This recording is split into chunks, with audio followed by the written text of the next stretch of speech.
Good afternoon. Welcome, everybody. How's everybody doing? Today, we're not doing Battlefield Therapy. Today is part 48 for the Crew Cab Coronet.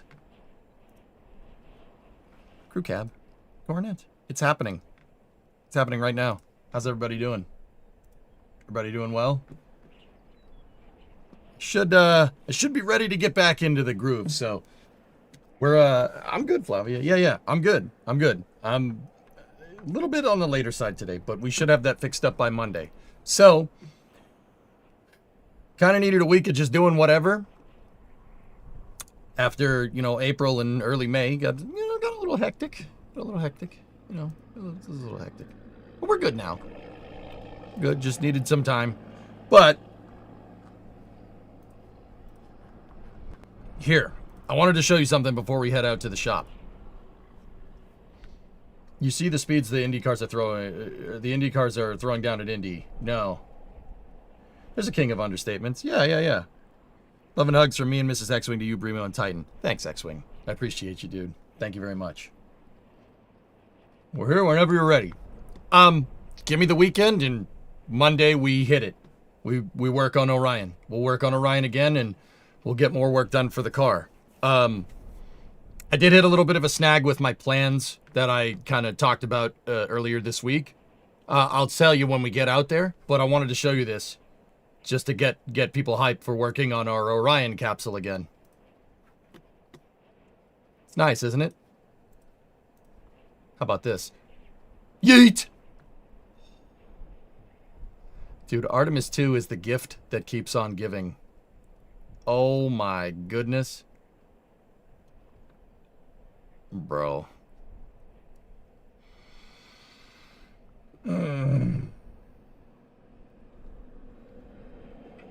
Wow. I would leave that puny service module too. What? Yeah. No. Yeah. Nice buff job on the heat shield. So I actually made a post about this on X. That's a silicon oxide aluminumized tape. It's Kapton tape. If you notice, the capsule's super shiny, and then when it came through re-entry, it ain't shiny no more. They put a reflective layer, this reflective tape on here because it's better for thermals, and it actually dissipates electrical surface charges. That's part of the reason why Orion, that's pretty much the limitation of the post, because it's X. I could talk about it in a little more detail. This is here, if you know, if you watch the Artemis 2 missions with me, you know that they put the capsule into a negative X SI configuration with the heat shield facing towards the sun. That's basically, well, if you put the big thermal ablator, with the reflective tape, between you and your astronauts, they're less likely to get fried, right? That's why, in certain phases of the mission, if you put the phone near the windows, they got fried because it wasn't in the XSI configuration and the phone gets completely toasted.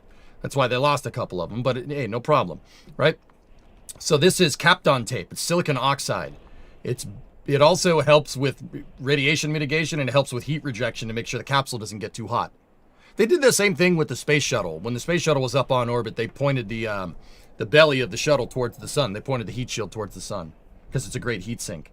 But yeah, the fact that you could see the European service module and you could see the ESM helium tank.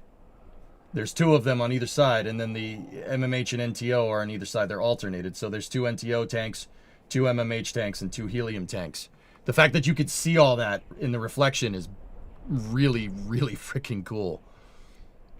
And then you can see some of the OpNav system is over here. That's a star tracker. The OpNav system is right here, and then there's another star tracker on the other side. Hey, Buck. This doesn't look like a crew cab. Yeah, we're going to put a bumper sticker on the back of the car that says, "We break for Artemis 2 pictures." Buck is one of my longest serving mods, Hellfish. He's been here for well over a decade, dude. Surprised we even got a still frame with it happening live. Yeah. Yeah, see, the Coronet actually has bumpers on it, so we could put bumper stickers on it. You know, that's kind of cool. Yeah, what a gnarly freaking mission. But we'll get back to working on our Orion capsule in a little bit. UI, 90-month resub. Go at throttle up. Spasiba. Spasiba, tovarish. Privet.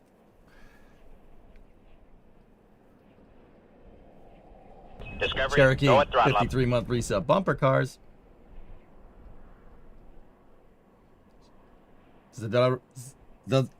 I can't say it.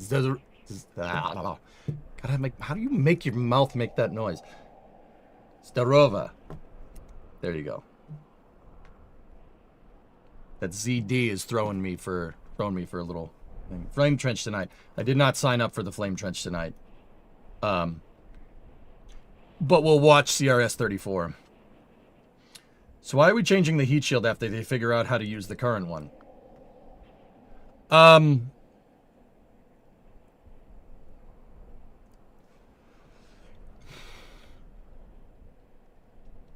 So, okay, that's a little bit of a humdinger. I'll explain it when we're out in the shop, okay?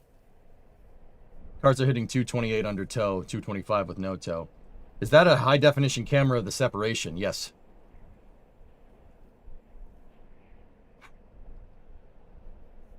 Dude. That is so freaking cool, man.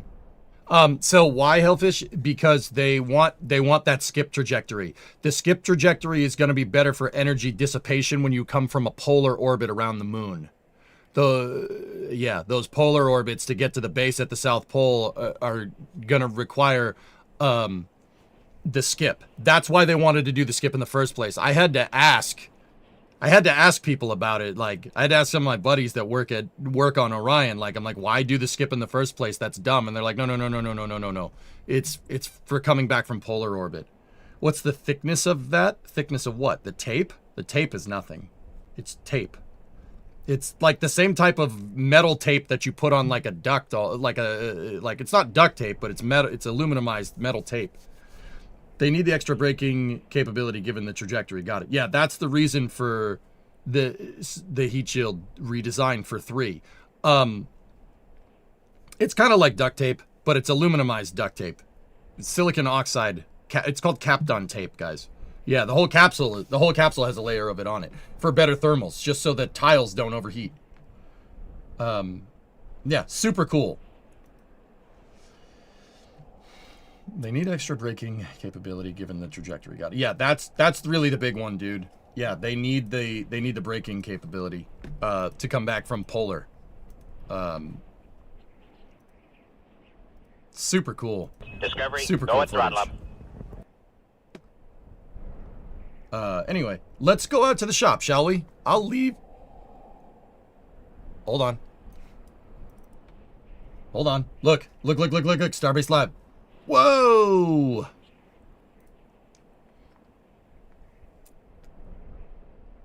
It's coming out of my head. I saw it out of the corner of my eye. Hey, RT. Bonjour, mon ami. Comment ça va?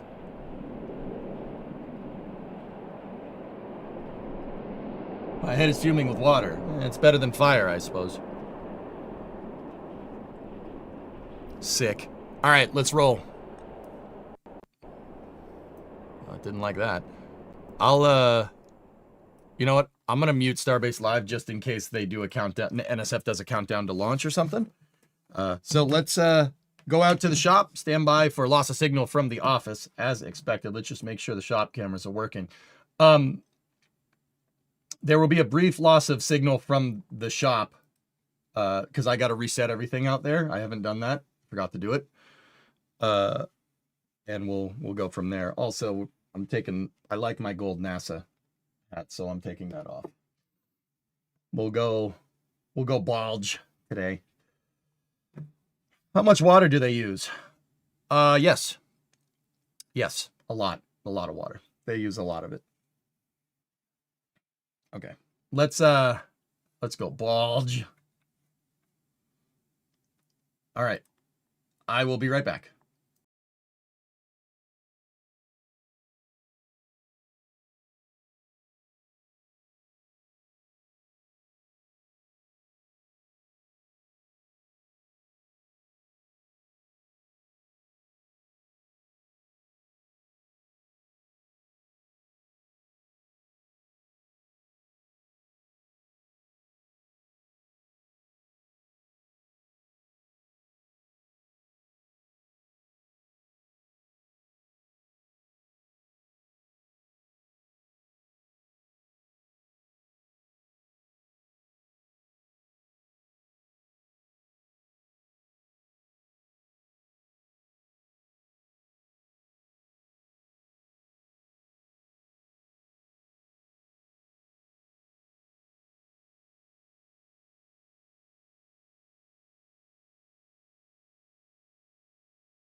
Okay, how's the delay? Are we good?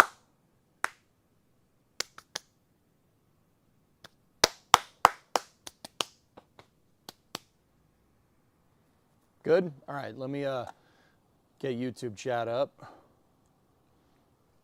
There's a lot of car parts. Despite all of the craziness over April, I've been procuring a good amount of car parts to fix the rest of this car. The shop is like full. I have full of the parts that we're full of parts that we cut out, and we're full of parts, new parts to fix everything.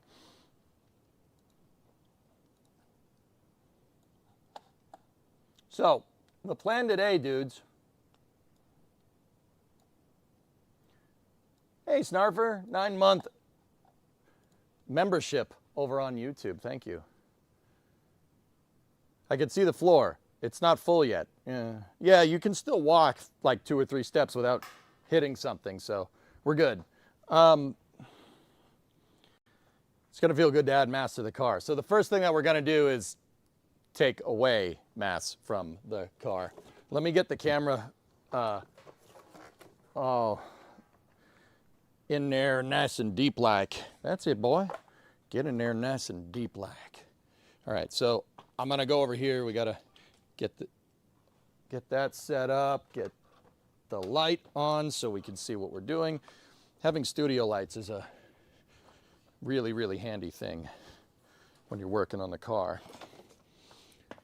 We're probably gonna need these, so I'm gonna put them right there. Just try not to get cables all, I don't wanna plug them in yet. We won't plug them in until we're ready to use them. Okay. Laggy, the video's skipping. Okay. You gotta recycle it. Give me 1 sec, I will be right back.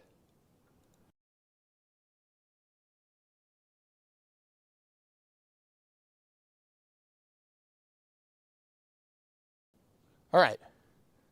Ooh, it's still bad. It's still bad. Give me a second.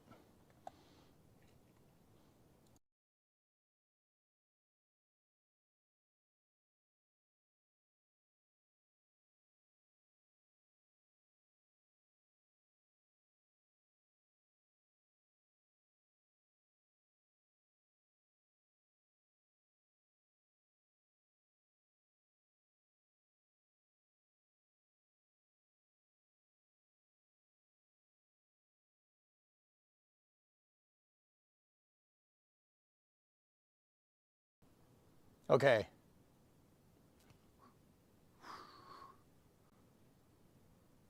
I might need to restart the computer, but might be all right now. Here, let me walk around.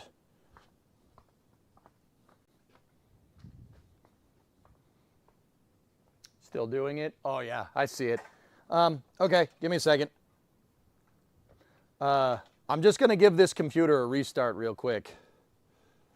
All right.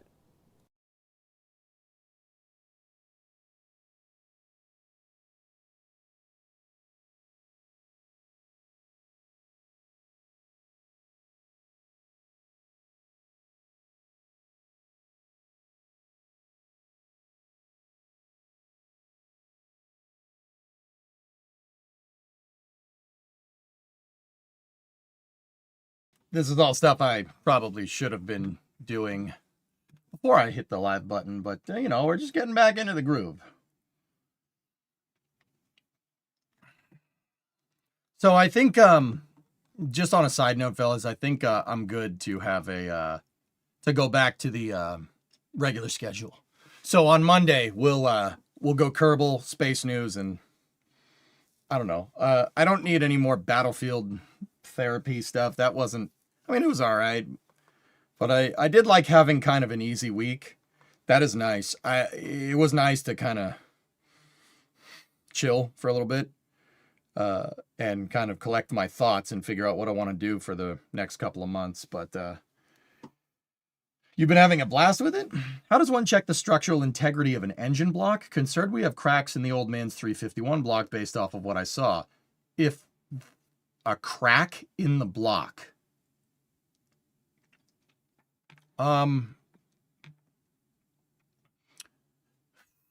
Okay, so if you have a crack,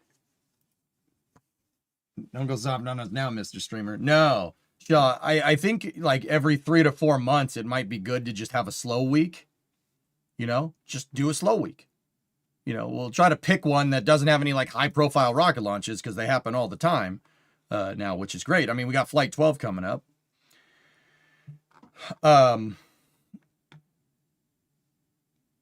Yeah, it might not be the worst idea. Have them magna flux the block. So Fluffy, yeah, you're okay. You're not gonna. You got to take the engine apart if you really, really want to be sure. Those cast iron blocks on 351s, they'll only crack. So like the way a casting works. The way casting works is like, look, it's either going to crack when you first run the motor or it's good, right? The only other way that it's going to crack is if you overheat the engine. So you got to ask your old man, or you said it was your grandpa? Cracks in the old. Okay, so you got to ask your dad, like, has that engine ever overheated? If it's overheated, that'll make cracks in the casting because the casting will start to get weak. But the reason why they cast engine blocks in the first place is so they can tank an insane amount of heat before anything happens. It makes them very reliable, and casting is fairly easy. Well, it's not, but it's easy for automotive companies that have been doing it for 100 years. So if you really wanted to know, you'd take apart the you got to take apart the engine and then look. You got to look. I take a day off every few weeks. It's a mental reset. It might not be the worst idea, dude. I don't mind just a free week. If we just find a week every once in a while where space flight is a little bit slow, or just do space news and allow me time to collect my thoughts, etc., etc.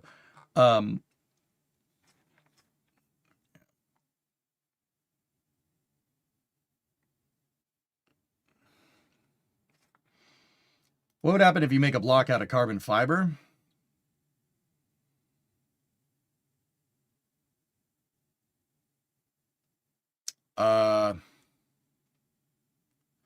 I'd be worried about heat. You'd put way too much heat into it. Carbon fiber, I'm not sure, is the best at absorbing heat.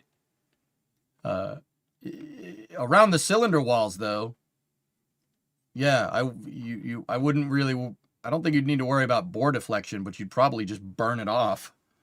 It'll delaminate inside of the combustion chamber, especially because the piston is moving up and down. Inside of it, those piston rings are going to just basically shave off a little bit of carbon fiber every time. Now, granted, they do that. That happens with metal, but it happens if you don't run the engine with oil, or over time, it's called bore taper. Because the explosion is happening up here, sometimes the bore can taper like this. And that's when you have to line hone the cylinder, to make it straight again, because the outside walls of the cylinder need to be perfect. It has to be perfect within a couple thousandths of an inch.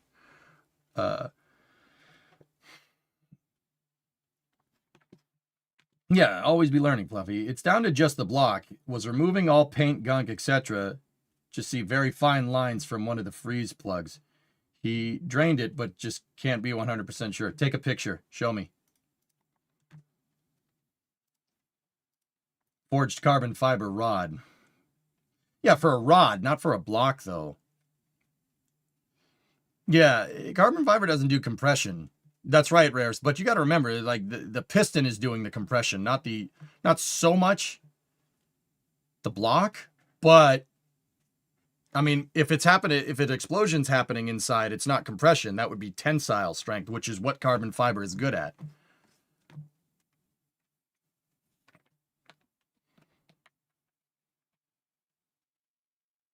I'll ask him, it's 200 miles away. If there's a crack in the casting, you'll know. You will know. It'll look like a fault line, I guess. Like, you know how if you have a fault line, right?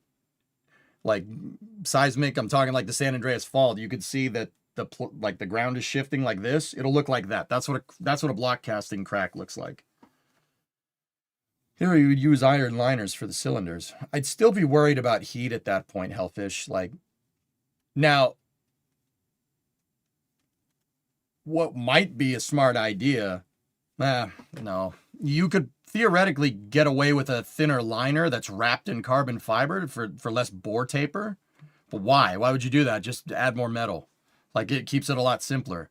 Like, I'm thinking, like, take the cylinder, wrap that in carbon fiber and put that in a carbon fiber block. That might be better, but then I wouldn't do that. I'd stick with a casting. That, just from a straight material standpoint, like, all kinds of wacky stuff would happen with that carbon fiber block. And if the block doesn't maintain its shape, if like one side deforms or the thing like does this, the whole thing will explode. It'll just explode. The crankshaft will shoot out like a firework. If you get thrust in the crankshaft, right, or deflection where, you know, the crankshaft wants to do this, and it wants to because of just inherently to how an engine works, right? Like, the crankshaft's always going to want to precess just a little bit. That's why thrust bearings exist. And if the block bends the crankshaft a little bit, the whole thing will just it'll look like a Kerbal contraption exploding.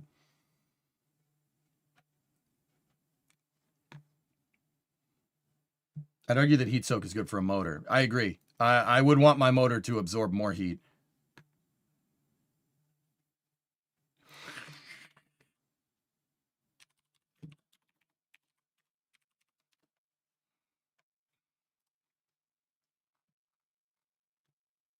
Yeah, I don't, and that's where I think carbon fiber would go wrong. It just doesn't tank the heat very well. Like, I don't know what's going to happen when you put that much heat into it. I actually have no idea. Anyway, all right, the computer should be restarted. Let's head out there and see what we can see. I'll be right back.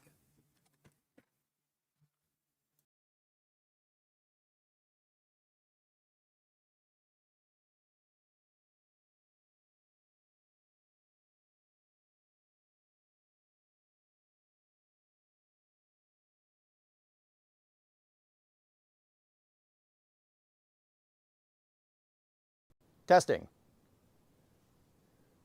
Oh, much better. Yeah, I could see it. It's way better. Let me get the chats up over here.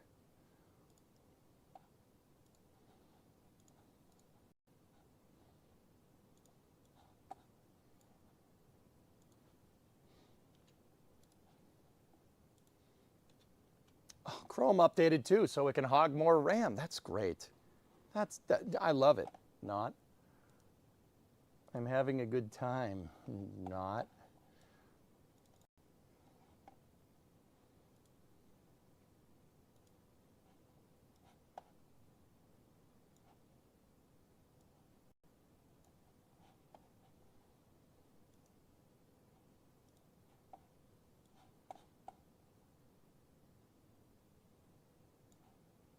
The new tab group is good. I'll admit, you're right. I like how you can split screen the tabs with Chrome. That actually is really useful. That helped me a lot, Quixby. You're actually not wrong, but also, it's very rare that we get a quality of, it seems like it's very rare that we get an actual update that actually helps something, right? I think that's fair. That's a fair thing to say.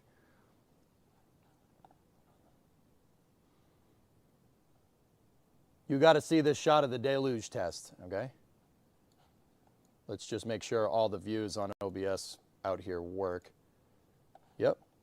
Okay, what do we got? Oh man, that's close. Yo, you're about to get hosed.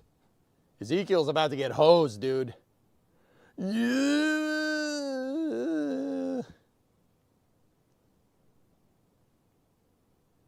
Like I said, yeah. Oh man, I hope you brought a change of clothes with you.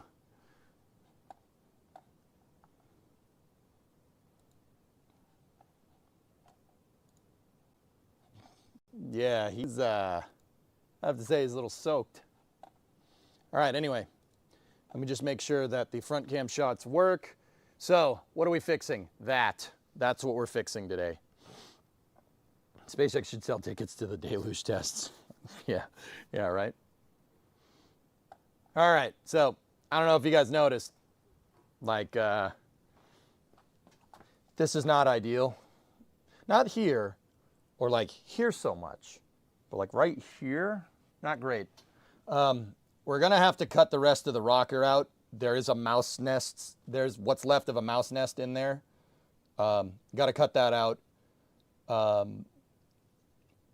And yeah, we'll replace the rest of, we'll fix the rest of the inner rocker. That's gonna be a little bit of a pain in the butt, but it's okay. It's okay. We got to plate this here because this is a major structural component of the car right here. The whole inner rocker is.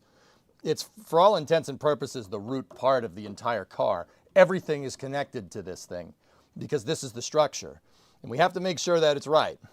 And this is...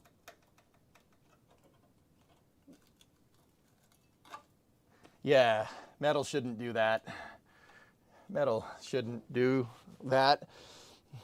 Yeah, that's not ideal.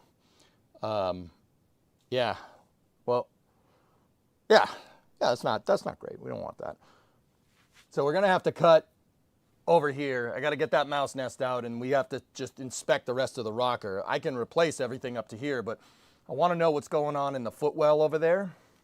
Aside from the mouse nests usually make things rust from the inside out. I can't believe there's rust there's a mouse nest inside of the stupid frame rail, but that's what's going on. So what I'm going to have to do, we're going to have to cut out all that, or at least cut out enough of it to inspect it. I had now if you watched, like, I think it was Wednesday's VOD or something, I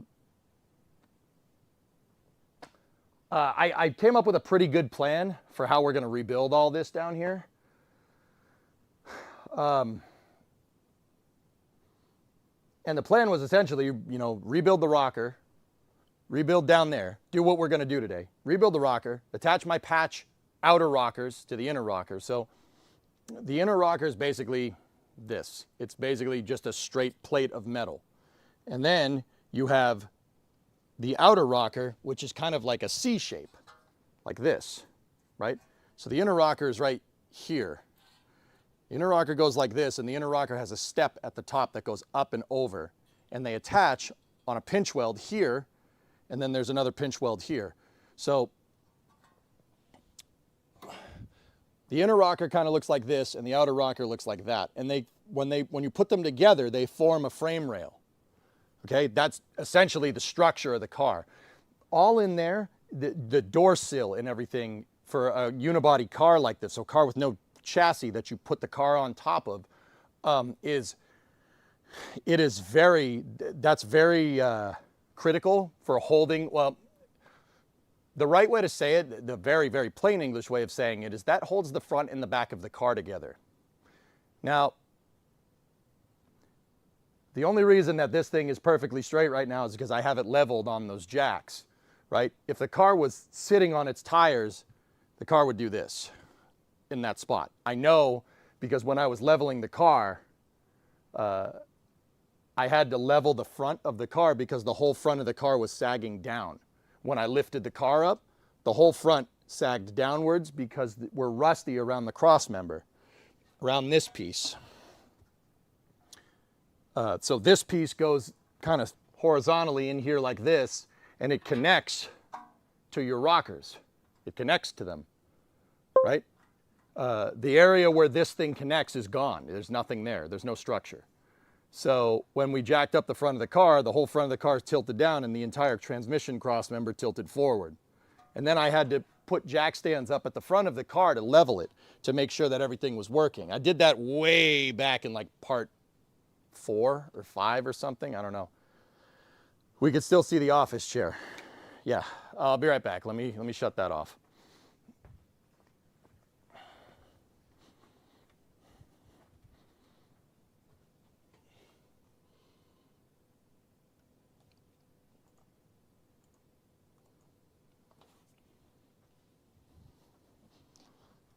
So how did I level it with jack stands? So on the core support kind of goes like this. J-speed, it kind of tapers out. And what I did is I jacked the front end up of the car to a point where I know it was level. Now, how did I know it was level?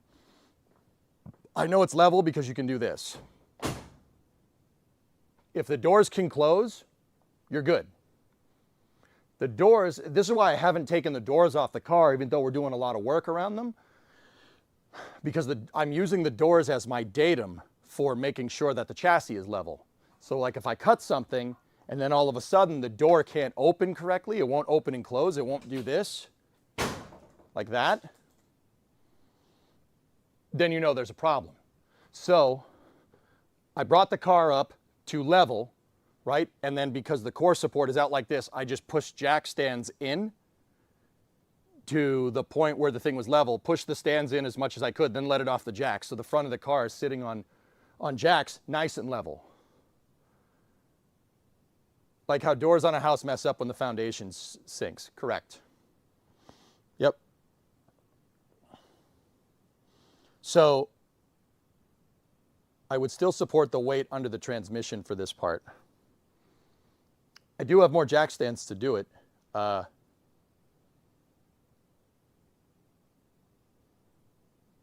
mean, so XJ, I'm not putting the transmission cross member in today. The torsion, it's called the torsion bar cross member. It holds the back of the front suspension and the back of the transmission.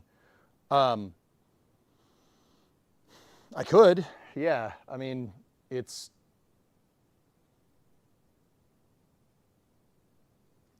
yeah, we could. I have more jack stands. But I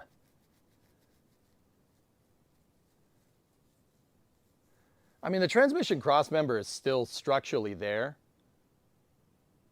Still get it set up. Yeah, I mean, when we cut out the floors, we're going to have to. Like, there's no... So my plan, XJ, when we go to do the cross member, right, is to jack the... Well, not jack the transmission up, but put a jack stand on the tail housing of the transmission, right, to keep it in place, and then we cut all the structure out, and I use the transmission as a datum for centering for centering it. That was my idea. That's why I haven't pulled the engine out, and that's why I haven't taken the doors off. All of these can be used as a way to check for clearances. That's why I don't do it. That's why I'm working around the doors and why we haven't pulled the engine or anything.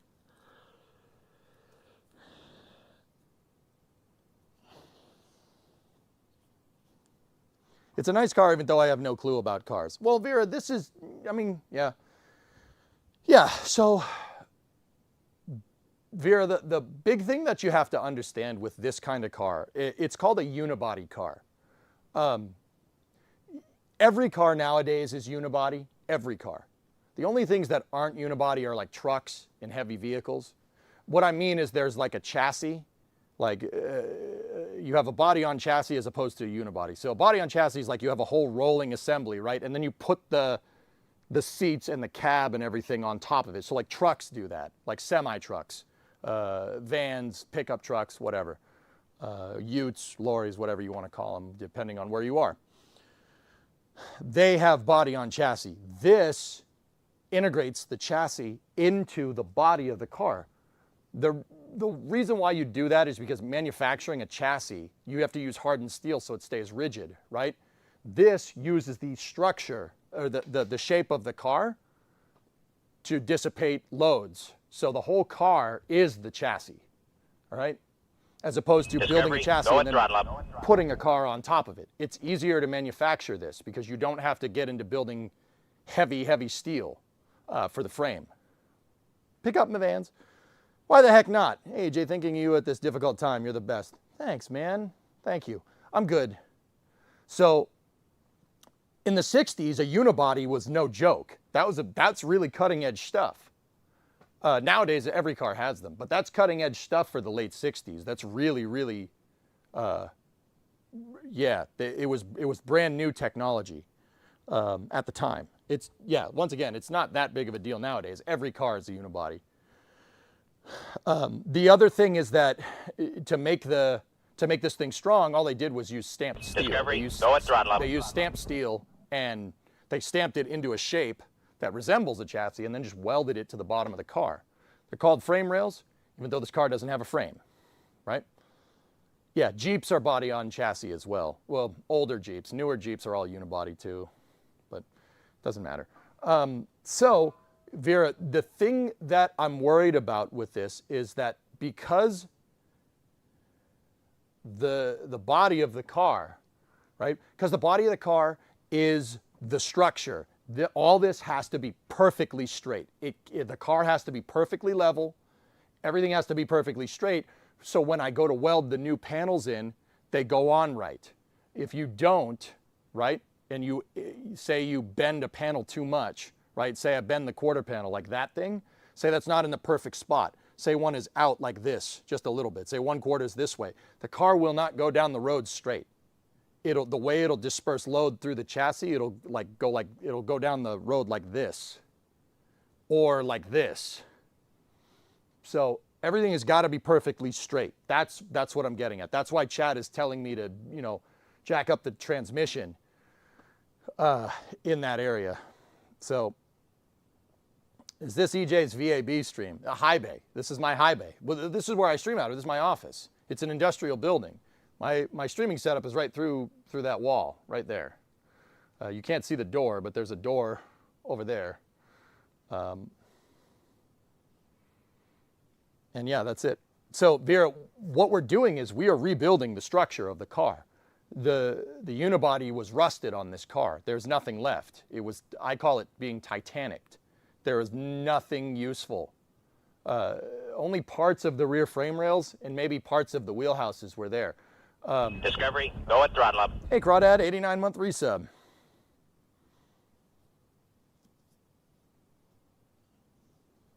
I didn't even think about that. You're also Discovery, missing the go back at half of throttle the up. car. Even more reason to support the middle. I have, like I said, so XJ, I have jack stands front and rear of the front frame rails, and the front ones are on the core support to keep the frame rail horns straight. So that's all straight up there. I'm not worried about that.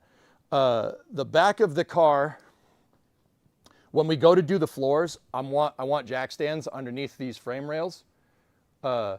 Actually, this trunk is pretty much, to be honest with you, the trunk's pretty much in the right spot. I know it's in the right spot. I spent months with a plumb making sure that stupid thing is level. Can't wait to see the space having a sick lift, yep. Half the car was vacuumed up last summer. That's correct. A lot of it is still on the ground over there. You can see all that crud down there. I got to clean that up. But you're about to cut the core support. No. The rockers. I'm doing the rockers today. Yeah.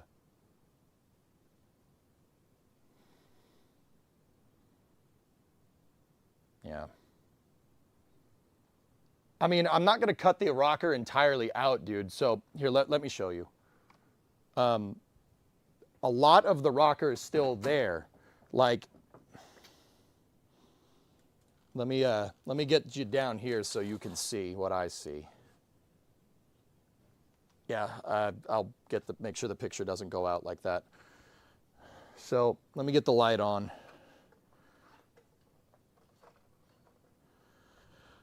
So I'm not, let me get a paint pen out too.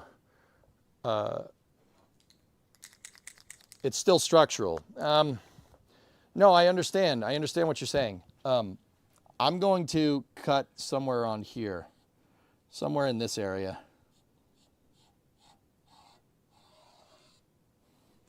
She's pretty good until about here, and then we got to go up there.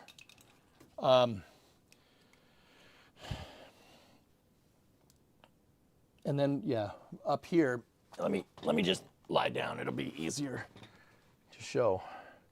We really have to go all the way up to the seam of the rocker here. And then we got to go down here and over like that.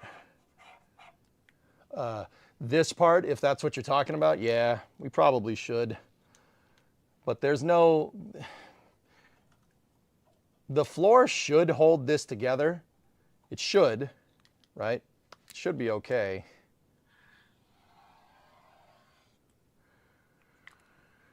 You can see some factory markings right there on the inner rockers. But yeah, we got to replate all of this. Yeah, where the transmission crossmember connects is totally hosed.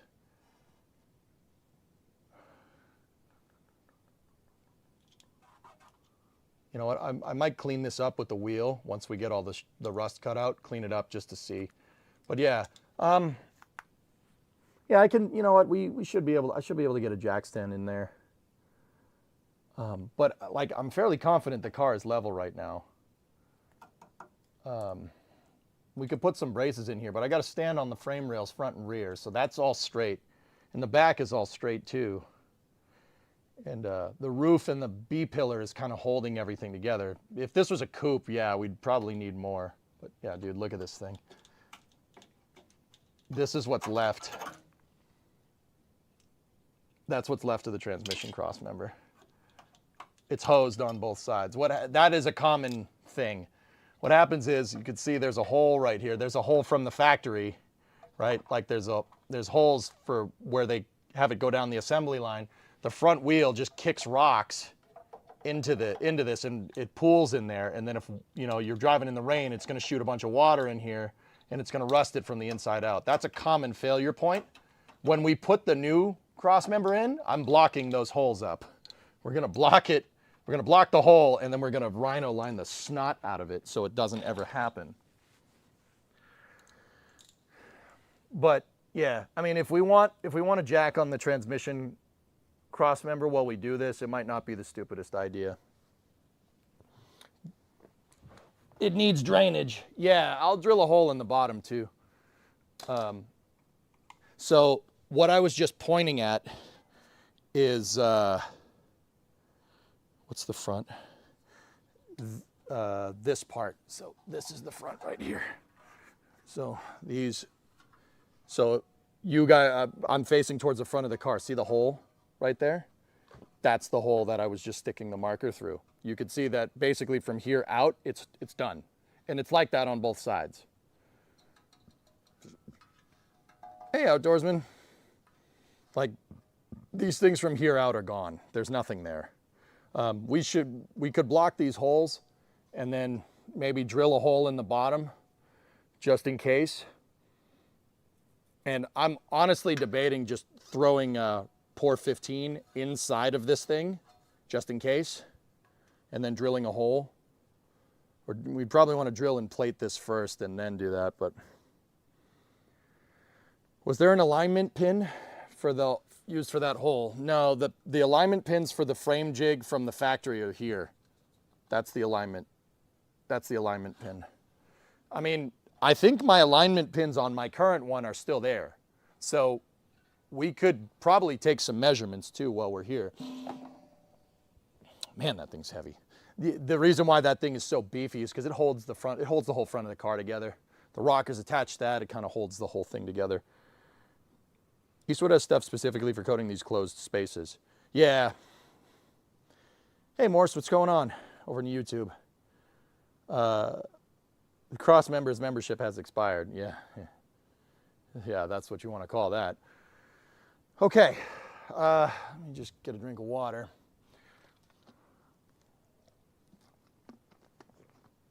Okay, let's roll. So, yeah, we can get some support under there, I suppose.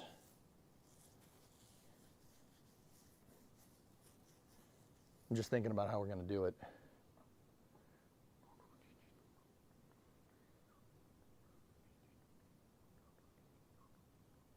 Discovery, go at throttle up. Actually, you think on the trans cross member, I could just put a jack stand. So the trans cross member goes like this too. It's kind of tapers. It attaches here and here, right? And the shape is kind of the reverse of this. It goes down and under here, and it's flat right there, but it's curved up on either side. We could just put some jack stands underneath it. We probably don't even need to get the jack under there. Yeah, that's what I'll do. We'll do that. That's a good idea. It's gonna be tough to get the right camera angle with that damn thing though. But let me go find some jack stands and we'll get her done. Probably should have done that from the start, dude. You ain't kidding. That probably would have been a good idea. There's some jack stands.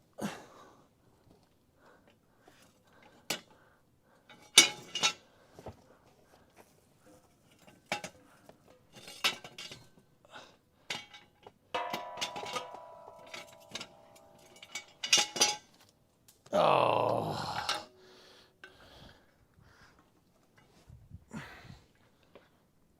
All right, so you're probably seeing my feet right now, so what I'm gonna do is get these up to a height.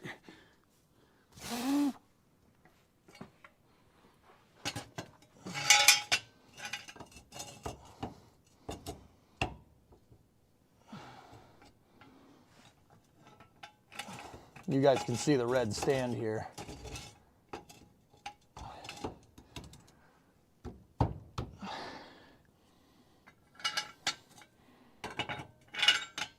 These are old school jack stands. My father-in-law gave them to me.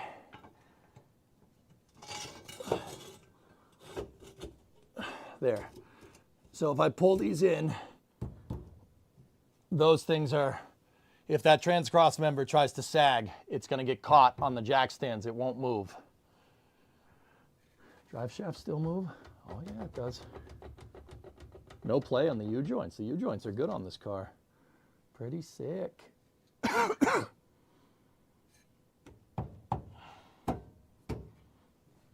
All right, there we go. They're supported now, dude. Is that what you were talking about? Is it still leaking transmission fluid? Oh yeah, of course. I drain it every once in a while.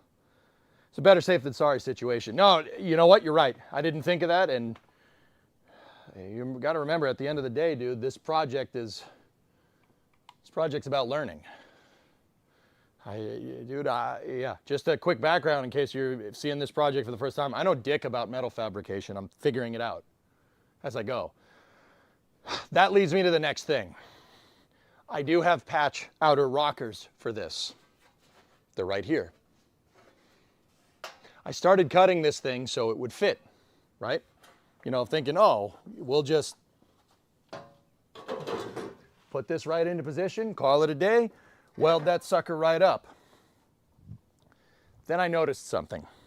Look, I don't know a lot about metal fabrication, but I do know about engineering.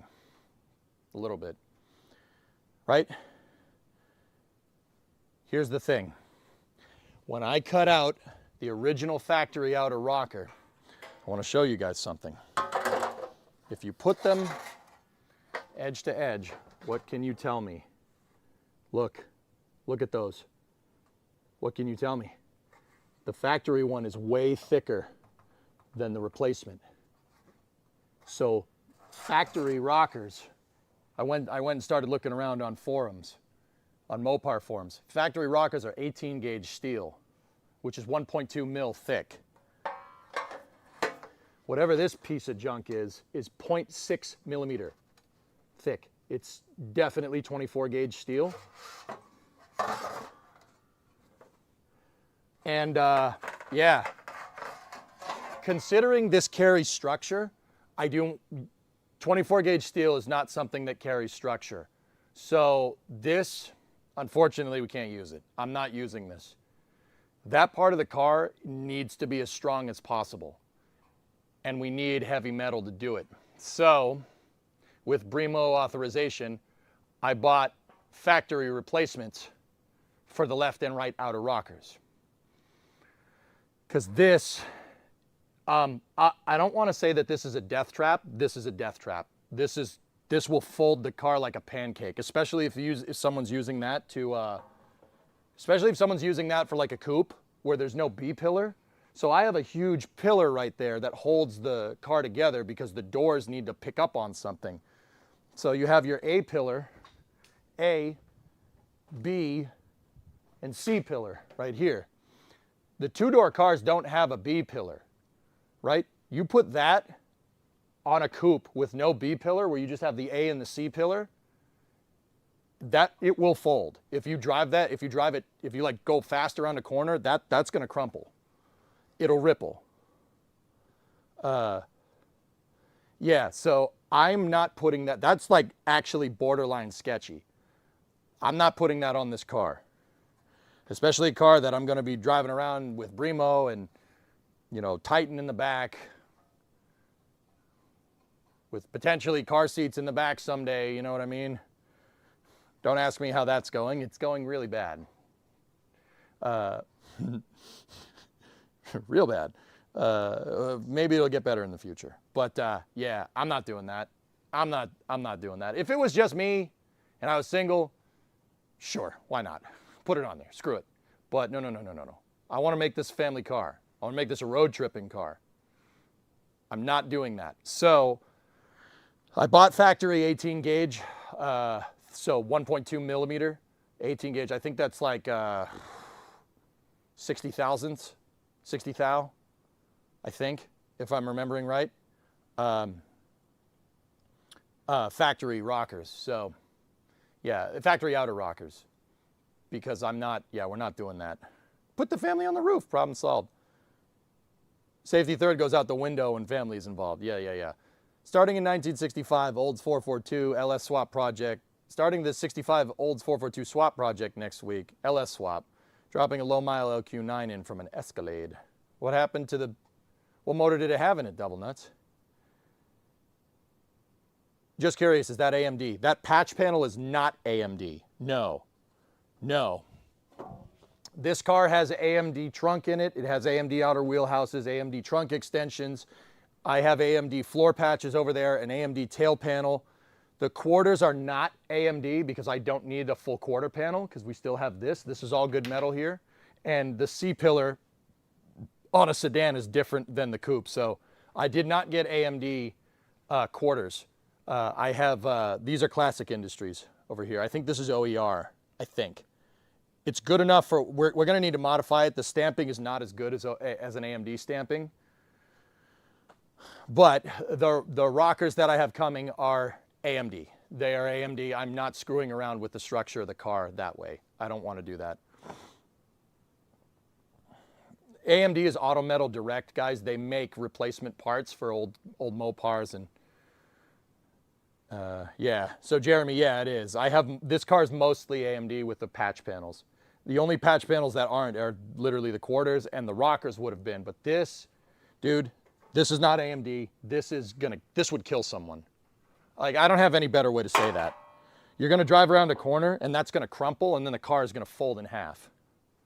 Like, I don't know who thought that that was a good idea to use 24 gauge steel for a patch, but I think, I'm gonna go ahead and guess that this is not designed to replace the entire rocker.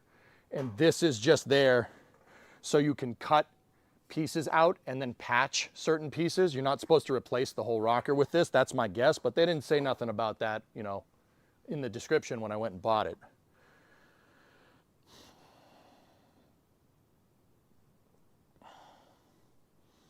Yeah, there's a lot of, like I said, the inner and outer rocker connect the whole, the bottom of the car. They connect the front and rear suspension together, guys.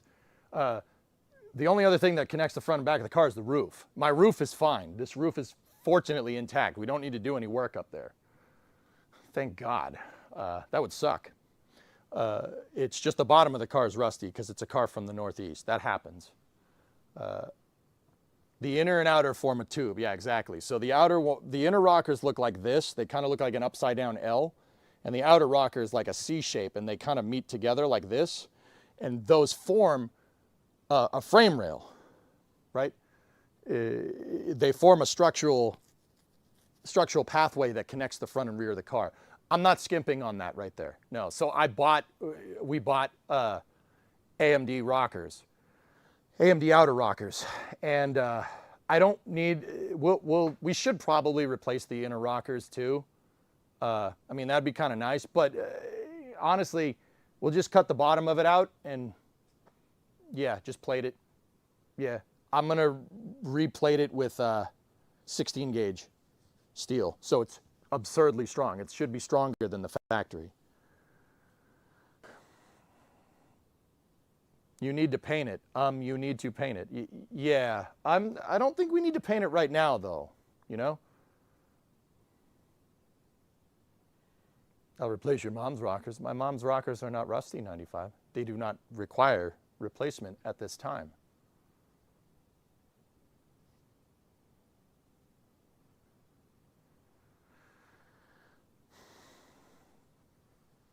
Krasner, you work with 4x8 24 gal. Stuff is flimsy. Yeah, dude. All right. Are you sure? Yes. Hey, can't see me. Hope everything's better. Yeah, everything's better. Thanks for the kind words, man. I read the whole comment section from the YouTubes. All right. Where do we want to start, dudes?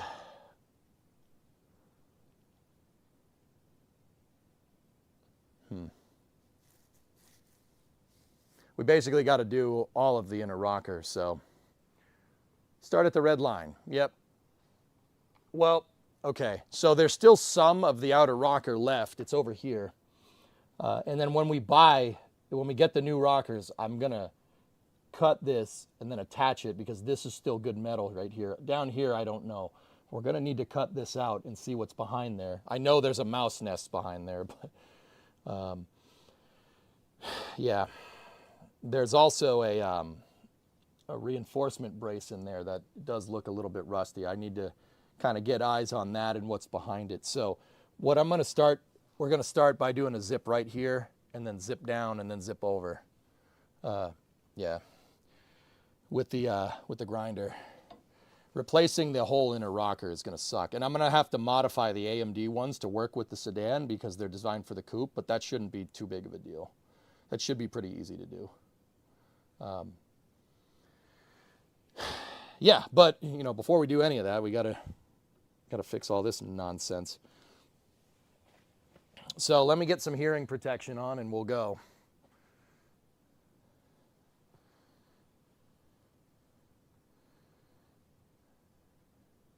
Yep, all right, zip it in and zip it out. Yeah, zippity doo dah, chat.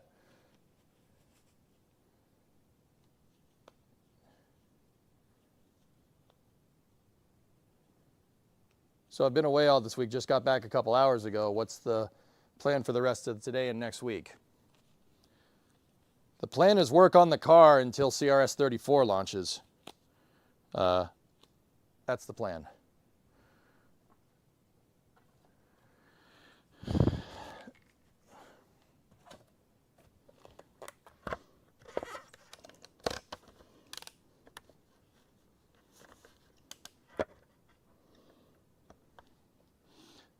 In terms of next week, I don't know. We'll figure it out.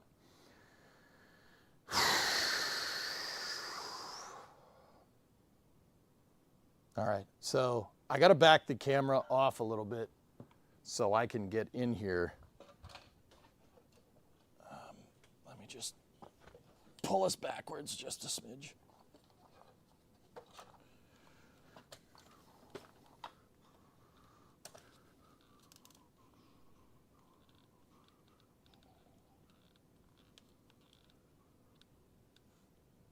Okay.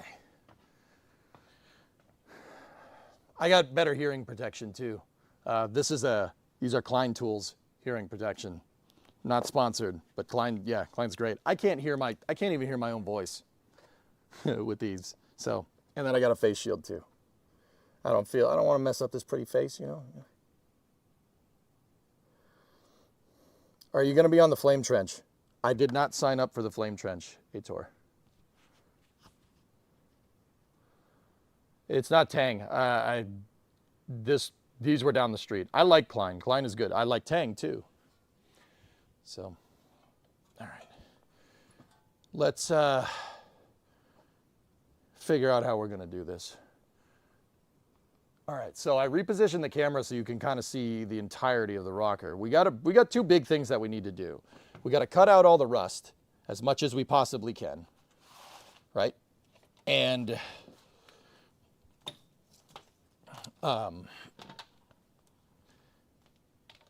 we got to see what's behind door number 1 over there. I think we could do up at the front first so you guys could see the mouse nest fall out of there. Hopefully it doesn't catch on fire when we go to cut it. That's going to suck, actually, now that I'm thinking about it.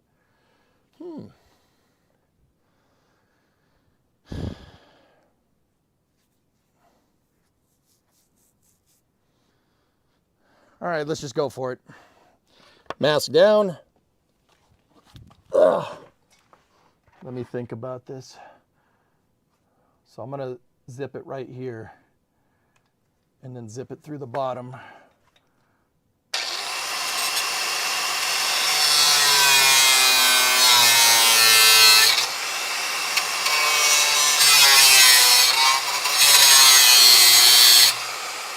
Again, I ain't trying to catch that damn mouse nest on fire, but we'll see.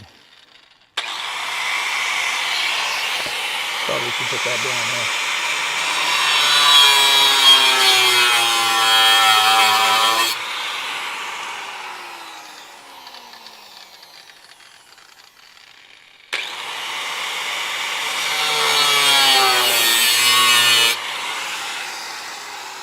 Just trying to be careful. There's transmission fluid on the floor over there. I don't need to set that on fire either.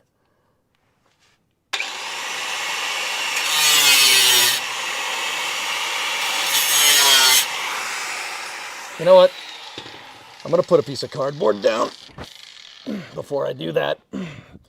Last thing we need is a spark going to that transmission fluid, and then, you know, I mean, if we burn down the whole shop, then it should be fine too.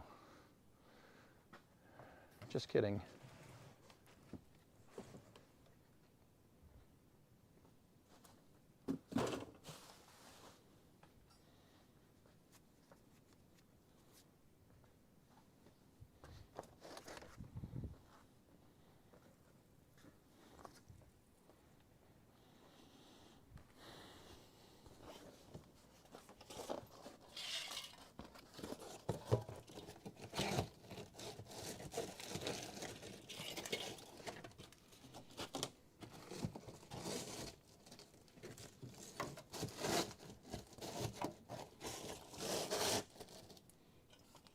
There we go.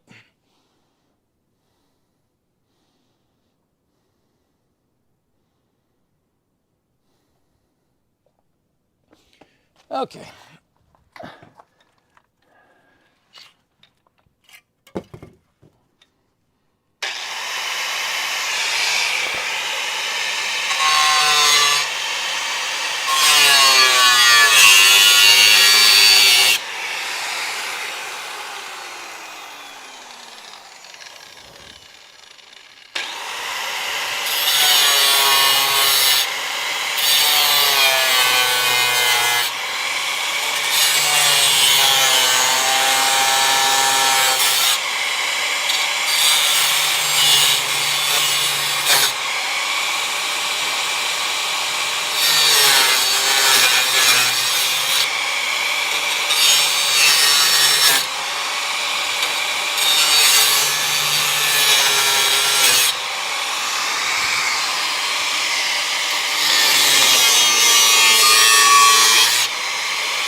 Bondo.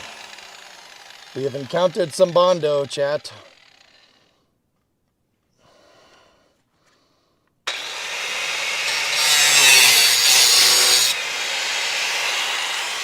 I gotta close the door.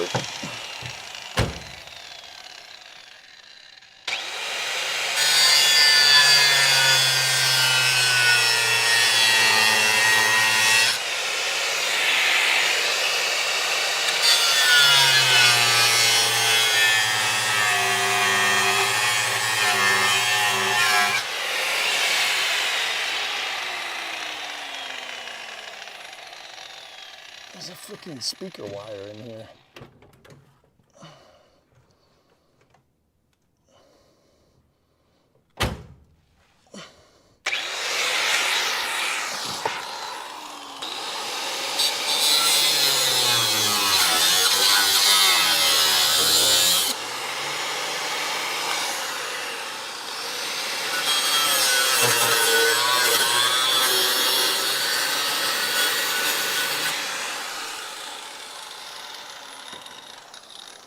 Okay, let's get the pry bar.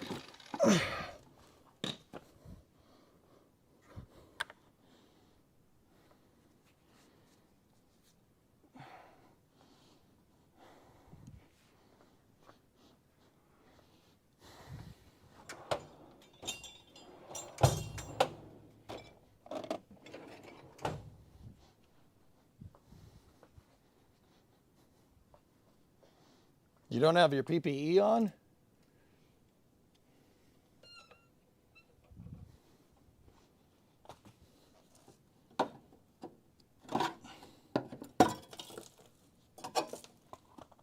Yep. Yep.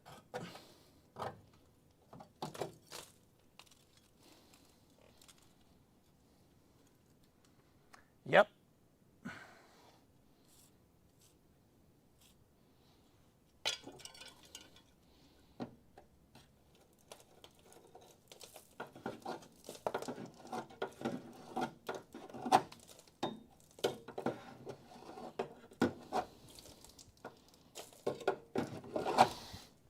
I'm getting a respirator. Something, something, current events.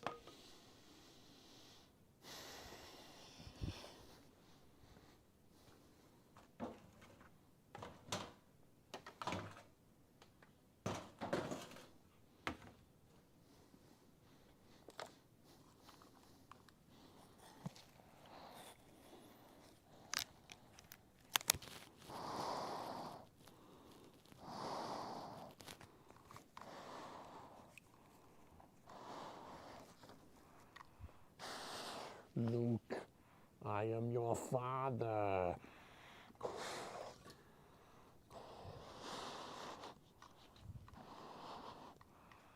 Yeah, that's gross. It's disgusting, but that's old cars, man.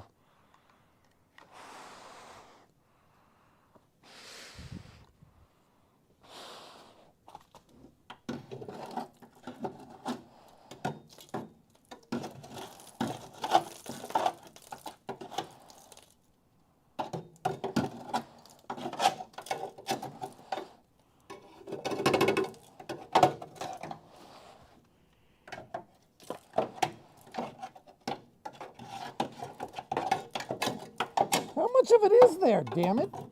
This is ridiculous.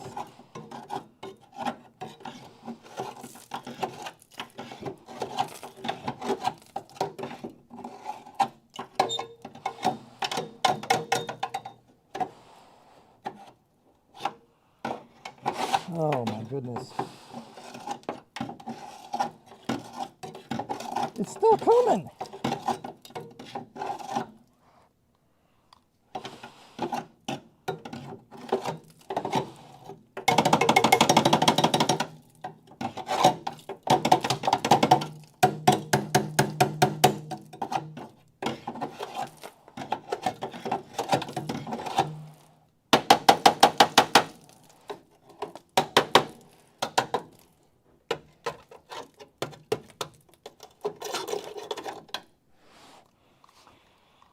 Oh, okay.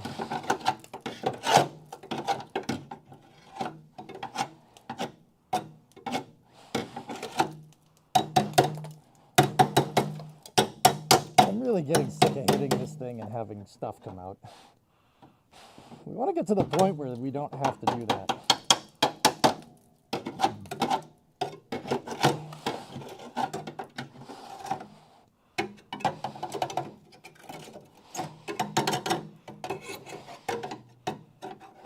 Okay. All right, I'm going to deal with this.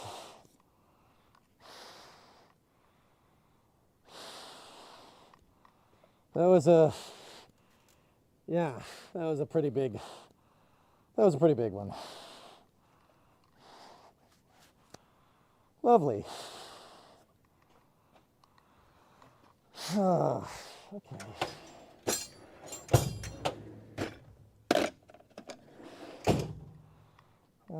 Trash. We need the trash.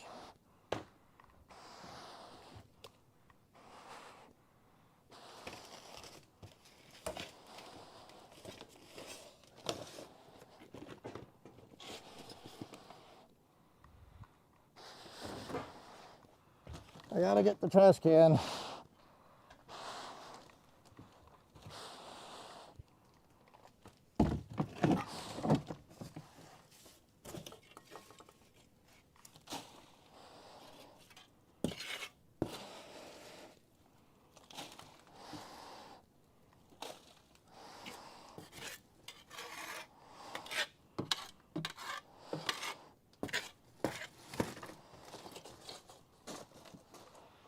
Oh my goodness.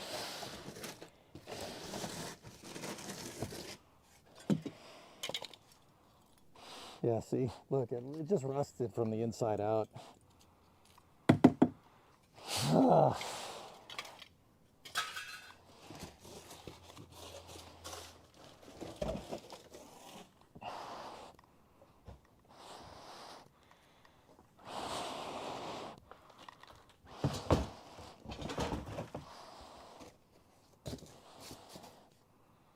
Okay, vacuum cleaner.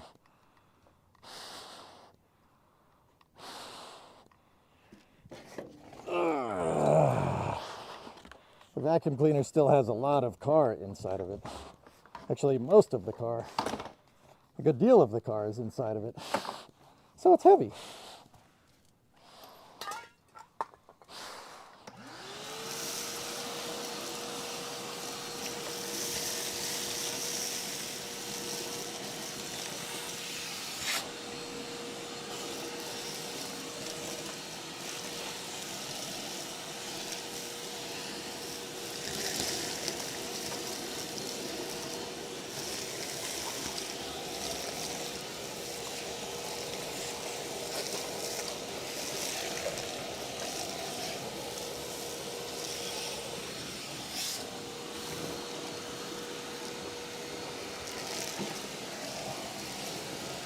Well, we got it.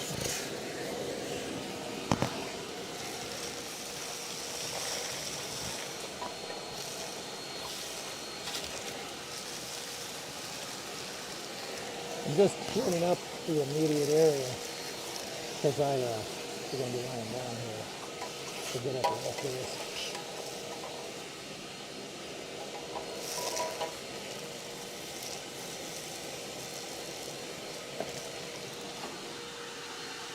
Okay. I don't know. Oh, okay.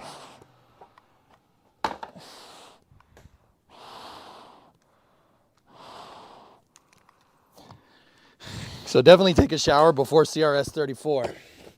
Yeah. Yeah. Dude, that was caca.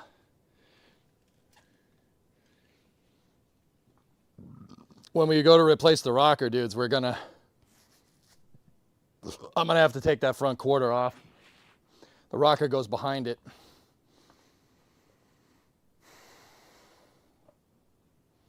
Yeah, fire code, max inhabitants or something.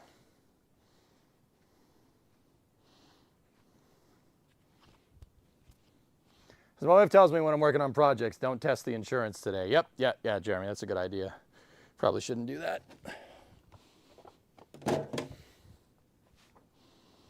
Okay, I'm gonna get the hearing protection and the mask back on.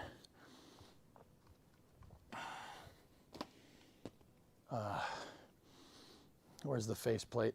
It's over here. Okie dokie.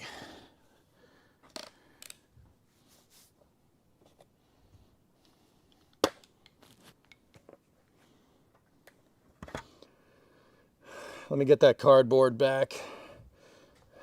I don't want to shoot sparks into the transmission fluid that's under there. I got to drain that thing again. The transmission has been leaking. It's just the gasket. It's gone. We tried to kind of replace it. Didn't really work.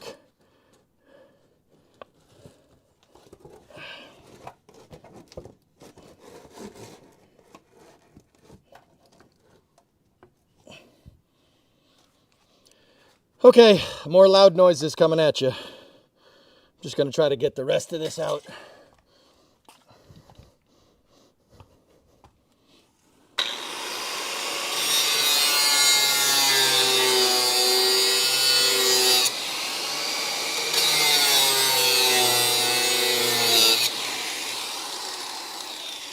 I just got to be careful about not getting at the door.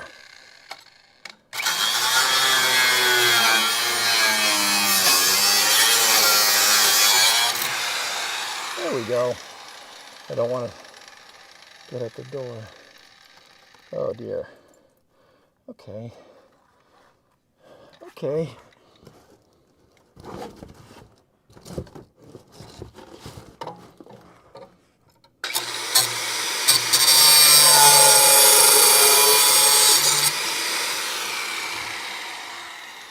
That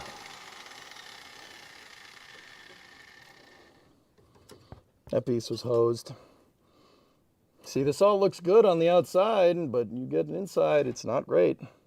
They didn't put any coating or anything in here. But that, yeah, they didn't do that on purpose.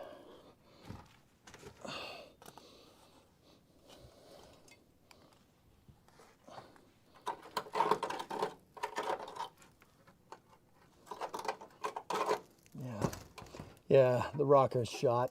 Outer rocker's toast. It's toast up in here behind the quarter panel. I'm worried the front quarter guys, we're gonna have to do our own repairs. They don't sell those, so we're gonna have to probably get a skin for it because it is crunched around there and around the front here. But you see how I can put my finger up through there. Yeah. Oh, okay. This thing is toast too. I'm not sure what we're gonna do about that.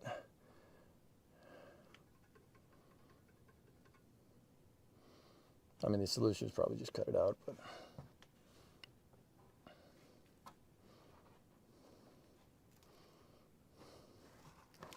but the good news is that the inner rocker is pretty strong. The inner rocker stops right here, and so does the outer. They stop underneath the quarter right here. The inner one is actually super strong. Go at throttle up. It's not rusty. I mean, it's a little pitted, but it should be okay. We might have to plate it, but yeah, it's more mouse nest.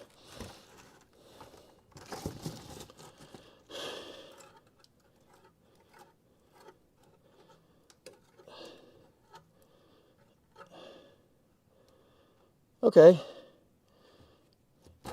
Yeah. I'd say buying new rockers was a good idea. Even with that patch, there's no structural integrity up here. On the outer rocker at least. So the outer rocker it bevels inward and it goes to about here. And it connects. There's 2 points where the inner and outer rockers connect to the frame rails.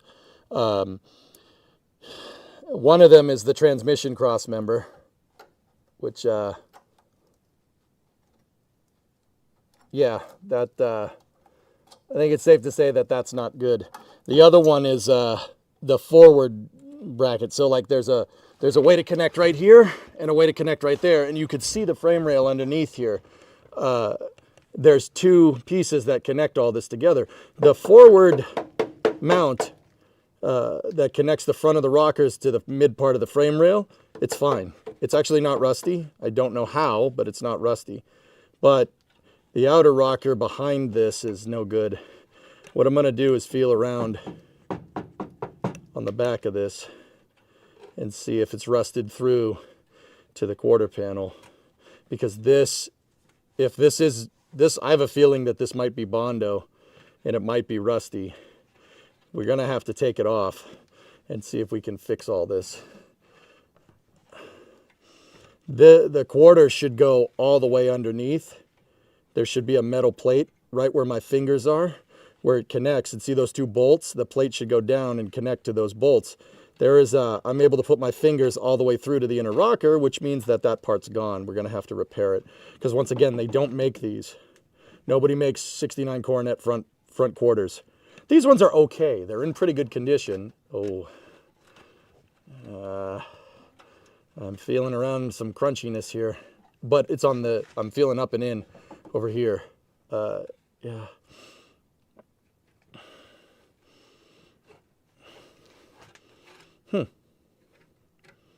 Okay.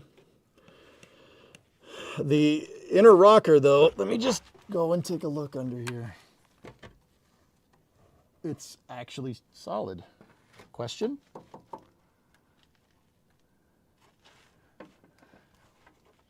Yeah, it's solid. That's weird. I didn't think it would be with that mouse nest up against it, but it is. Goonie, 35-month resub.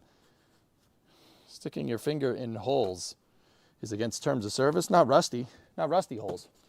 Rusty holes are fine on a car or something. Yeah, so believe it or not, the inner rocker is actually intact back there. Don't know what that's about. The outer rocker's hosed. And part of the fender is hosed too, which kind of sucks, but.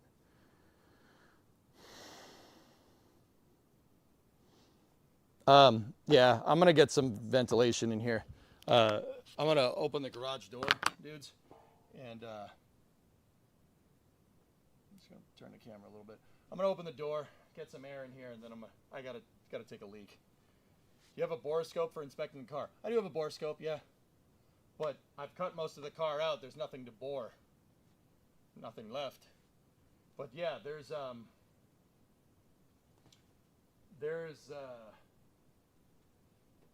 on one sec. Or I could just drop them, that works too.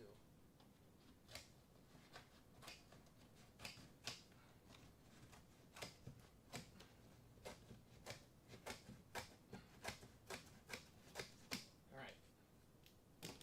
So, let me show you. Where's my red paint pen? There it is. I'll actually do that when I get back. I gotta just take a piss real quick and open the door.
Okay.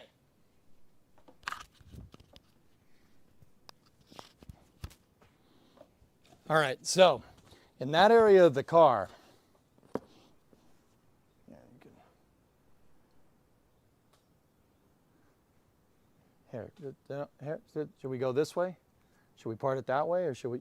Yeah, that's fine. It's good. It's good. It looks great. That's fine. Whatever. So in that area of the car, right there, ding.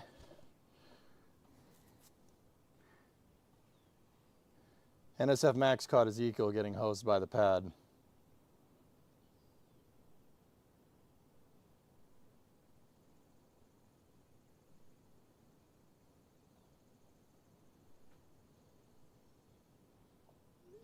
All right, so let me show you. So if we're looking at this, let's look at it from the top first. So this is a top view. Front of the car is that way, right? So this is the inner rocker right here, and then this is the outer rocker, right? The front tire is right there. Okay, so the front of the car is up over here. The car has frame rails. It's a boxed piece of metal that goes to about here, like that. See? This probably goes a little bit forward. And then the fender's right here, headlight right there, okay? So there are two places where the rockers, the inner and outer rockers, connect to the frame rails.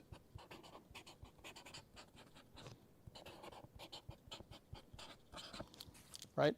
And modern cars do stuff like this for what it's worth. Like, this is a half-century old unibody design, but the idea hasn't changed, right? So there's the transmission cross member, that big black piece that goes like this. It butts up right there, right? And then it goes this way to the other frame rail, which is over here, right? It goes all the way up there. And then the transmission, which is right here, attaches to it right there, right? And then, because it's a Chrysler, you have your torsion bar mounts, which are right here and right here. Don't worry about those. I'll tell you what those do later. So if you see, you have your frame rail here, transmission cross member here, rockers here. See that? See how it all connects? There's a front piece. The front piece picks up here, and it looks like that from the top. It's a bar that connects right there. So you see how they make a box right there? That's the whole idea. You make a box to, that's how they did it from the factory. If you wanted to, what the aftermarket does is actually triangulate that. So with what's called a torque box. So they basically put a plate that goes like this right there, and they X through it to reinforce that. Now, on our car, the outer rocker's done. The whole outer rocker needs to be replaced. It's hosed. But the inner rocker, right, outer rockers. The inner rocker is right here.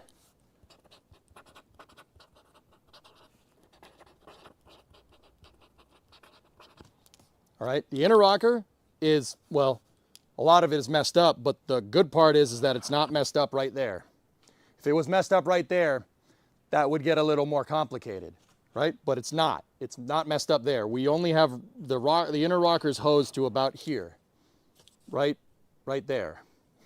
It's in this area that we have to fix, and then we have to fix from here back, all right? So this whole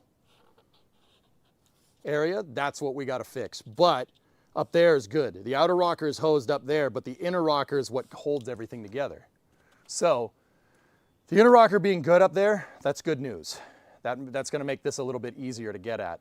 It's going to make it easier to fix. So we still got to replace the whole outer rocker basically for the length of the vehicle. And I'm probably going to do it on both sides just to be sure. But this all looks really good. Now, up at the front, just for some additional info on how they did this, you have your bumper brackets that go out here to the front bumper, right there. And then you have a core support. Core support cross member connects right there, and it keeps the front of the frame rails together. And then the engine is cradled by what's called a K member. The K member looks like this. It looks like that, and then it holds the engine right there, and then it bolts to the frame rails right there. So you see, this is actually pretty damn strong when it's not like superbly rusty. When it's not superbly rusty, this is actually a really, really good design. It's good. Like this car absolutely thrashed on B-body Chryslers in the late 60s, absolutely thrashed on everybody at NASCAR. Like they thrashed on everything. I mean, that's mostly because Chrysler sunk some points into the aerodynamics tech tree, but that's another story. I think it's a command from mods, Hellfish. But yeah, that's kind of how the whole front of the car goes together. Not sure why I took the mic off to open the door. DH, I took it off because if I go out there and go to the bathroom, you can hear it. I've tested that theory on another stream, and I'm like, oh, the mic, you won't get good reception when I'm out there taking a whiz in the woods. No, and chat heard me going to the bathroom. So I take the mic off if I go outside. Yeah. Yeah, we learned that day. So, yeah, this area is actually pretty good. It's this from about here back, that's hosed. We got to fix that. You were streaming while I was streaming. Yeah, that's right. So yeah, that's the Mopar frame. Like I said, it's a good design. It really is. It's not bad. Chrysler used the B-body for 20 years. It's that good of a chassis. The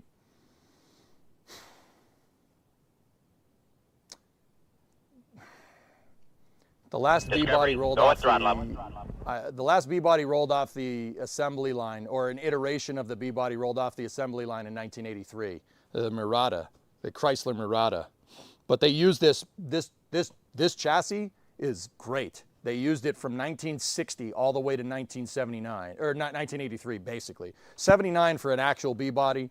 There was a successor to the B-body. I think it's called like a L body, and Chrysler definitely took the L with that one.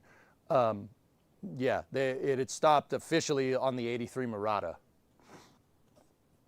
But yeah, this design is great. It's really good. They shouldn't have stopped, but oil crisis. Oil crisis going to do oil crisis things. Kind of have to stop doing cool things when your company goes bankrupt. Chrysler went bankrupt in 1979 because the people running it in the mid-70s thought the fuel crisis was a fad. Narrator. It wasn't. Did you notice how big the F-body frame rails are? Yeah, actually the F-body is kind of similar to this, minus the torsion bars. But yeah, similar design. Amaze. Yep. I need a cough drop for my voice. But yeah. I'm happy that it's intact up to the front stringer that connects the rails. That's really, really useful.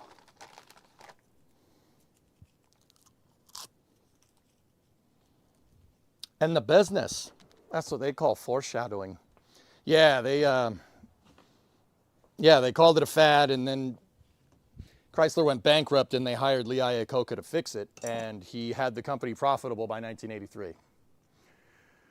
They took a government bailout and he repaid the loan in 3 years to save Chrysler.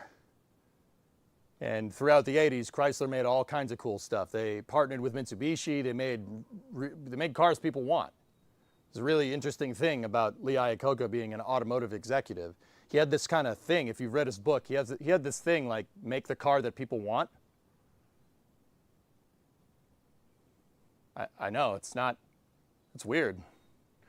If you don't know who Lee Iacocca is, I don't know, he's responsible for the Mustang, the Ford Mustang. Yeah. Ford Mustang. Yeah. Make the car that people want. Pretty simple. I don't know if Detroit does that nowadays, but you know, they do something. The minivan. He invented the minivan. The minivan was his idea. K cars were his idea. Yeah. It's weird, you know. It's almost like, you know, people want a certain type of vehicle, and if you sell it to them, they buy it.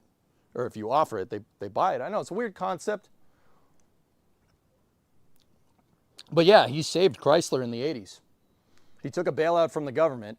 He actually, dude, and you know, it's a pretty interesting story, like just on a quick tangent. He went in front of Congress. Like, this was unprecedented. No automotive executive ever did this. He went in front of Congress and said, look, I can fix this company. You give me a couple $100 million right now. I'll fix this and I'll have it paid back with interest. You will make money off this if you invest in Chrysler right now. And Congress did. And he did. He had all the loans repaid, and Chrysler was profitable from 1983 pretty much all the way until 2008.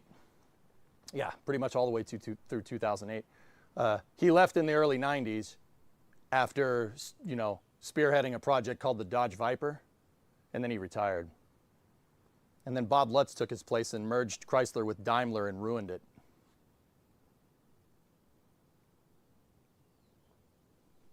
Dankeschön, mein Freund.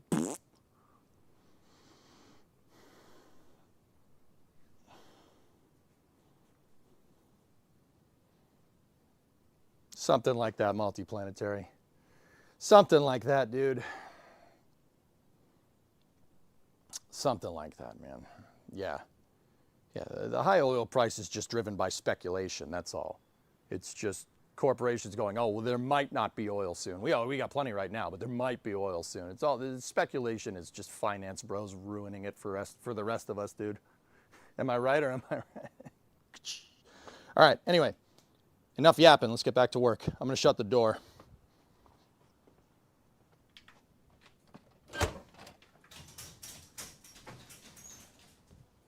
Uh-oh. Something is in the way of the door. It's cardboard. Oh my God, it's cardboard. It's got the juices. Oh wait, no, that's corn.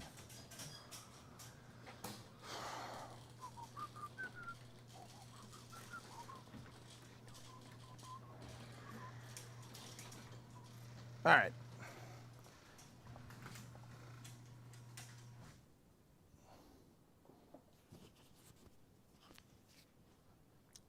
Okay. Chrysler S1 and S1B are the best. Yeah.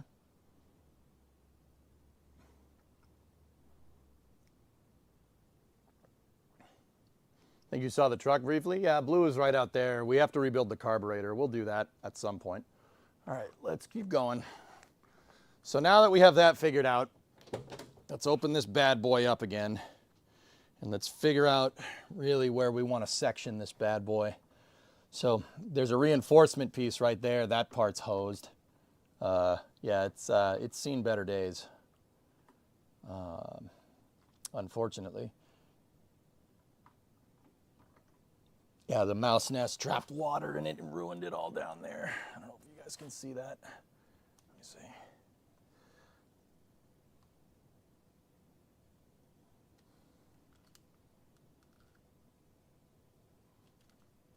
See all right here? See how there's like a stripe of rust? Discovery, go at throttle up. Put the gloves back on too. Put the gloves back on, that's probably a good idea. I've seen better days. Nader, we like cars and car accessories. Yeah, Bluefus is out there, dudes. It's been kind of sitting. I haven't been able to maintain my fleet because of crazy current events with me. So, yeah, we'll fix it. We'll fix it and we'll get her shored up for when we do the next road trip. When that is, I'm not exactly sure. Soon, though.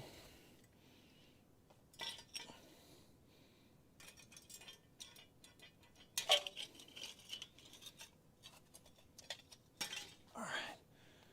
Okay, let's take a look. So yeah, it's scaly, a little scaly back here, but that's just road, that's road salt and stuff. I can't believe this thing is okay. I can't believe it's intact.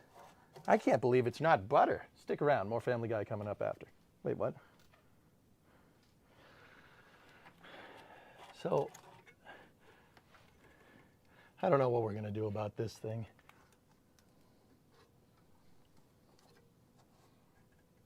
There's a hole in the rocker.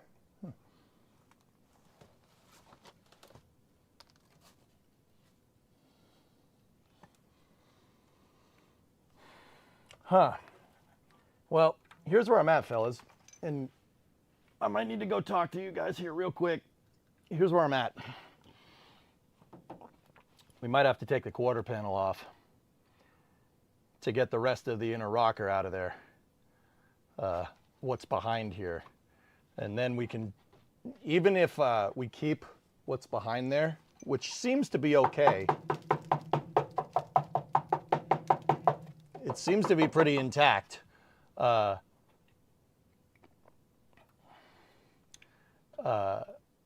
still need to take it off to replace the outer rocker, which would go right here, and then it goes behind this. So what do you think? We could clean all this up and repair up to here, or we could try to take the we could try to take the quarter off.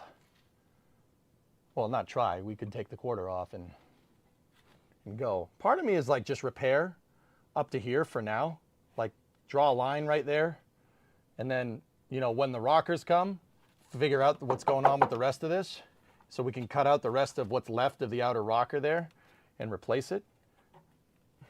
I don't know. What do you guys want to do? We could do either one now. It doesn't really matter. Probably time to pull the fender, plan it all at once. Just break out the trim clad. Trim clad.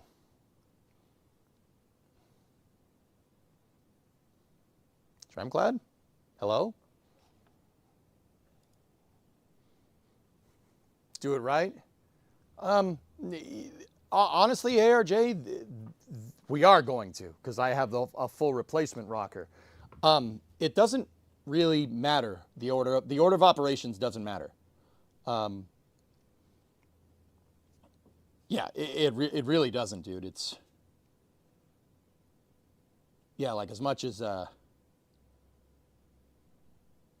weird as that sounds, it doesn't make a difference.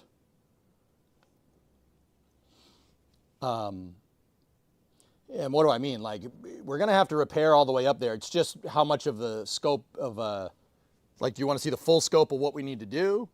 And repair it all at once? I mean, taking that quarter off is going to suck. Because you have to take the grill out. Poop. And we might have to take the front bumper off, too. Huh.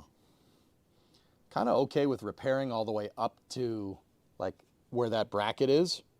Like right here. Repairing all the way up to here and then doing that when we get the rockers. The biggest reason, guys, is so I can... the biggest reason is I need to make space. There's no space left. I have my... an old AMD box that's full of junk right here. And if we're gonna take the fender off, right? If we're gonna take all that off, I gotta make room.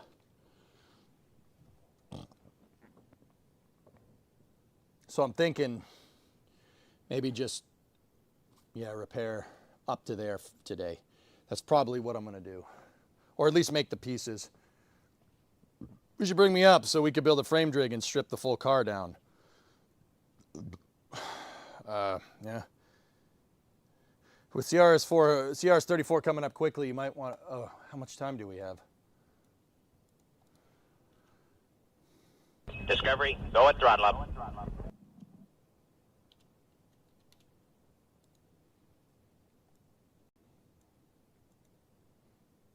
Leave it on for now. Okay.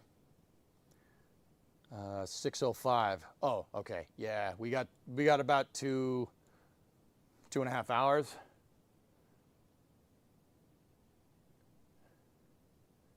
Less chance of damaging it. Yeah, Drew, I don't know. That's probably the right move. But yeah, the thing is, see his rust hay. Rocket launch in the garage? Yeah. Are we done with loud noises yet? No, not yet. Excuse me, one lift. Soon. Yeah, we gotta. I'm down with repairing from here to there today. That's fine. It's okay. And at least using a welder to get that tacked in would be pretty useful.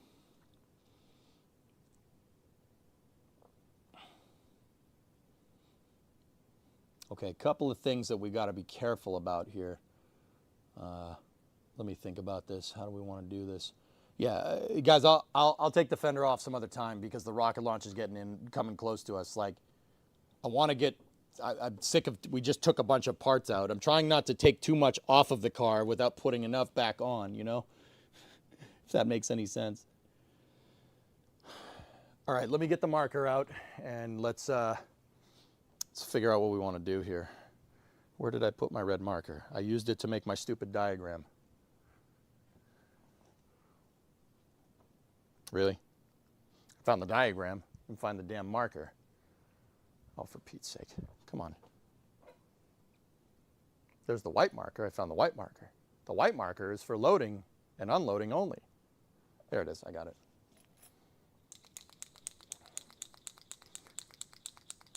Not like you to leave the fender on so you can drive it tomorrow. Yeah. Where's the lift? Well, the lift is supposed to go precisely in the shot that you see right here. I have to get this car rolling so I can roll it out so we can put the lift in. In car terminology, I've heard it called a front fender and front quarter panel. They're interchangeable. I mean, it kind of depends. But it's in, yeah, if you say front fender or front quarter, I know what you mean.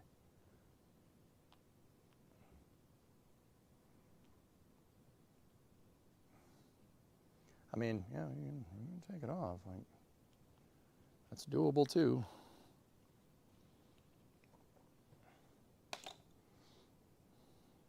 I still want to map out what we need to get at and what we don't need to get at here. So let me unplug the grinder so I don't roll onto it and activate it, knowing my luck. All right, let's take a look. So,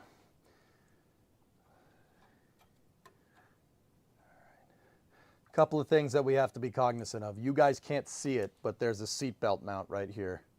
The metal around the seatbelt mount is good, so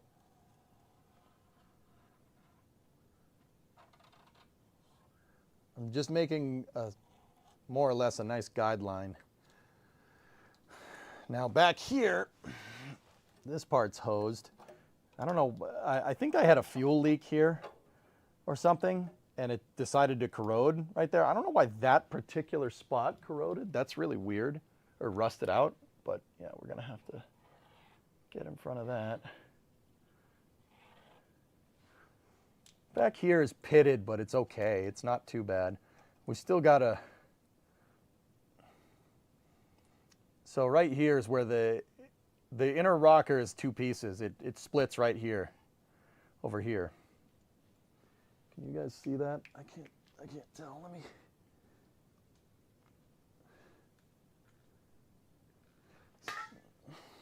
So it splits there, and the two pieces are lapped over each other where the main pan meets the rear pan. Yeah. We do need to put a plate in there, so I'm going to draw a line right here. We do need to chop that bit out. Or we could just lap one, keep lapping it on there, and lap it over this part, this metal. That's good. That's probably what I'll do, and we'll just buzz that up. So, once again, this part of the inner rocker I actually got relatively intact. It's just a little bit pitted, but we can zap some welds and then grind that flat. I'm not too worried about it. I'm trying to cut out as little bit of the metal as I need to.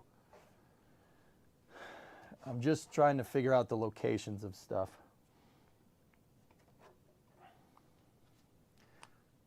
Now, on any other occasion, I'd be a little bit worried here, just because the floor pan kind of meets here, right? And remember how I said that the frame rail, the inner rocker is kind of an L shape? The floor pan kind of picks up on it and hangs on it like this, and then it goes down. And that's what that is under there. I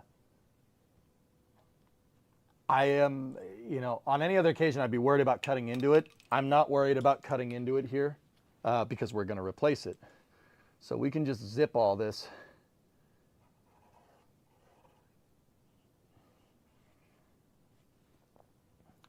And then from here back where I'm going to lap that and plate it again, it's not, that's part of the aft pan or the rear pan there. Car is made up, in terms of the floorboards, it's made up of three principal components. You have your main pan here, rear pan there, and then trunk. We did the whole trunk. And we're gonna do most of the main pan too. The rear pan's actually relatively intact on this car. I have no idea why. It just had a couple of holes in it that I patched up. And then there's the suspension bracket that we repaired as well. Should be okay.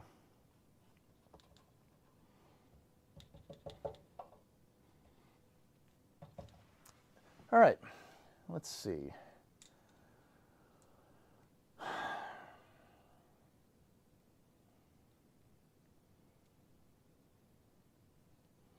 All right, so we'll zip up here. We'll start there. From here back seems to be pretty okay. There's some parts that we might want to just grind off so we can put the new plate in. Now, we have the seatbelt bracket there. That's around good metal. Now, right here, if you guys notice, there's a spot weld right there, right there, right there, and right there. So 1, 2, 3, and 4. There's 2 sets of them. They're right here and right here. What those are the mounts for the seat. For the seat, it's like an L-shaped bracket that looks like this, and it goes right there, and it's welded to the inner rocker.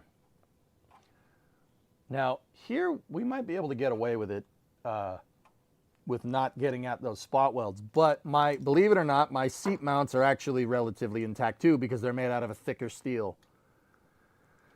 So that's good. We got that going for us, which is nice. But yeah, we're pretty much cutting all the way up there. I'm not sure what we're going to do about those. I don't even think I could. I'm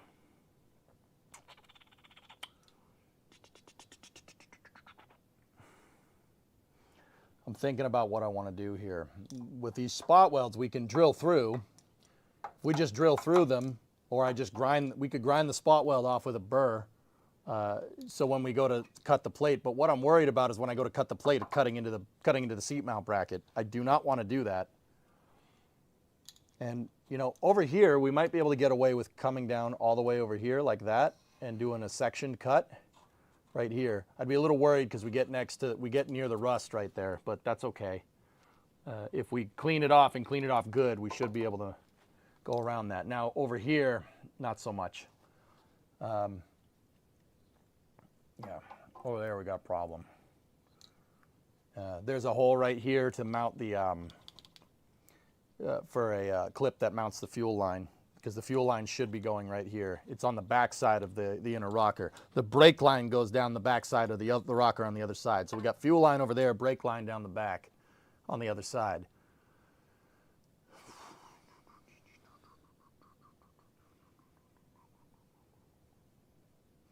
Now, we still have somewhat part of the rocker here. Well, I'm kind of curious to do it. Just see if we'll clean this off and see if we can drill some of these welds out. I'm just kind of curious to see how much of this is actually intact. It is rusty, but it doesn't look to, oh no. Yeah, it's rusted through right there, so we're not saving that. Yeah,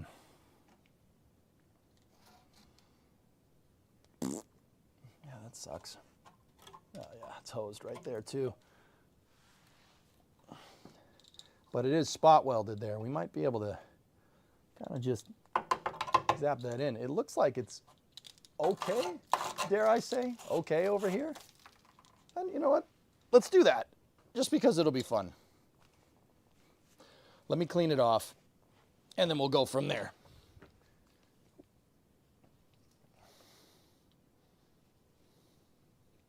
Who needs seat belts? That's what your father's arm is for.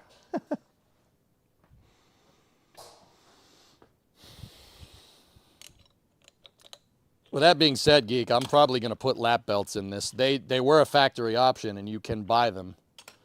And let's be real, I'm pretty sure the seat belts in this thing are the original belts. Hi, by the way. So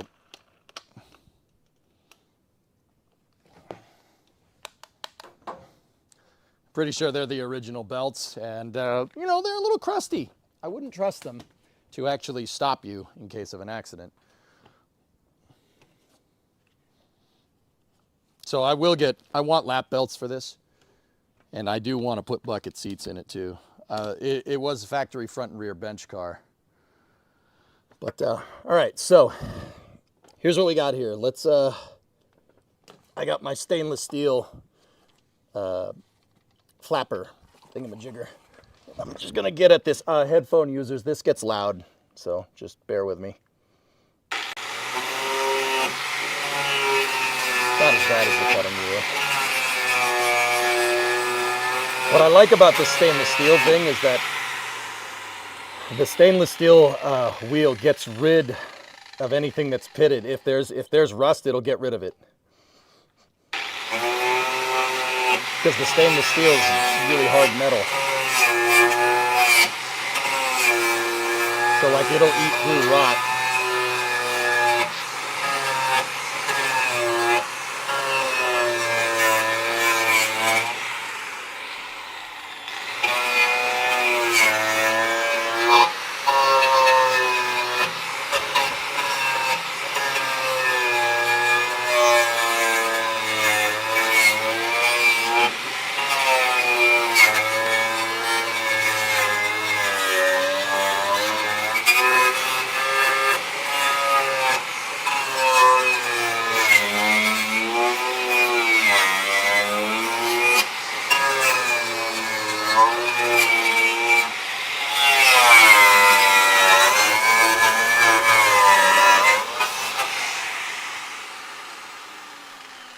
can't help but notice that after we did a pass, there's a lot more holes in it than there were. Wow.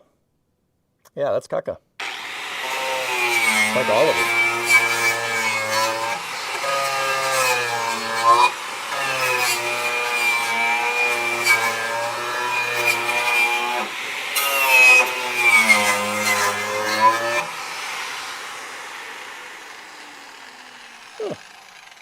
Yeah, it's pretty bad.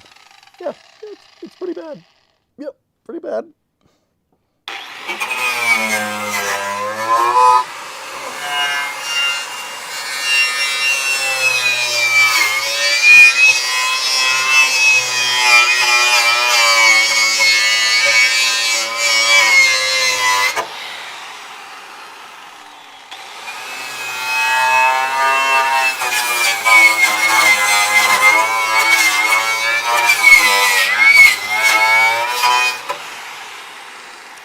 What's worse is that it's warped.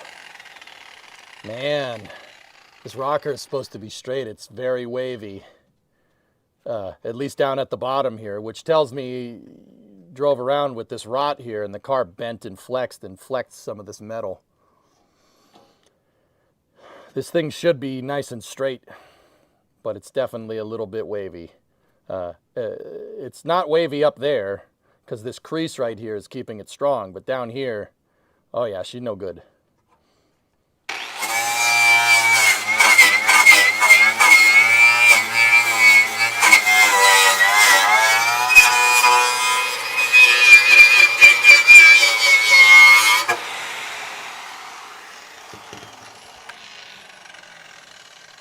Yeah, I've seen enough.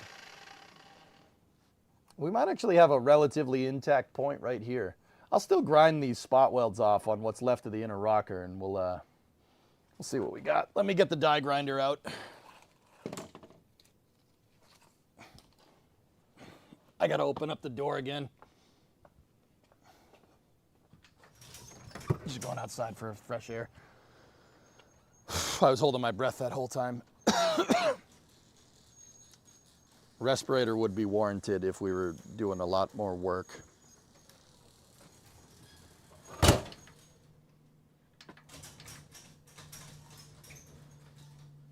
Cool. Just get the air, get the crappy air out of here.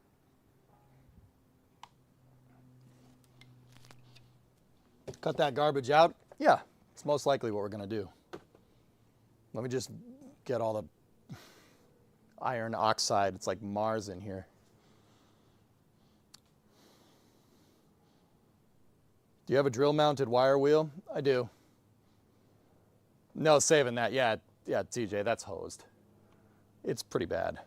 There might be one or two like decent-ish spots, but the decent-ish spots are all like right there looks okay. That's junk. This is junk. Everything's junk. The reason why I want to do this is I want to cut this out in kind of segments. So I'm worried about getting at the seat mounts. We definitely don't want to cut into the seat mounts and compromise them, right? It's actually one of the few things on this car that's actually good. They're okay. They're intact. And I don't want to mess them up. So, yeah, I gotta be a little careful. But yeah, see, like behind, from here back is actually okay. Yeah, see, that's all good. That's fine. There's a little patch right there that I gotta finish the inner rocker. I only went to a certain point on purpose. So that hole right there is from me. That's rot. And then pretty much everything from about there to, for the most part, right here is junk. But like I said, the seat mounts, the bracket for the seat mounts, you can see the spot welds. I'm trying to see how low I can get so I don't have to drill those welds out. But yeah, I mean, and that's kind of the reason why I want to see if this area is intact so I don't have to cut up on that red line. But it looks like we might have to. So here's what I'll do. We'll grind from here back. We'll cut that out as best as we can. I'll try to cut it as close as I can to to the aft seat bracket. There's one here and there's one there. Try to cut as close as we can to the rust, right? Right? And then here I'll stop, we'll cut down. I'll try to get at those spot welds right there and see if that is more or less intact. If that's intact behind it and it can clean up, and you know, we might not have to cut too far into the seat belt, or not the seat belt, the seat mount.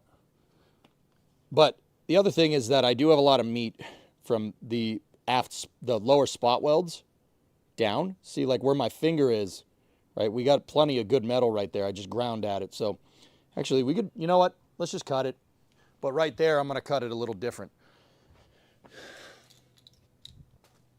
We can go down here like this and around the mount like that. We just got to be careful we don't get at that rust right there, or we don't leave any of it. We have to get to good metal, so when we weld new plates in, it's okay. Yeah, my seat mounts are actually intact, which is weird.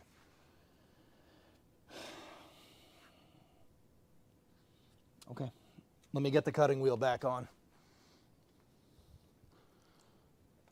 Cut as straight a line as you can. Yeah, that'll make it easier for sure. All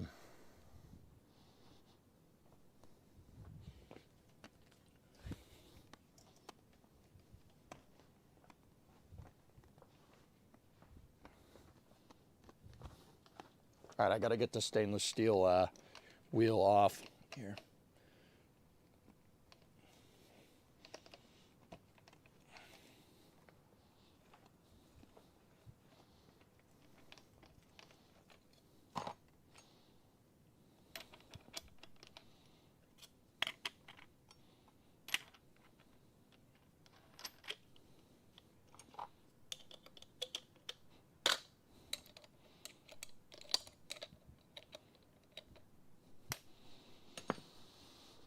Okay, we got the cutting wheel on. Hey, passing. What do we got on the spacecraft that's good? The hood is good. The trunk lid is good. The doors are good. The rear pan is good. The firewall is good. The front frame rails are good. Front fenders, good-ish. It's the weird thing about this car, dudes. The stereo works, yeah, the radio works, yeah. So the weird thing about this car, and you know, up there where we're dealing with under the front door, the passenger side front door, that's normal. That's what happens to these cars. That is just, call it a design flaw, I guess. Up there, that rusts. That's what happens. That happens with even modern-ish cars nowadays. Like if you have a early 2000s Jeep Wrangler, the TJ model, they didn't vent the frame. They didn't give a place for the dirt to fall out of the frame, so the dirt goes inside it and rots it from the inside out. That happens on TJ Jeeps. Even from a car that's 20 years ago, let alone like 50. So that's all normal up there. But the weird thing is from where the dashboard is, right there, from the dashboard is forward, there's no rust. It's intact. Like, there are little things here and there, right? But it's intact for the most part. Like, there's no serious repairs that are needed up at the front, which is weird. Because from there back, this car is like it was hosed. It's just, there was nothing back here. There was nothing back here when I started. There was nothing over here. I went to take this stuff off and it fell out of the car. So I don't know. My running theory here is that somebody used this car to tow a boat around and they backed up the car. The car was backed up into salt water a bunch of times. Like, that's the only thing I can really think of. Like, even salty roads wouldn't explain where some of the rust is, or where some of the rust was in the back here. Like, I don't know how a car rusts that ridiculous. Like, road salt, like there was the there's a aft cross member back here, and it was rotted in the normal spots where these cars rot, but dude, the extent of the annihilation back there was ridiculous. Yeah. See, passing, yeah, it was, the car is from New Hampshire. It's spent, as far as I can tell, it spent most of its life there. What's bizarre is, you know, if it was driving around on New England roads, the front frame rails should be hosed too, but they're not. That's the weird part about this. The front frame rails should be destroyed from driving in the winter, but they're not. They're really intact, which it looks like a car that's from California, let alone a car from like New Hampshire, right? It looks like it wasn't driven in the salt belt from there forward. I don't understand why. I don't know the history of this car. Like, I only know that it was from New Hampshire, and that's about it. We have some build sheets, and we were able to trace some things here and there. I thought it was a Canadian export car, but it wasn't. It turns out it's not because it doesn't have the right dash in it. So, like, I don't really know. Like, I don't think this car was ever sold in Canada. I think it was delivered to New Hampshire, and as far as I can tell, it's been there the whole time. Like, but I don't know for sure. You know, like, I think the only thing I can really default to is that, so the prior registration was out of Manchester, New Hampshire, which is in the Lakes region of New Hampshire, more or less. So backing this thing into water a lot, or if the guy had a boat that goes into the ocean, you'd go down to Portsmouth, New Hampshire, and you'd back it in a boat there in the salt water, or it could be somewhere in between, right? But yeah, it looks like the back of the car was submerged at some point, which is weird. Like, it looks like it was underwater just because where some of the rust is just ridiculous. Like, there was rust in spots on the back of this car that had, like, that's not normal, like, not the normal points of wear. Or it could be used as a boat. I mean, it is a land yacht. Yeah, so I don't know, man. Like, it's weird, dude. This car's been, yeah, I don't know. The way it's rusting is very strange. Like, 'cause you'd think the back should be as bad as the front. There are normal spots where it rusts in the front that are, like, not even pitted. They look like it rolled out of the factory. Like, the inner part of this car is, like, if you look at the engine bay, it's clean. Like, the paint's still shiny in there. Let alone, like, it's not rusty. Like, I don't understand that. The butt end sitting in a flooded ditch for a couple of years. Yeah, Butcher, it had to have been something like that, dude. Like, maybe when the car was stored. The guy before me stopped driving the car in 1994.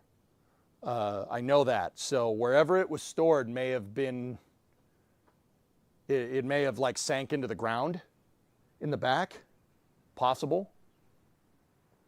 Yeah, if it was in an area where it floods, like, the back of the car could have been submerged, like, it could have been in a ditch, like you said. Possible. I'd have to go call the guy that I bought it from. I know that guy's still around. I bought it from him like 12 years ago. I don't know if he'll remember me, but I know he's still out there. Like, I see his posts on Facebook Marketplace all the time.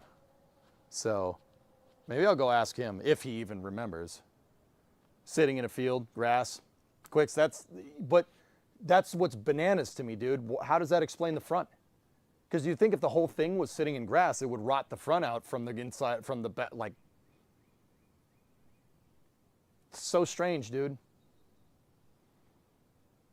Even tall grass on the back half. Yeah, storing cars on grass, just on a side note, dudes, doesn't matter if it's a new car or old car. Never park a car on grass for a long period of time, ever. Don't ever do that. The grass holds a lot of moisture because it's a plant. And it'll put a bunch of humidity under the car and rot it from the inside out. Don't do that. If you value your stuff. If you don't value stuff, don't worry about it. Okay, let's figure out how we're going to draw a straight line here for cutting. But yeah, very, very weird, this car. Grass could be another thing, dude. Yeah, but just the extent of the rot was just nuts in the back. I've never seen anything like that. It definitely wasn't in the places that these things usually rust. Very weird. All right, I need some flat stock here to give myself a ruler. You know what? I know what we can use. I have some flat stock left. Some flat stock left over from another project.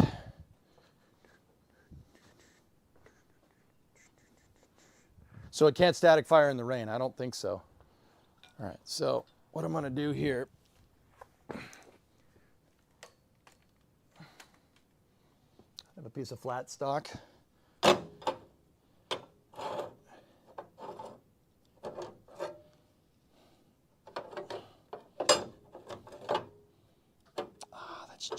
That's just on the freaking.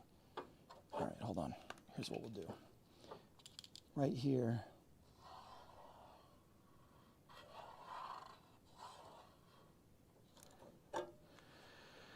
We got a nice straight line.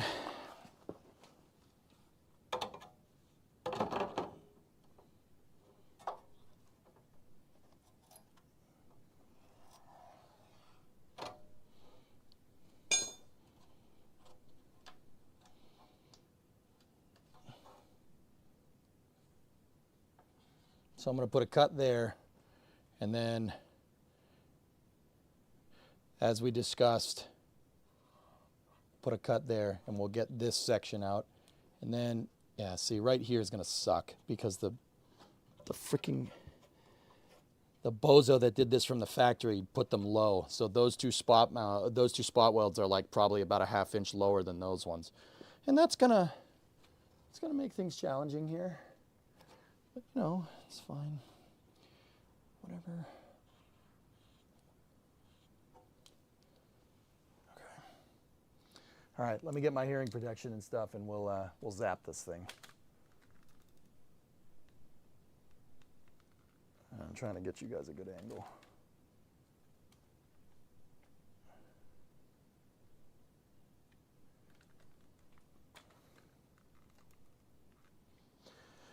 So, yeah, you know, I was thinking like, oh, it'd be fun to save this. It's pitted to hell in there. Let's just.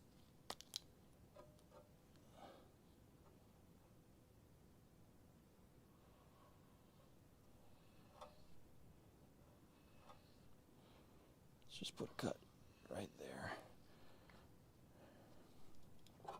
And then this whole shebang can get cut out.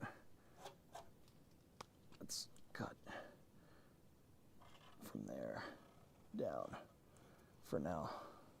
So these spot welds over there are from what's left of the transmission cross member, but there's nothing left. There's nothing left there, so we don't need to worry about that. So we're gonna go up here.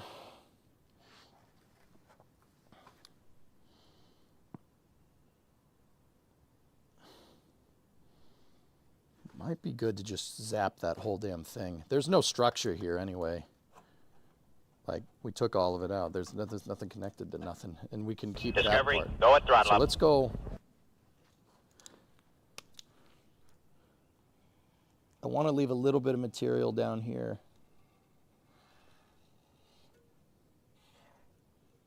A little bit of material up there so we can weld to something. All right, let's roll. Let me get my eye protection and stuff. Let's do this. Mundane. You need a Ferrari saw at this point. What?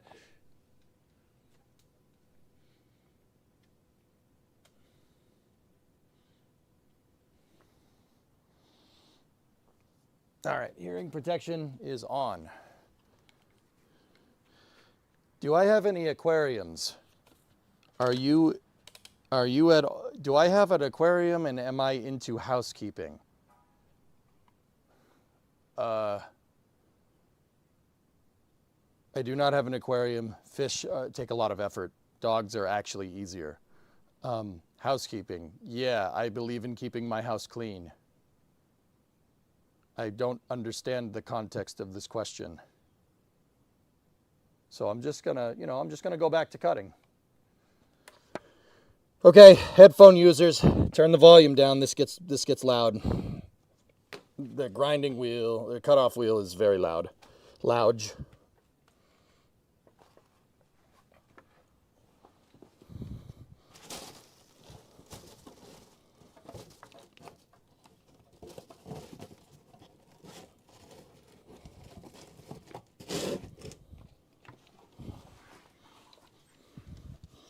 All right, so let's start here.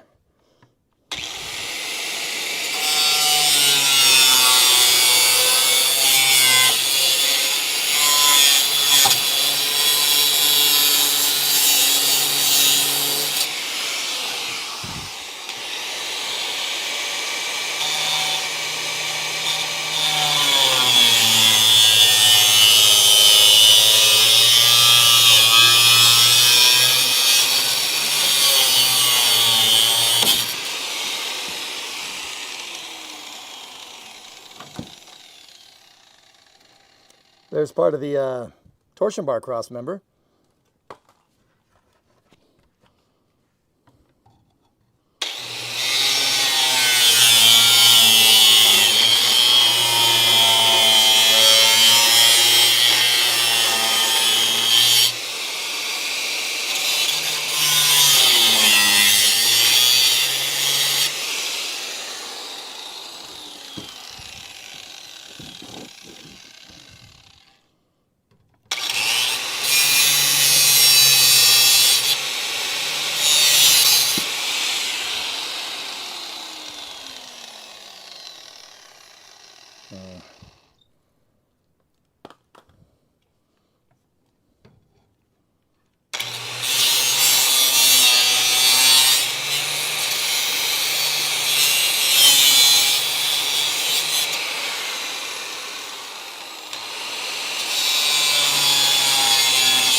So it's going to be weird to get at because of the door.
Believe it or not, some of the torsion bar cross member is still attached. Not much. It's not definitely not structural, but it's still there. So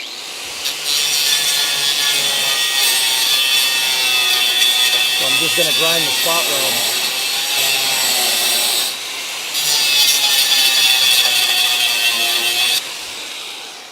Grind the spot weld off. I kind of messed up on the straight cut there, but it's okay. We can straighten it out. It's no big deal. All right, let's do this way.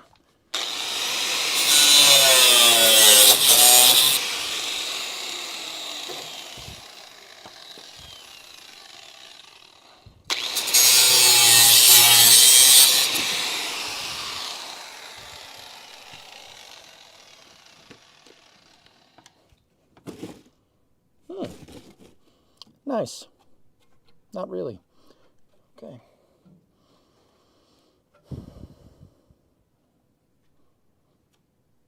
Yeah, there's nothing, there's not much there. There wasn't much of anything here. There should be, but there's not.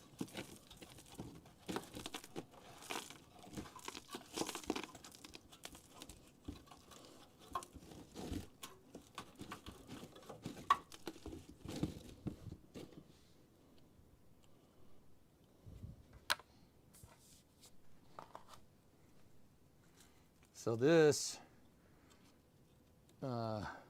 should be right there. That's where that should be. It should hold that all together, but it's not. Yeah, that's junk. All right, let's keep going.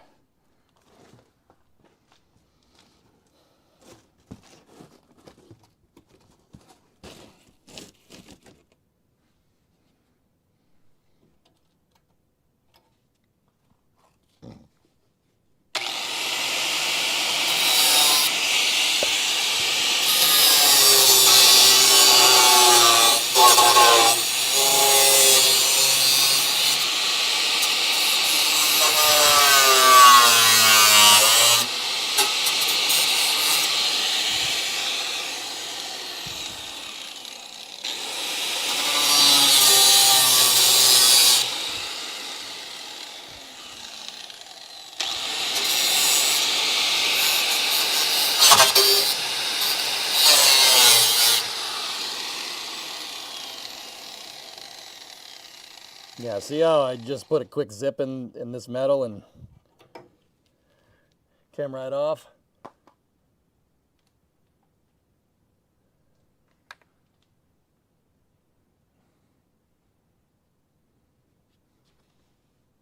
Yep. Okay, let's go over here.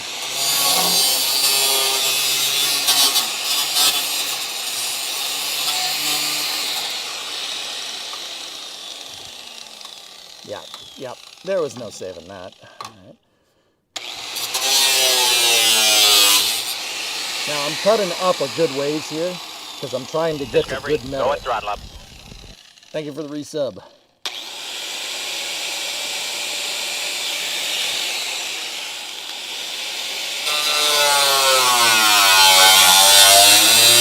Discovery, go and throttle up.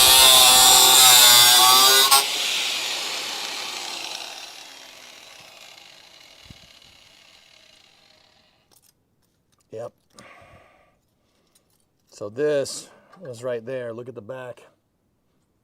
No good.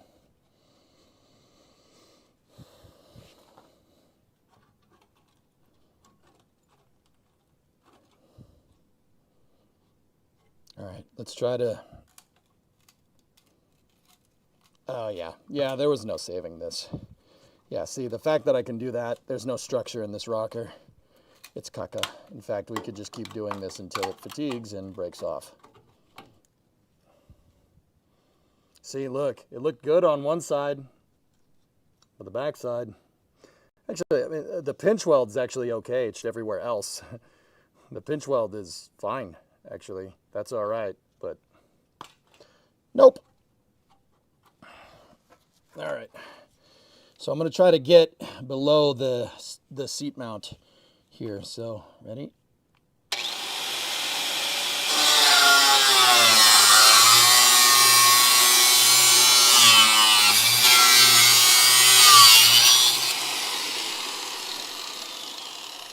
Looks like I got it. I got around it, so that's one good. Just a little bit of rust right here that I'm going to zip out.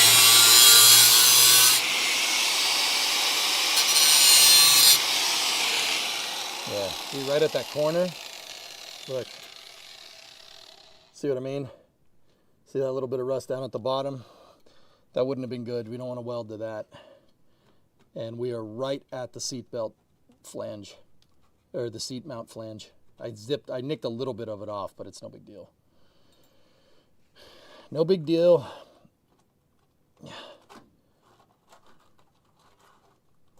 So when we repair this, right, what I'm going to do when we cut the floors out, after we'll plate this, and then when we cut the floor out, all right, we'll be able to get at the back side of these, and we'll clean what's left. We'll rust convert it, because this is still good metal. You can tell because it's not really moving. It's this stuff down here that you can do that with. I mean, this part's a little bit weak. But the back side of these panels is pitted to all hell.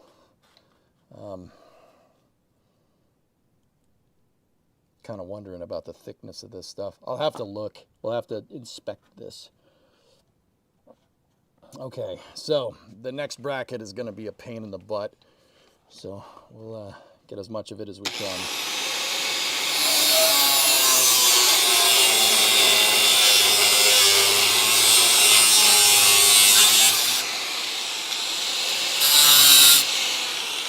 I want to do the bracket just a smidge. It's okay though.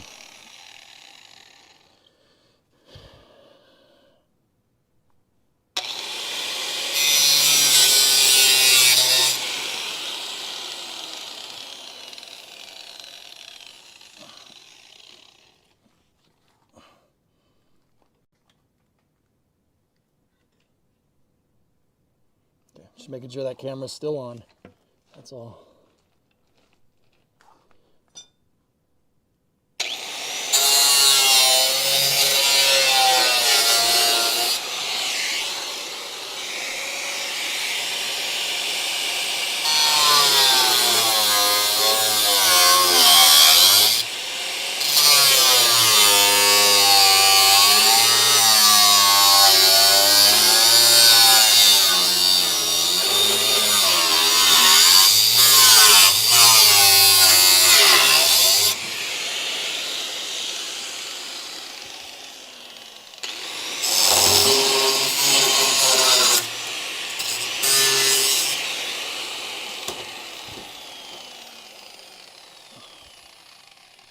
Yeah, like I said, I cut into the floor a little bit, but that's okay. This part that's behind here, we're going to replace that. So what I'm not going to replace is the seatbelt mounts, because it's the seat mounts. I keep saying there's seatbelt mounts, but it's not. Seatbelt mount is over here. I'm not replacing these because they're one of the pieces of the car that is actually okay. That's why I kind of have like a section here and a section here.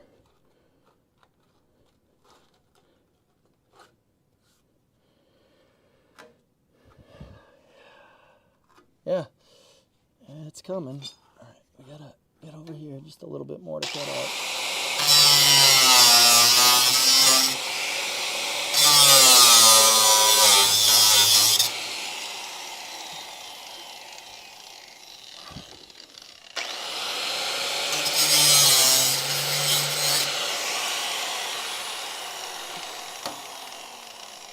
It looks like it's spot welded. Huh. They spot welded it to the pan. To the... there we go. Got it off. Yeah. Yeah.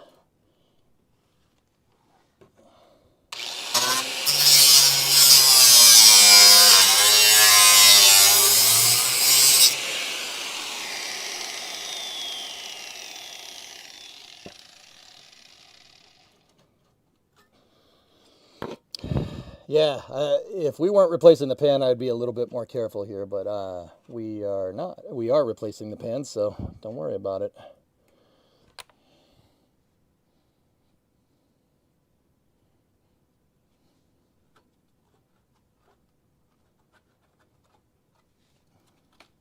Just want to make sure what's left here is nice and solid.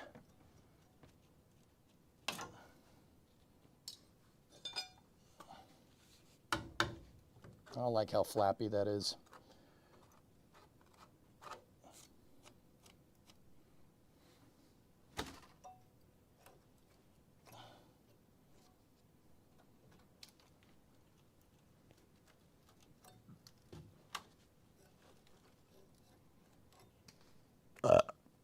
Excuse me. See, that's nice and solid up there. That's not moving at all. See this part, that part's moving a little bit. I don't like that. But I did put a cut in it, so you know what? Let's just zip it out anyway.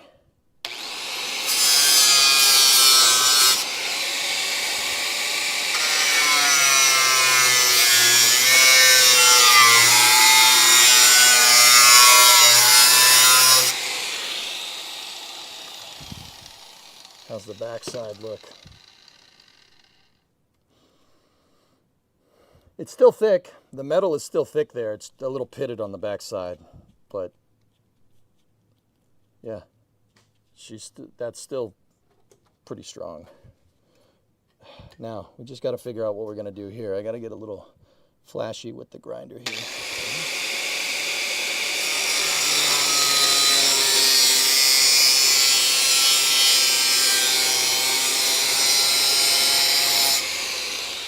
I just did a little surface cut, see if I can get to good metal right here without screwing up the seat mount bracket too much. There we go. Hey, we got it. What do you know?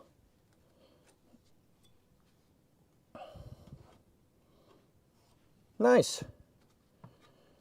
All right. Cool. Gotta make some just precise cuts over here. Just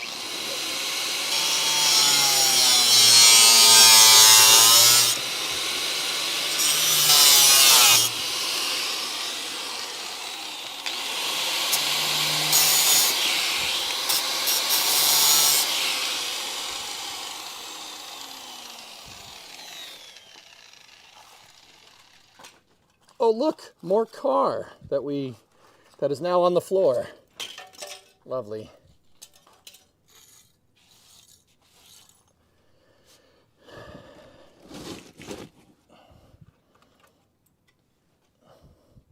Yep. All right. This is pretty good, dude. I'm gonna have to take the die grinder and grind this straight, and then I'm gonna cut what's left of this stupid transmission cross under that.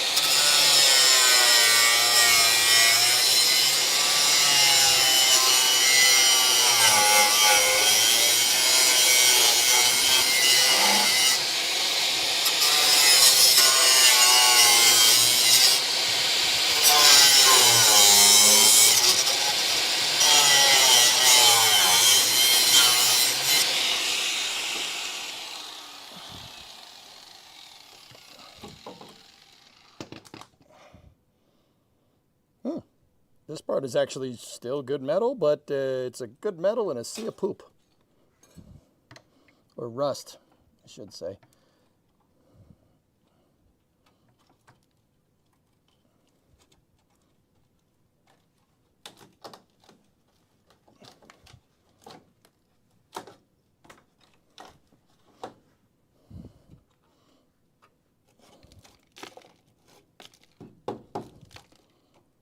Somebody short-stranded a plate over that without fixing this. That's just put something over it, and if I can't see it, it's not there. All right, I'm confident I got all the caca out of here.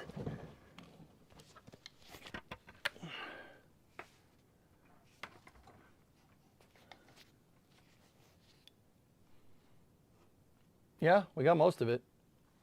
We got to grind off a little bit of what's left there, but I didn't get at the seatbelt mounts. We actually left them intact. Just got to clean up some of the edges. We'll get the die grinder out and just zap this thing nice and straight. Car's still strong, yeah. Despite all that structure out of this thing is still staying nice and strong. It's not moving, which is good, because it's the bend parts of the rocker right here that are going to keep that nice and strong. Good. Sweet.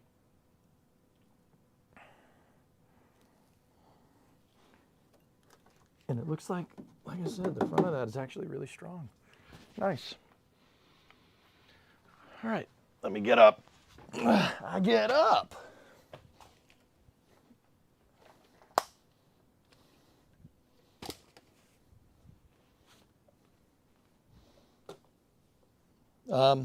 Let me see if I can get you guys just a lower camera angle here so you can see what I've been seeing.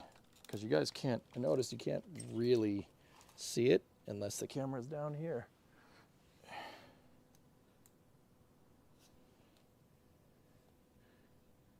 See, I got at all this.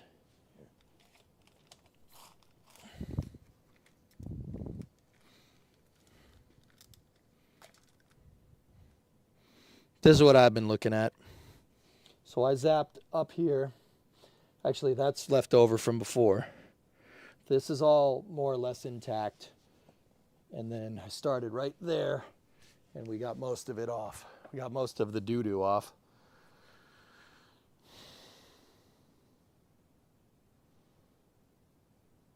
But see the seatbelt brackets? I was trying my best not to cut into them.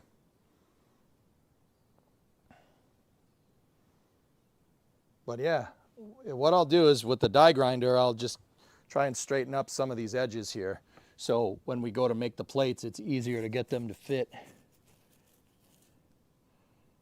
And yeah. Yeah, like I said, dude, even with the door hanging off of this thing, she's still structurally sound. I can't believe this. These B-bodies are strong. They're strong chassis. I can't believe this. Like even with all the rust, this thing, I mean, it's on the frame, like not on a frame drain. It's up on jack stands. It's being supported pretty much everywhere. But yeah, we're not getting any movement. There's no movement here. Like, see, with the part of the rocker, the outer rocker that's still there, nothing moving. They can just wiggle just a tiny bit, but that's it. No movement from the rockers there. Good. Good stuff, man. That's really nice. And I can kind of see in there. I can kind of see in underneath there. Let me take a look. There's mouse nest galore still in there. I'm gonna have to sit here and grind all that caca off. And then we're gonna have to remake this thing. That thing is hosed. At least zap it off and make a new tab. So, Hellfish, I don't know if you're here, dude. Those things are what I was talking about. We can make these, and I'll put, when we go to put the new rockers in, I'm gonna make a bunch of these like horizontals, and I'll put one right here, replace that one, put another one here, put another one at the front and back of the B-pillar. And then, yeah, we'll have a reinforced rocker panel. It will not move. It'll stay nice and strong. That's the idea, at least. Let me get the deburr. I just want to see how good this metal is.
So what this little guy does is get any excess metal off of this thing.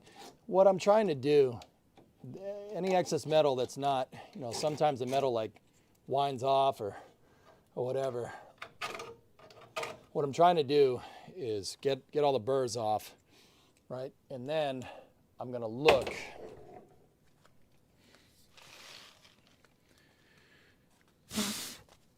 I'm gonna just look at where we cut and see how thick the metal is.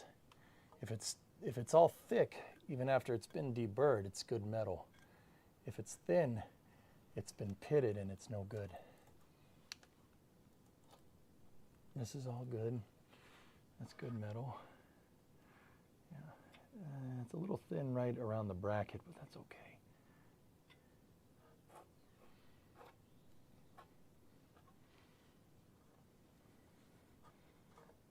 Yeah, it's pitted just a smidge back here.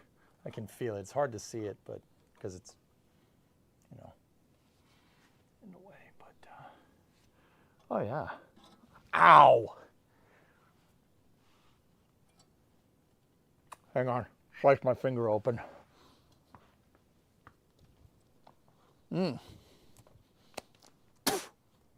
Yummy. First blood. Yeah, on the blue tape part. I did not deburr the part that's covered in tape. Tastes like blood. Hang on, let me clean this out. I don't want to. I got a tetanus shot, but I don't want to. I don't want to take that chance. Because like there's mouse nests and stuff around this thing.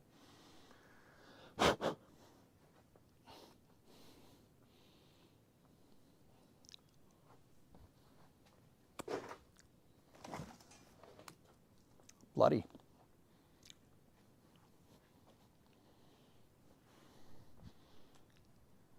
Got to make a blood sacrifice to the car from time to time, guys. It's just the way she goes.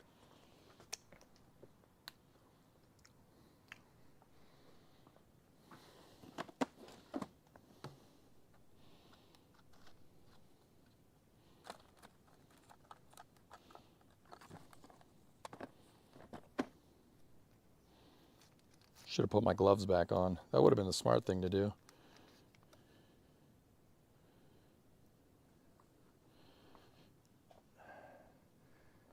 Yeah, that's why you wear gloves. Help, help, help, help, help. Medic! Yeah, right. Call the Bondulans.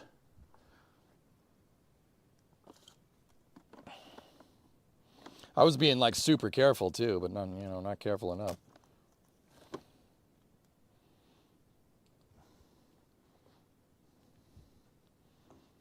Yeah, all right, I cleaned that out pretty good.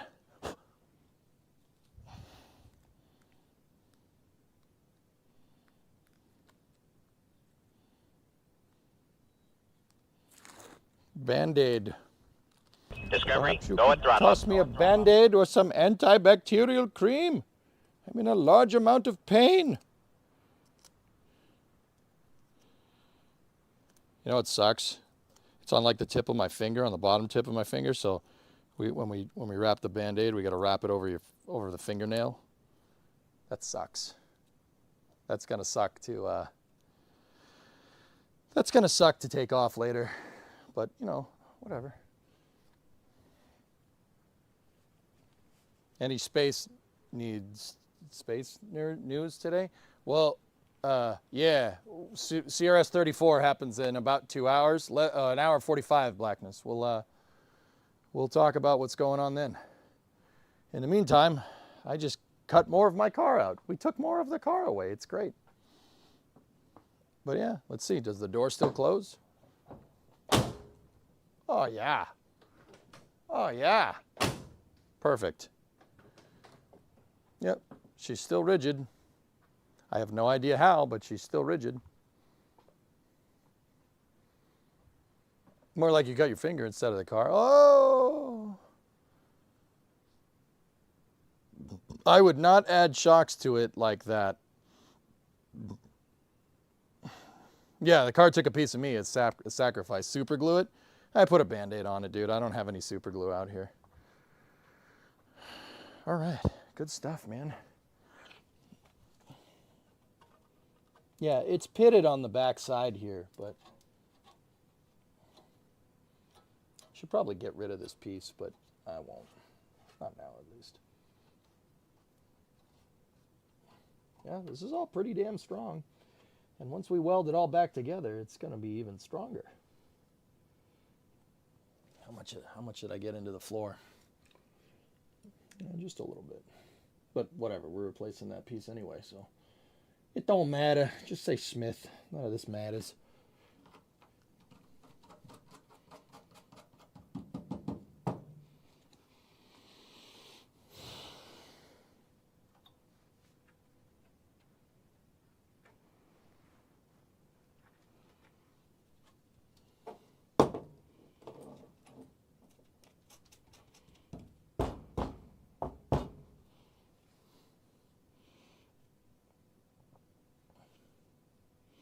That cut is not great. I should have cut it a little bit more to one side, but it's okay.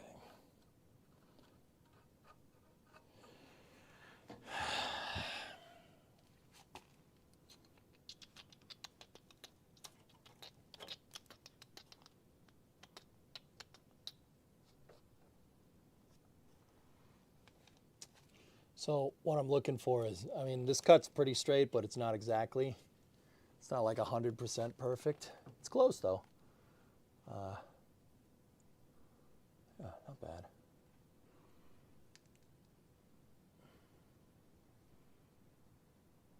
This cut's fine.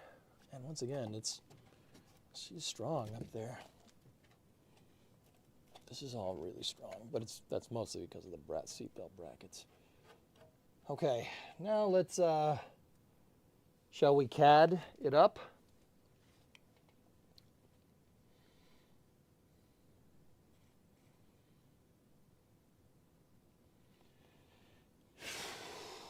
I want to get the stainless wheel back, and I want to polish as much of this as possible. Make a nice clean welding surface as best as we can.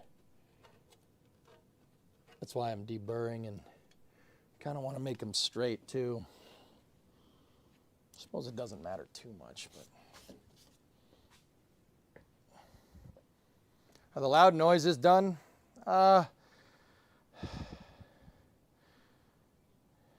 Yeah, I guess.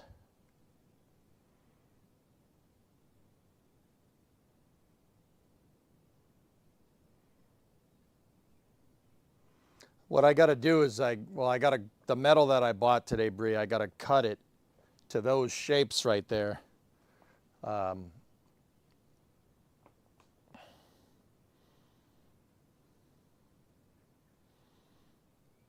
then we got to patch it. Once I start welding, that shouldn't be a big deal, but even with welding, you got to have a welding mask on if you want to look at that damn weld when you get out here.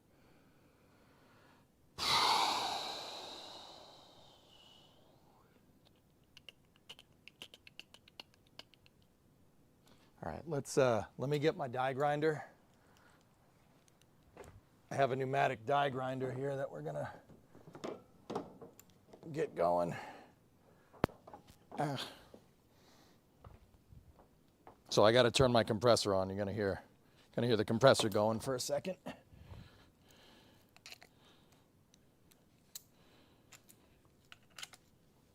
The compressor is loud, so just headphone users again, real quick.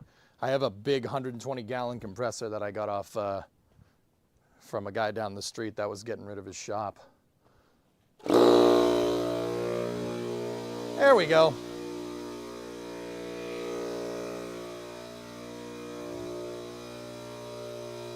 Well, Hellfish, we were talking about when, you got to do CAD first though, right? Yes, yes.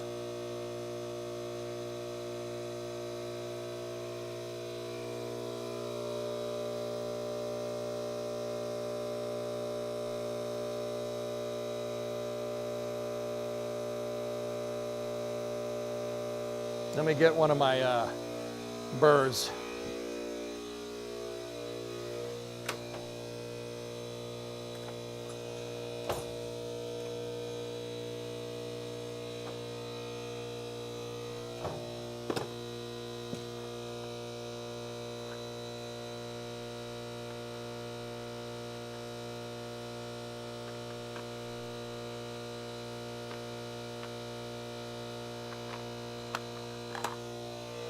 And we'll put the burr on the collet on the die grinder.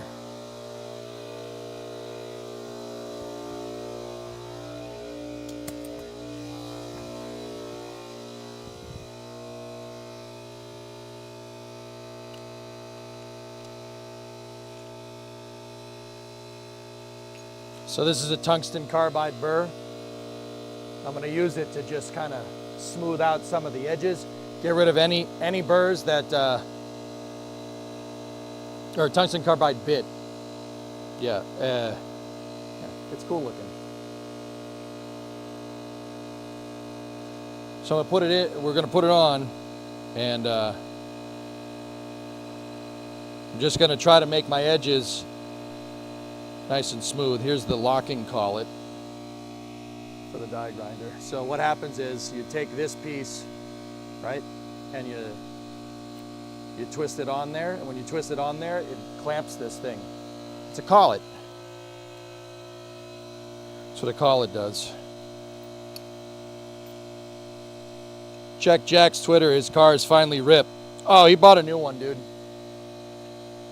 Yeah, I told him to. Well, I approved of it. He kind of did it. He didn't ask me. But he has a better one.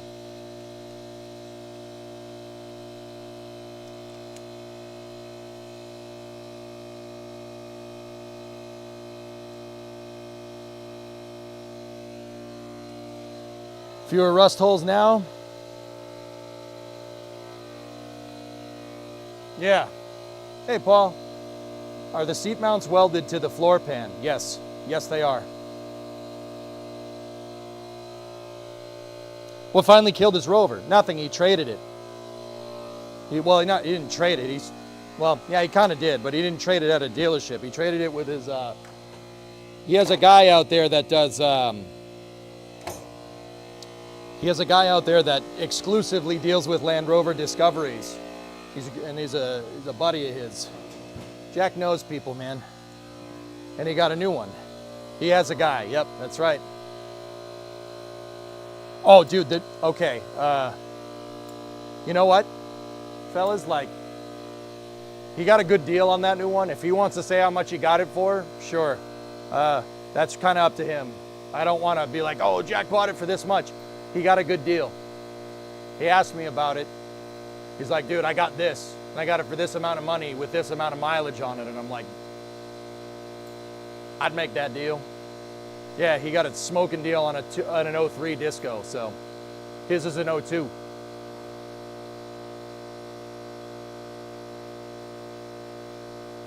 Why not cut a straight inner rocker pedal to make it easier for yourself? What? What do you mean? I'm just using this to straighten up the edges that I cut, dude. So it's easier to make the panel.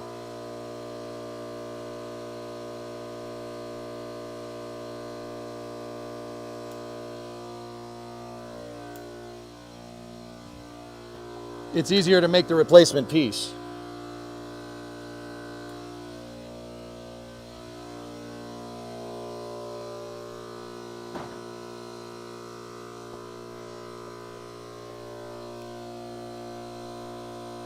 He's talking about your Tetris-like creation. It's going around the seat mounts, Paul. I don't want to move the seat mounts, dude. That's the big one. You see the two, 1 and 2? I don't want to move those. They don't have to be disconnected. No. Fellas, they don't have to be disconnected. There's no floor above them. So when you asked, are they welded to the floor? Yes. If the floor was there. How do you think I know they're intact? Because there's holes. No, they won't go when the floor is removed. No.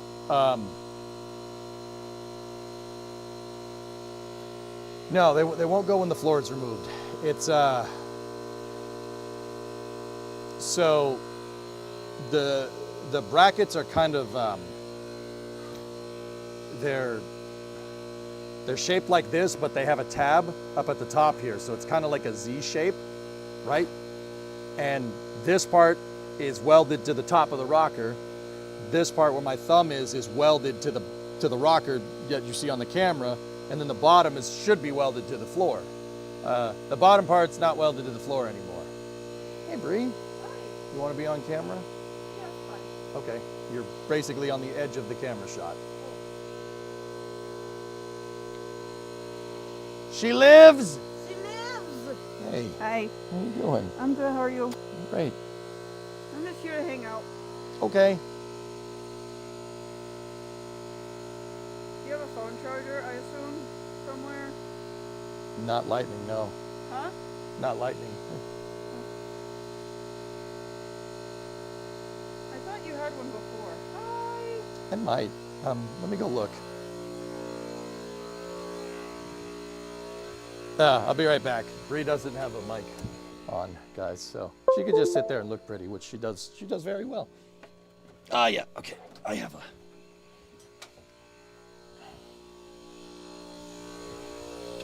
Yep. They can't hear you for what it's worth. Neither can I because I have these. Yay. All right, let me just move some stuff around.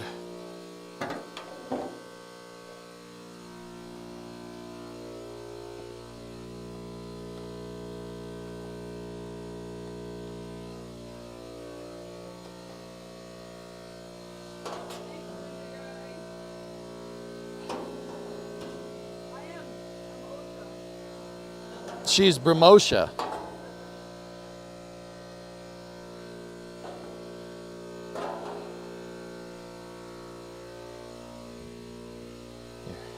Well, you have glasses, so. Yeah. Let me just move some of my stuff.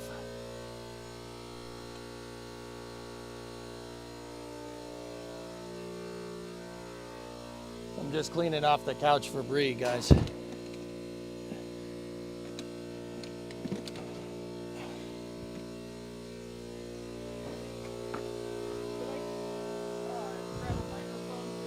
Yeah. Bree wants a mic. I'll give you a microphone. Your second compressor would shut off.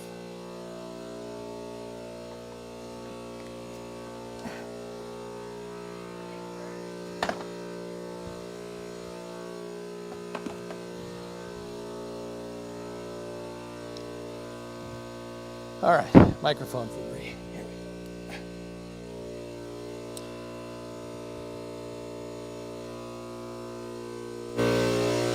Hello? Hello? Hello? Hello? Does it have a leak?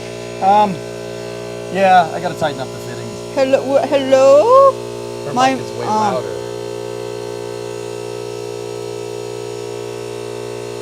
Hello, Ma? 5x5? Alright, so here's what we do. Hello? Hello? Just move it away. Hello, Moto? Flame trench in less than 30. I didn't sign up for the flame trench, dude.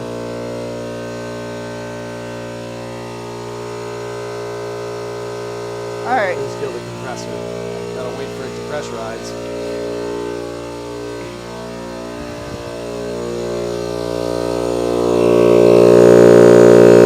Okay, it's at 150 psi, and yes, it does have a leak. I have to tighten up all the fittings on that thing. Oh. You mean the guy we bought it from let it leak? That's I know, crazy. right? That's really weird. Who would have imagined? Should have brought a blanket. That's alright. I have towels. You're not, I'm not, no, we're not doing that. I'll shut the door to keep the heat in here. Oops, sorry, Chet. Man, that thing actually has a nasty leak. You can hear it. It is very audible. It is indeed. I think it's me. I think oh yeah, that's what I was doing. I was trying to Discovery, drain the go water and throttle out of up. it. Oh. Rip Kyle from 1320. Hope you guys are doing well. Yeah, I'd say we're doing okay. What would you say? I think so. Yeah. I don't know. I mean, I made it out here. Yeah, there you go. Yeah. Is that comfy? Yeah, this will do. Okay, cool. All right. Well, before it leaks out too much air, I'm going to put my face mask back on, and we're going to just clean up some of those edges. We're going to run out of air pretty quickly, though.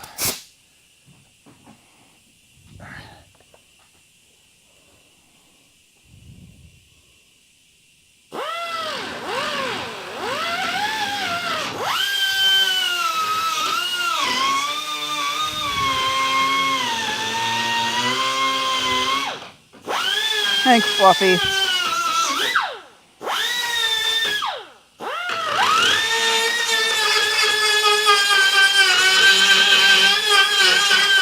It's like dental tools, but better. My teeth hurt listening to it.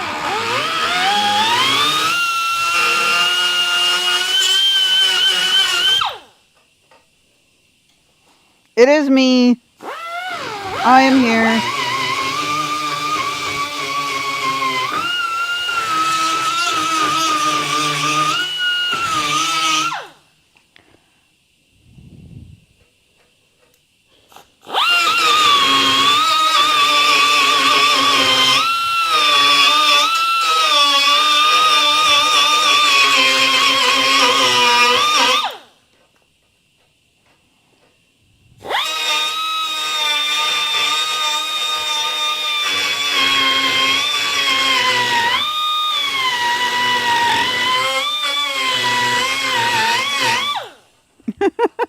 Next tool, please.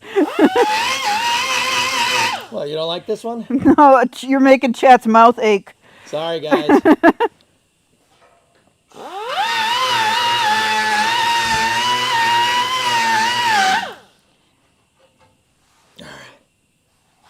We have a little bit of air left, so.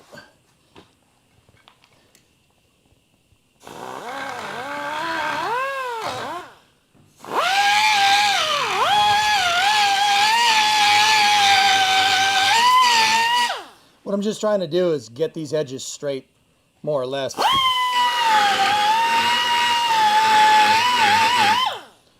Just clean them up. They're a little crooked, but.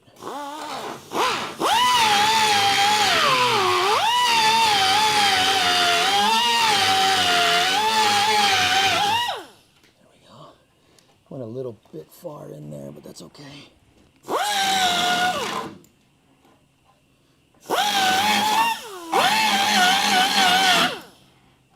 I love this thing. This die grinder is awesome. I'm really happy that it was recommended. Yeah,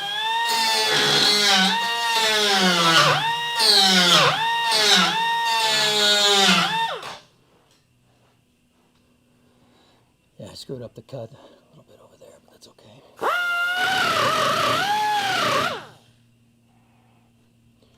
All right. So, guys, Paul, what I was trying to do here, if you're still here, is just keep the metal intact around these, because there's 2 spot welds here. There are 4 spot welds here. There's 2 of them right there, and then the rest is to the floor. Now, once again, I can see this one. This one is not bad, but there is, here, I'll show you.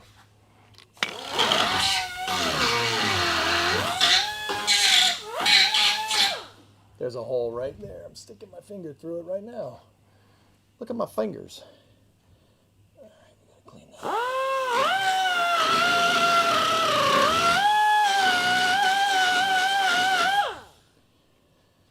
Cool. Once again, I'm just straightening this up so it's a little bit easier to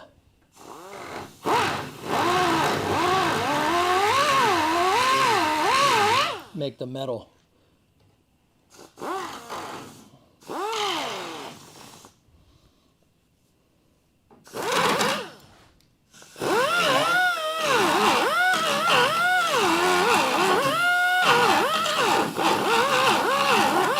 All right, we're running out of pneumatic pressure.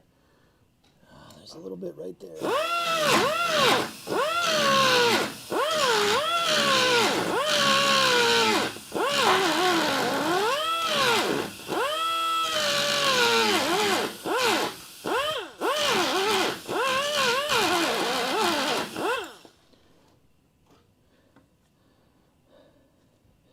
There's a little bit where I screwed up, but for the most part, this is okay. It's pretty straight through here, and just it dips a little bit over there, but.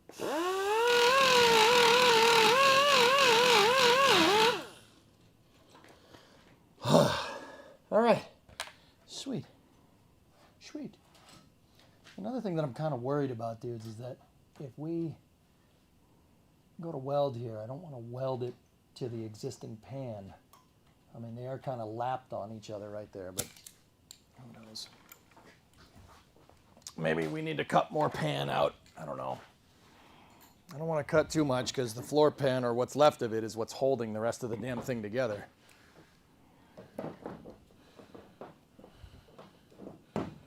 Keep the die grinder there. We might need it again soon.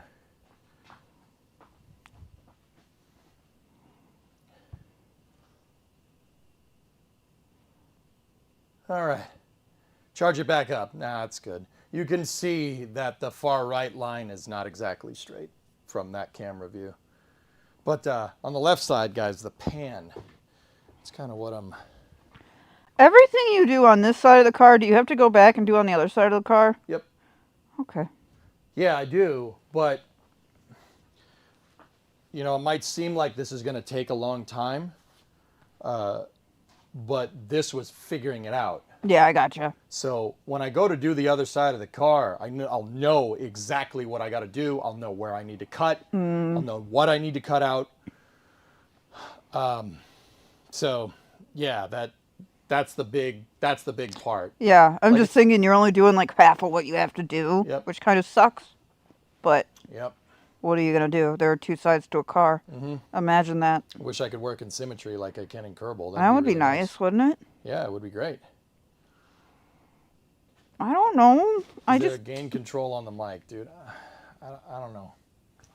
I just got hit at a square. I don't remember how to adjust it, dude, to be honest. Let me see. Sorry, babe.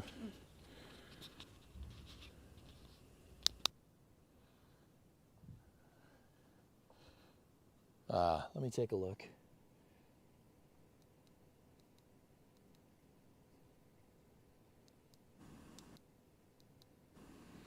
Testing. Testing.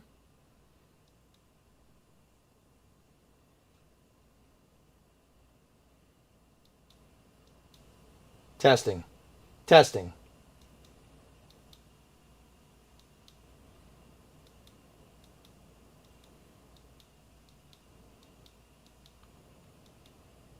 Test. What? Yeah.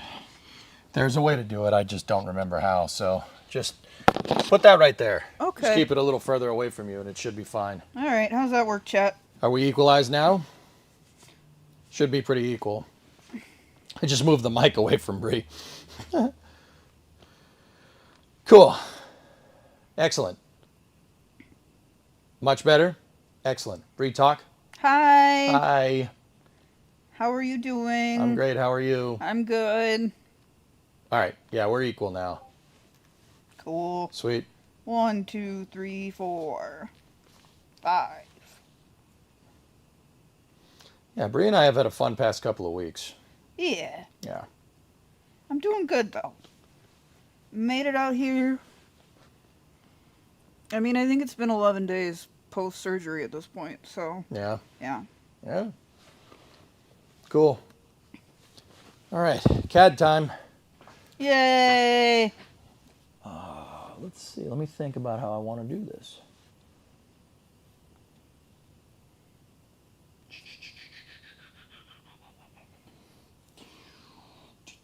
If you wanted hospital food, we could have just DoorDashed Panera. Rip. Actually, that hospital didn't have bad food. No, it didn't. It was pretty fairly priced, too, for what it was. Yeah. I guess I can't really complain. What was funny is that my parents had plans to come out for Memorial Day. So when my mom got here, she was like, you could have just called and told me you wanted me to come sooner.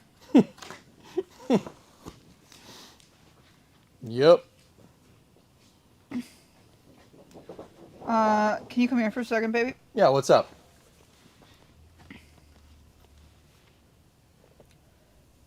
Yeah. Yeah, yeah, Yeah, okay. that's fine. CAD time. CAD time. Glad you guys can laugh about it now. Yeah. Yeah. Well, the other running joke is, when I got my appendix out, I don't know, probably like 10 years ago, that was also around Mother's Day. So I'm just giving my mom internal body parts for Mother's Day now. And it just, it just happens that way.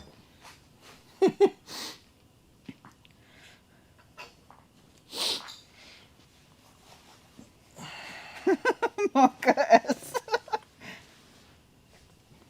Sacrifices must be made to the Brie Mom.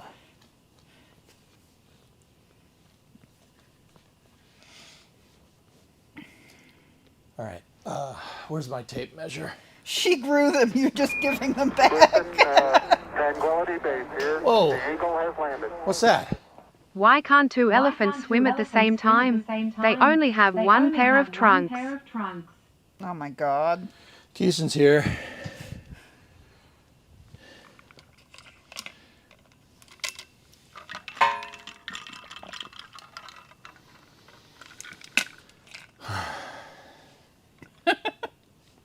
Yep, Keeson's here. I had never thought of it as return to sender, Mr. Fluffy, but that's pretty funny, actually. Yeah.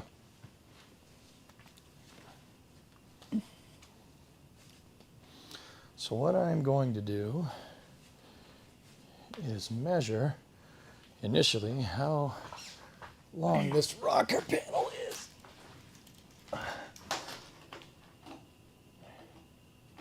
It's 4.5 inches from the sill down.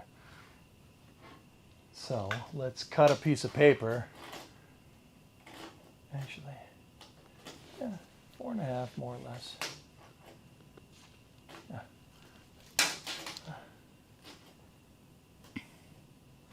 So I'm going to cut a piece of paper 4.5 down, and what I'll do is I'll just run my hand over this, and that should get us what we need to cut. Or I could just put the paper on there and just do the dang thing. Do the dang thing.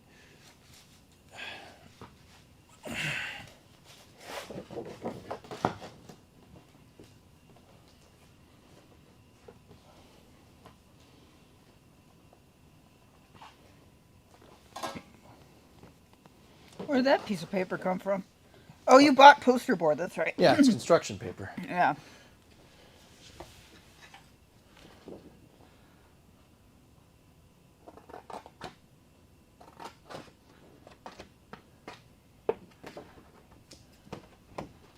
This is CAD, Yeah. cardboard aided design. Yeah. Hey, Goose. What's up? I know you're very concentrated right now. Sorry, but I wondered if you watched For All Mankind TV show and if you liked it. For All Mankind was good in season 1 and season 2. It kind of lost me when it just decided to be The Expanse. You know?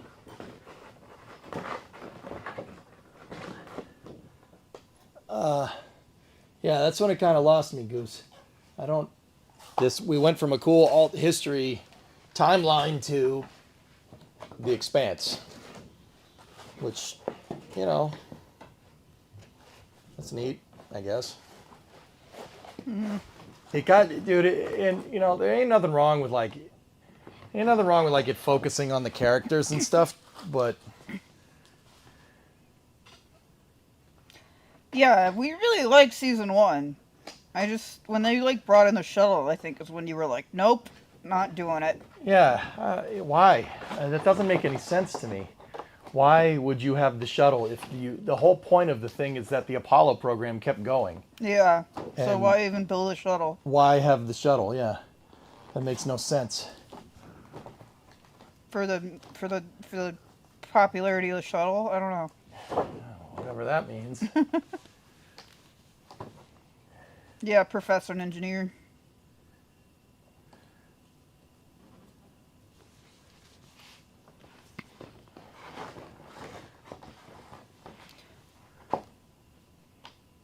The wings in space. True. Yeah, I don't know. Yeah. Season 1 and season 2 are kind of okay, and then, like I said, I don't know. I want more hard sci-fi. I really wanted For All Mankind to go the way of like Project Hail Mary or something like that, or The Martian. Like it could have been like that, but no, it's characters and Which, by the way, Project Hail Mary, you can rent on your TV now, so I think you're probably safe to build oh yeah. the ship. Yeah, it just bums me out that they had an opportunity to go. Is EJ on Flame Trench today? No, I didn't sign up for it, dude. I didn't do it because I wasn't exactly sure if I would have had enough time, like, or if I would have been good today. So, yeah, I'm just kind of rolling. Yeah, like it bums me out that they you had this awesome opportunity to continue the Apollo program, and you could have built out the Apollo applications program, and yeah, and then they didn't, and then they just made the shuttle anyway. Like the spacecraft weren't the point of the show. It leaned way far into character development, which is whatever. People like that. I guess I don't. It wasn't techie enough for me. Like it just got too dramatic, and it's a good show. Like, yeah, not really for me. I stopped watching after season 2. I'm just like, okay. Nice to see you being supervised in your playground. Thank you. Like the whole Pathfinder shuttle thing, it's even then, like, that's not really how nuclear engines work. Like, it's just they black boxed it and it's like, oh, it's got a nuclear drive. It's like, all right.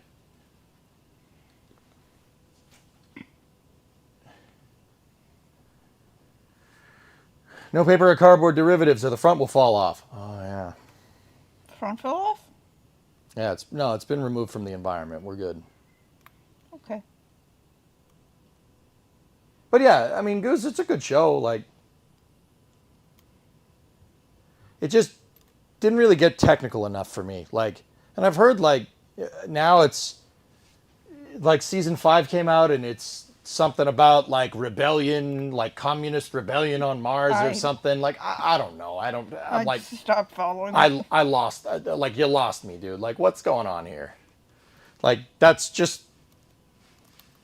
Isn't that not just The Expanse? Like, that's where I'm at. Like, that sounds just like The Expanse with extra steps. Yeah, Nader, I thought I saw that they put it out on video now.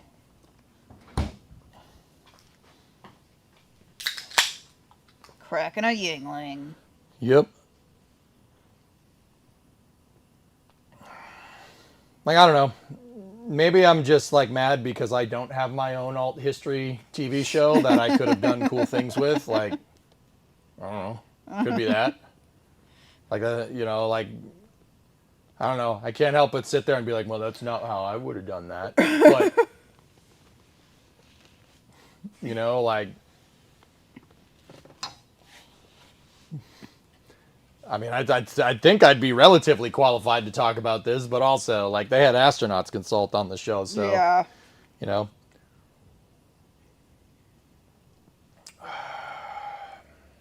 Just taking a watering break real quick. Cheers. So, yeah, I didn't sign up for Flame Trench, guys, because I didn't know where we would be mentally and physically with your health. Rate. Yeah. Which, fair enough. I think that's probably better safe than sorry. Like, yeah. Yeah. I just said, don't count me in for anything. Like, see you in a week. do I see some cardboard aided design? Yep. Yep. We have to, I'm doing the inner rockers here, and I have to replace that Tetris piece there. Vinius says hi. Hi. Yeah, NSF understands. Yeah. Of course they do. You're cool. Yeah. Of course they understand. I'll be back when I'm back. I'm not going anywhere. In fact, I think we're, dare I say it, we're kind of good to resume regular scheduled programming next week, I think. I think we're okay to do that. We have an appointment on Monday, but yeah, we'll see. I don't know. It might be a little bit late, but Yeah. mercy of Boston traffic, you know. I do. You were adopted into the traffic. I was born into it. Molded by it. Hey, Spoon. Yeah, I'll go. EJ has a VOD to tell you what went on last week. Bree almost died. Yeah, You know. but now I'm good. Yeah. I'm here, and that's what matters. Yep. Yeah, Bree almost died. No. Whatever. Just had a near-death experience. Yeah. Whatever. It's good. Primo 2.0. What doesn't kill you makes you stronger. True. Your time for revenge is at hand. Well, the ZF-1. Had to have my hydraulic fluid refilled. More like oil, but, Yeah. you know. But yeah, hydraulic fluid too. No, Nader, I lost my appendix about 10 years ago. This was a lady part, which sounds worse than. Lady parts? Yeah, I should have. I had a ruptured ectopic pregnancy, and by the time they got me to the hospital, I had 2 liters of blood Bree internally. almost bled out in the house, you know. Yeah, It's great. yeah. So, fun times. The only reason I can even remotely say this without getting annoyed or upset is because she's sitting right next to me, guys. Yeah.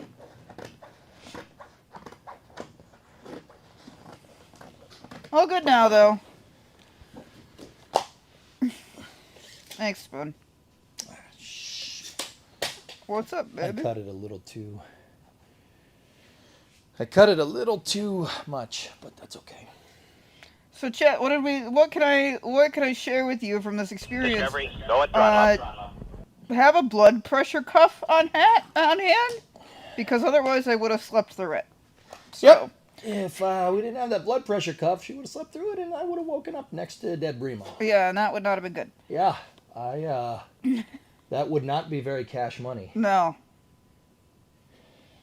Yeah, that would be very uncool.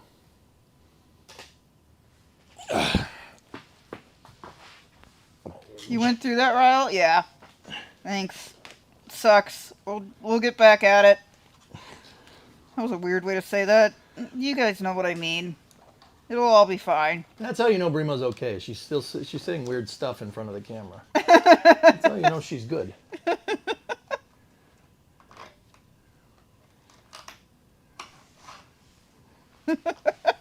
Sorry, chat.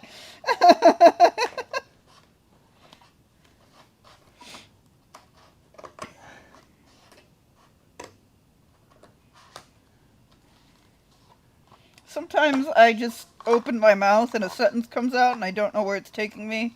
What's that Michael Scott thing? It's like one of the realest things I think I've ever heard anybody say. I'm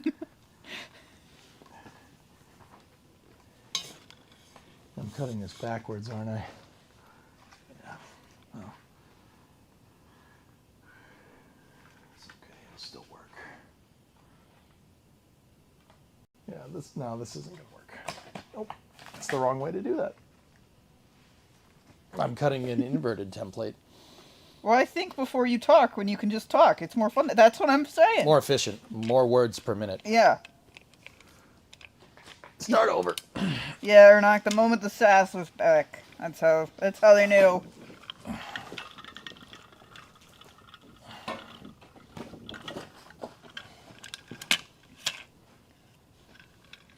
Yep, I am very much a handle it all with humor kind of person, because it's... Otherwise I'll go insane. Yeah, we did not have a good week last week, dudes. It was not great. Ooh, Fluffy, that sucks.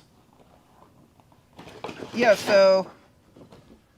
I don't want to get too detailed with chat, but I guess so I didn't know this.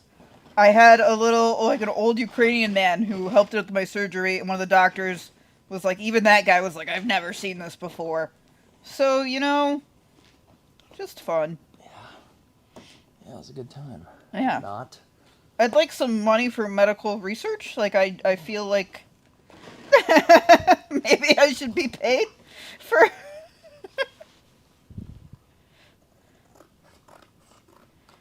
Yeah, when the old doctor says he's never seen this before, that's probably bad. Yeah. Yeah.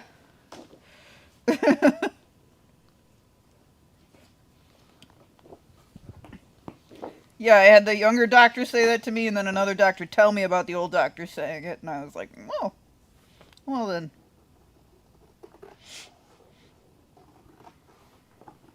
It's arts and crafts, baby. Oh, yeah. Hi, John Clark.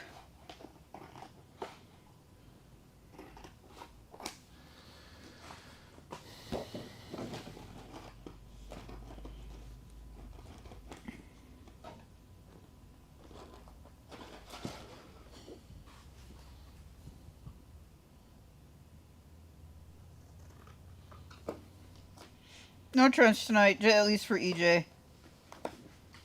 Vamp had doctors say that about her. Oh, geez, Ernock. Maybe the doctor had never seen a woman from Michigan before. You know, all systems, that might be. You might be right. Another one to have on hand is a pulse oximeter. Yeah, pulse oximeter. Yeah. Yeah, we will be investing in that. That's the SpO2 stuff, babe. Ah, okay. Oh, EJ learned all about that stuff, guys. I sat there and basically acted like a year one medical student for about a week and a half. Yeah. The nurses were actually, like, really impressed with EJ. And they were like, you got a good one. And I'm like, I know. He's pretty cool. Yeah, I try.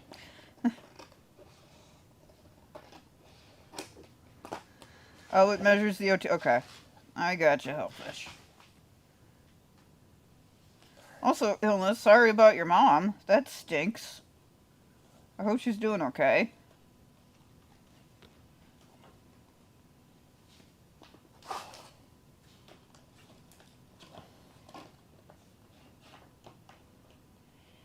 Yeah, I got to clean up that edge, but this is more or less what we need.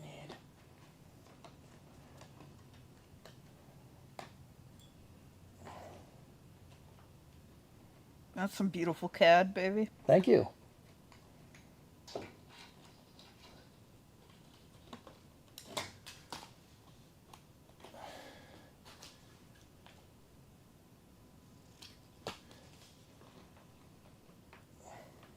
Have not, knock on wood, had any gallbladder issues, but... Guys, can we not? Yeah, yeah. Can we not, like, even tempt fate at this Yeah. point? You know, I've had a bad experience. You know, I had a bad experience. Damn it, I'm deaf.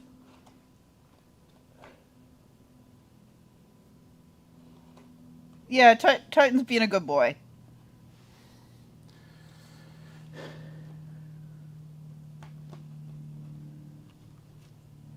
It took him a second to be like, oh, I can't jump on Mom? But he figured it out. Thanks, John.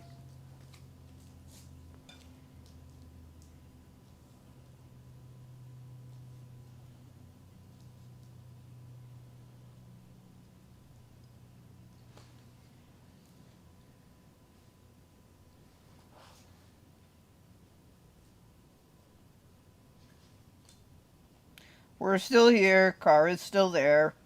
They're still in space. We are still here. They're still in space.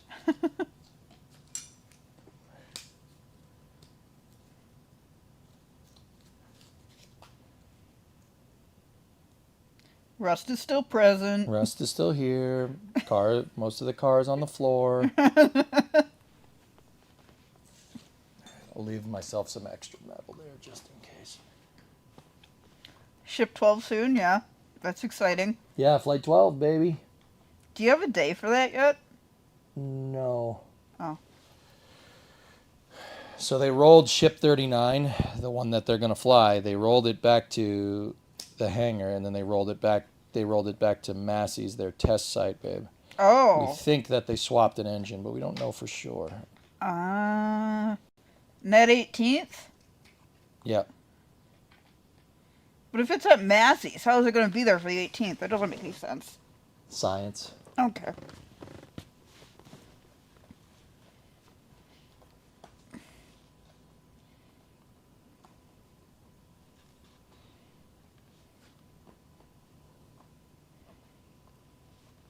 Do a color commentary on EJ's very precise actions.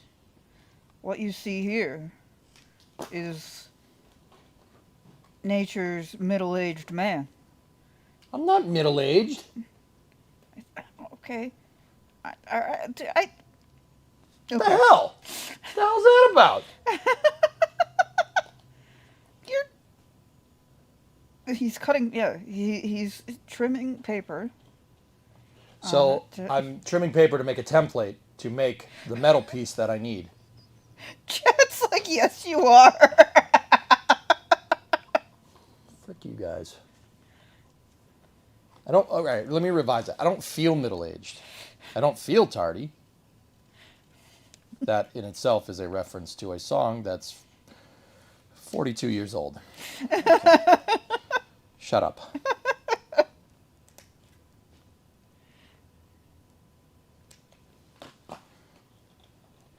If you were born pre 9/11, you're middle-aged. Shut the fuck up.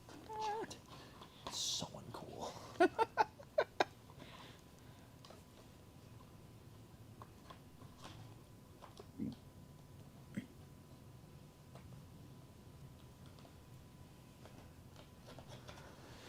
I didn't get that edge straight. Yeah, it's not straight at all.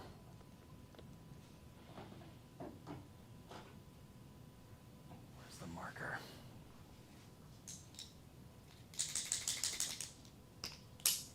Ooh, paint.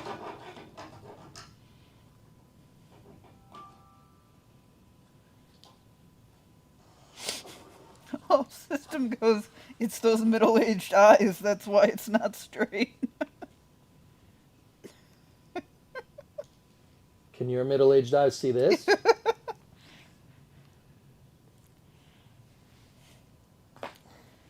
Sorry, it just does that. F you too, bud. Oh, yeah, bud. So, my cut wasn't very straight over here. Bulge. Yeah.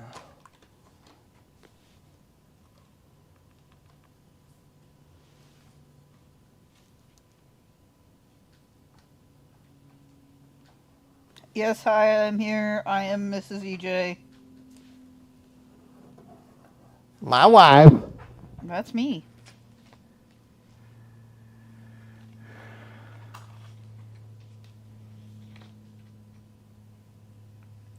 You'd say the average age of Chet is 40-something? I don't know. Maybe.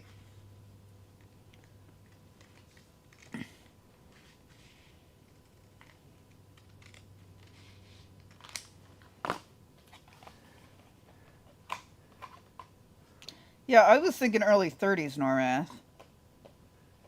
Okay. Now everybody in chat's gonna post their ages. We straighten up that edge.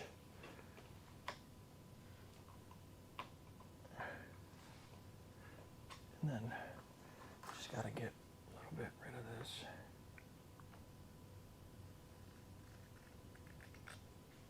Geek is 10? Wow, Geek. You're really impressive for a 10-year-old.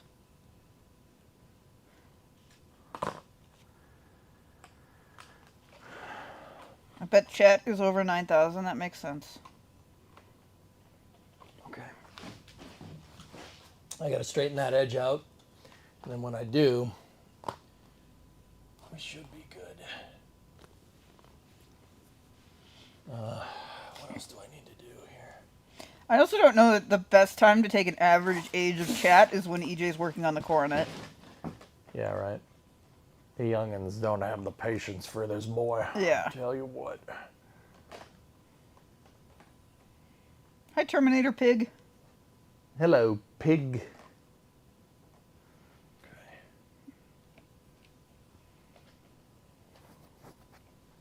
Hello, pig. Hello, pig. No more episodes of that show. Discovery, go at throttle up. All right. All right. That's right, buddy. Who is that? Oh, shoot. This is your job, lady. It's a me. It's a me. What's up, dude? Discovery, go at throttle up. Chat, we learned the other day that It's a Me Mario is not Nintendo being racist against Italians. It's a Me means super in Japanese. And now you're all going to tell me I'm wrong. And I'm going to feel like an idiot. But this is what EJ's friend told us. So, Who told us that? your friend. Which friend? The one we went on a road or like a car trip with the other day. Oh, yeah. Yeah, that guy. Oh, I'm right? Chad did know that? Of course Chad knew that. Yeah. How dare you not I know, understand right? that they knew that?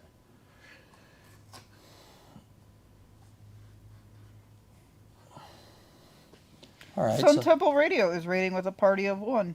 Nice. Thanks, Sun Temple. How are you? You streamed today? That's neat. Duh, everyone knows that. Hey, rude. Rouge. Okay. Hi, Tally. I hope you enjoyed your gardening. So there's the first piece. And now we'll make this one. Yeah. We'll make this one and go. Discovery, go at throttle up. Next piece of paper. Thanks, Max.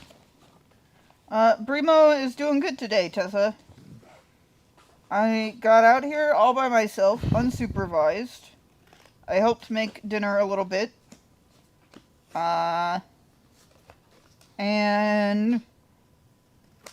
I only had pain meds at 10 a.m. this morning.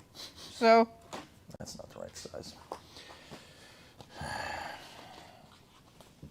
probably time for some more, but I don't feel like I need them. That's good. Yeah. Progressors. Progress. You think I deserve some oh, we went and got ice cream the other day. Yeah, that's why I was late for Space News the other day, dudes. Yeah. When we were out here devising the plan to figure out the doors with the car. Remember that? Yeah.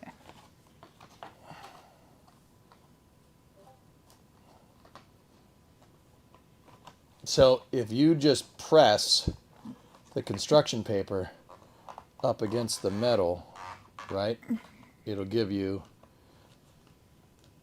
a line, right? You just got to press it up against it. You just got to make sure the paper don't move.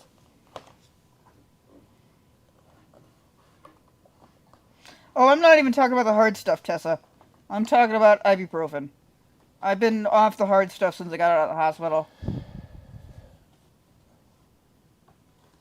My nurses didn't want me to become a drug addict. Yeah, that's probably a good idea. Yeah. If only you did this properly with beer boxes. Beer boxes. I think the poster board works good. Yeah, I mean, I like the consistency of poster board because it's easy to bend. Beer boxes would be good too, though. Yeah. That's exactly what it was, Magellan.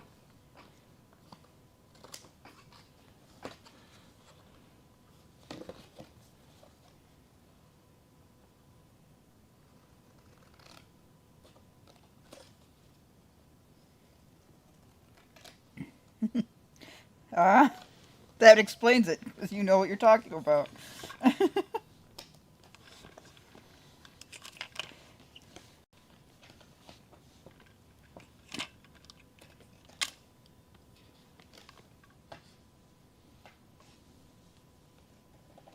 Can you... okay, so first of all, Spoon says, when you're done, do you want to come do his 92 Buick LeSabre's rocker panels? He's got an unlimited supply of his choice of beer and a firm handshake. Maybe. And then John asks, what's the poster board for? I am making a mock-up of the metal piece that I need. I'm I cut out all the rust out of this panel. There should be a flat plate of steel here that's about 4.5 inches. And I cut out all the rust.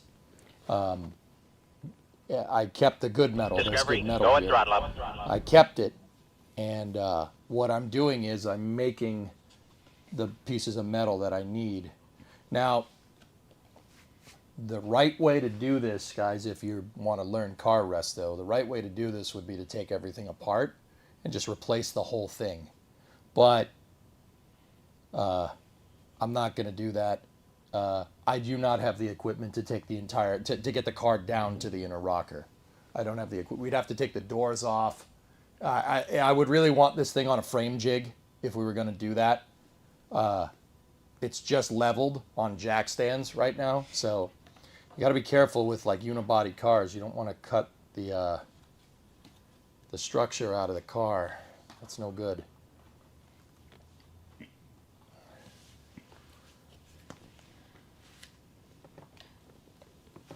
Hi, Tipsy. Thanks for the 75 months. Hope y'all doing well today. Things are improving nicely. They absolutely are. Yeah, man, we're good. We are good. All good. John says thanks.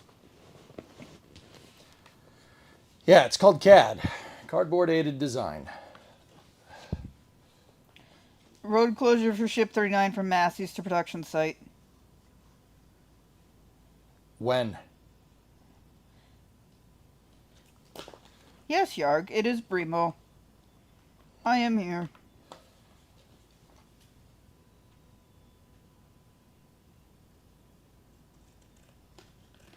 So what I like to do, dudes, is just sit here and get the shape close and then just trim the excess to try and get it as accurate as possible.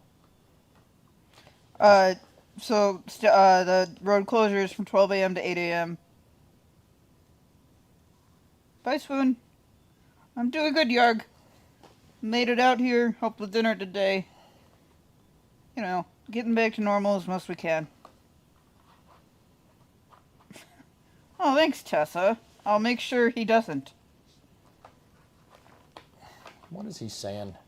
A get well soon package on the way to me now. Do not let EJ eat any of it. They're for you. Whatever, bro. There's also a road closure at the same time for production to pad. Interesting. Interesting. What if I want to share, though, Tessa?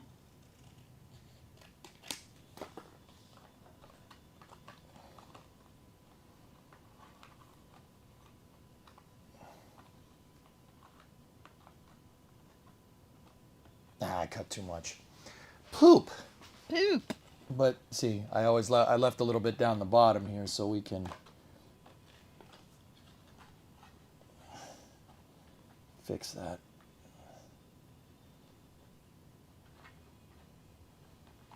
Production to pad is most definitely for Booster 19. Ah, they're tea cakes. Okay.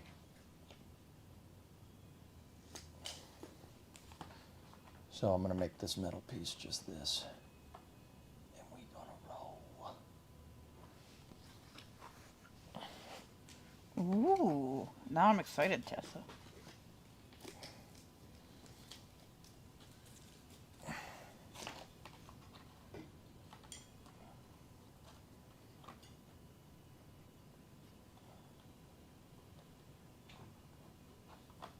Yeah, I was guessing Tim Tams too, Iger.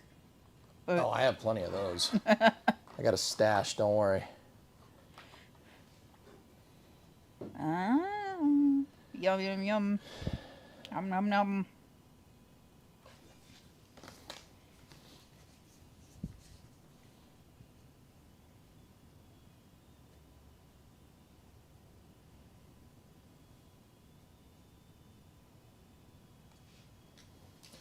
Just gonna get this bottom edge straight by cutting it up against a piece of flat stock here.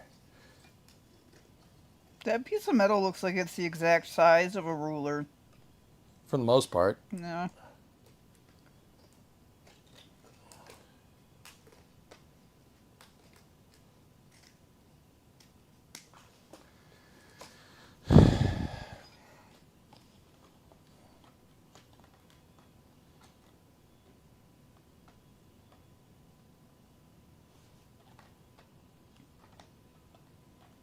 Ooh. Oh, Tessa, those look great. Thank you for sending them. I will enjoy them when they get here.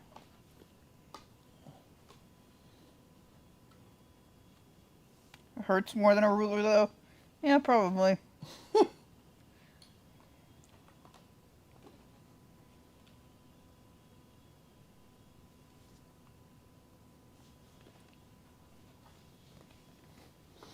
Okay, so now what we do is we get a piece of tape. Put some tape on here on the first piece that we made, and then we line this up.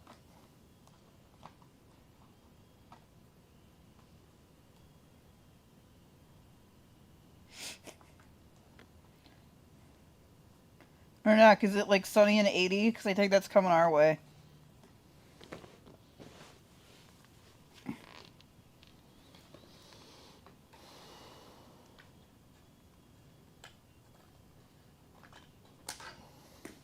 Trim a little bit off the top there.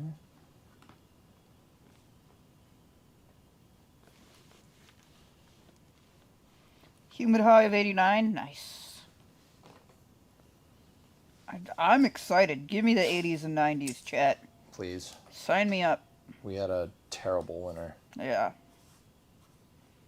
All my plants are growing. My hydrangeas are coming up. I'm very excited. My raspberry bush survived the winter, which I was worried about because we didn't take it inside. And I know, like, oh, it's a raspberry bush. It's supposed to live outside.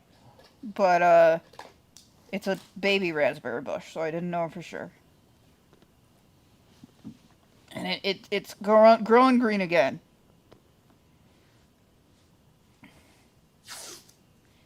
All right, so... Oh no, the tape rolled under the car. Crap.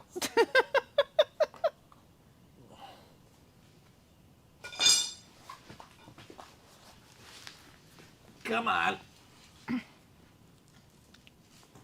Oh, okay.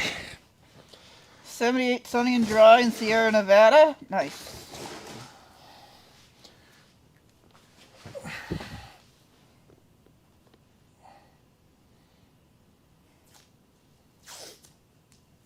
So once again, guys, I'm making a paper template of the metal that I cut out that needs to be replaced. Come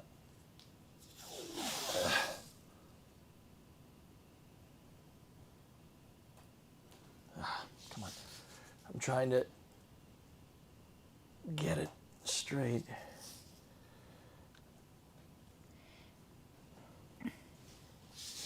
New England has refused to acknowledge that it is...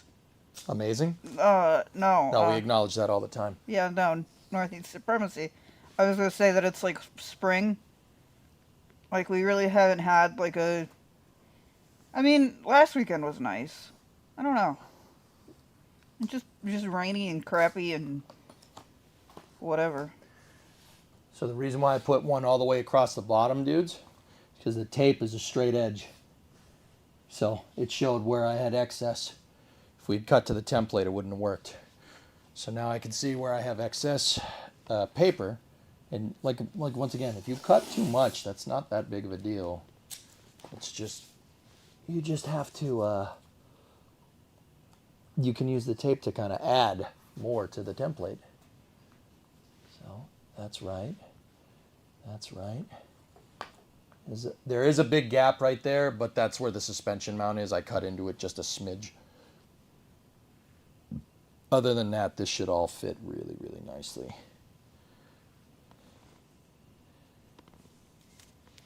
Pretty. Just leave it like that. Oh yeah, no, the paper will be very structural. Yeah, I don't see the problem.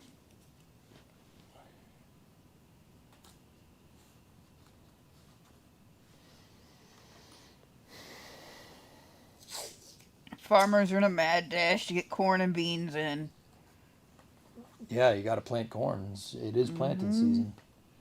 Corn is very interesting. Paper my ride. You've got to paper mache my ride. This isn't far off to what Corvette guys do. What do Old you- Corvette, guys. It's just paper mache. I mean fiberglass, sorry.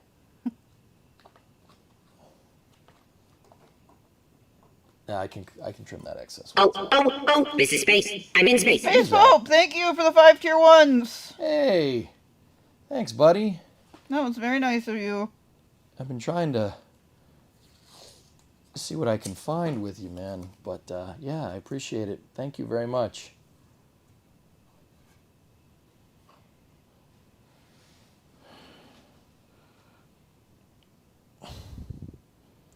Tessa says just cover the paper in a couple layers of fiberglass and it'll be fine, just like the boat challenge that Ty's doing. Yeah. Yeah, the boat challenge. We haven't seen the good part of that yet, have we? No.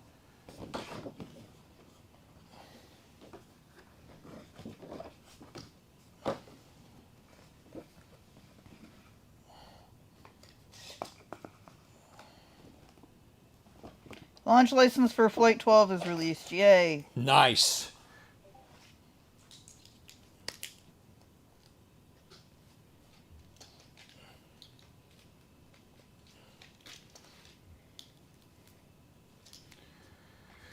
That's good, man.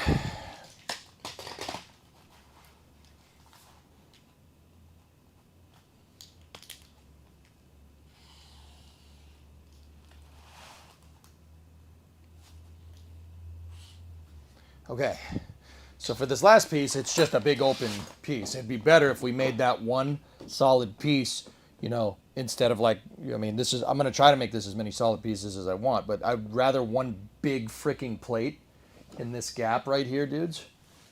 Actually, you know what? I'm going to bring you guys up here so you can see a little bit better. So for this last piece, I just want one big piece. So I'm going to cut at 4.5.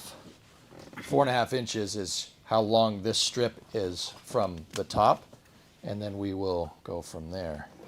So I made a line roughly at 4.5 inches with the paint marker and a ruler, and by ruler I mean that flat stock that I keep using. NG4 has been stacked. What? New Glenn has been stacked. New Glenn 4? Mm-hmm.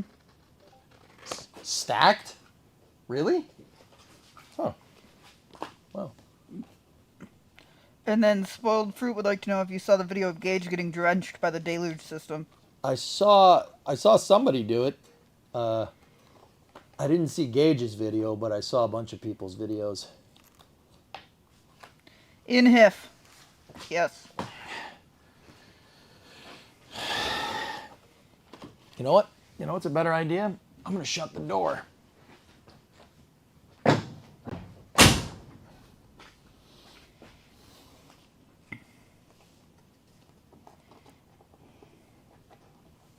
So this piece is bigger than what I need, dudes. So what I'm going to do, we're going to go down here so I don't break my back.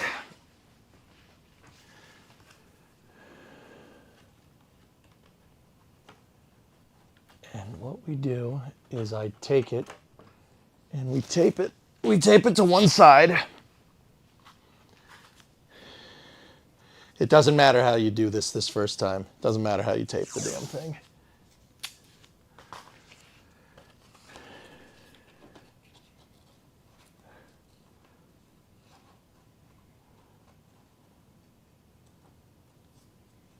Ah, my back. Ah, my back. Max was also there and got drenched too.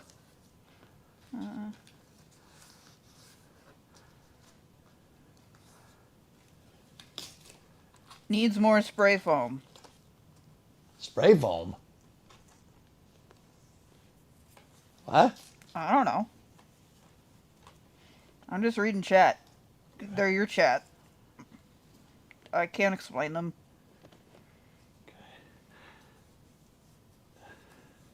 So now what you do is just run your finger on the edges. Ah, you don't want it to move.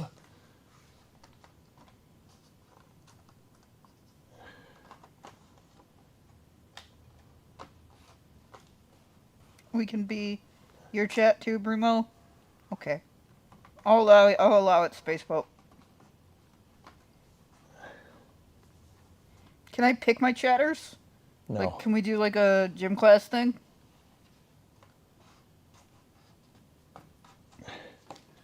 So now, when I take this off, I don't know if you guys can see it, but I have basically a marker line that I scribed into the paper. If not, there's a line there. It's just a dirt line because my hands are dirty. I was always picked last two Norath, don't worry.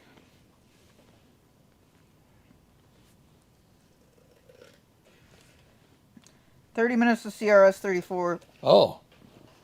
Okay. It is 5:32.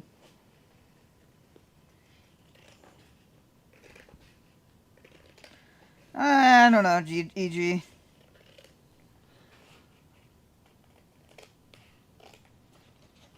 It's kind of hard to do with EJ in the garage now.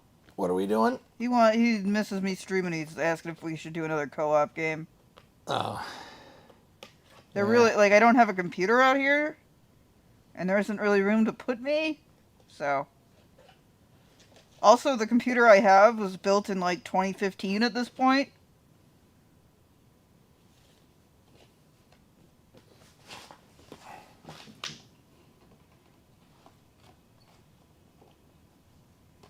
Ah, got it, Norath.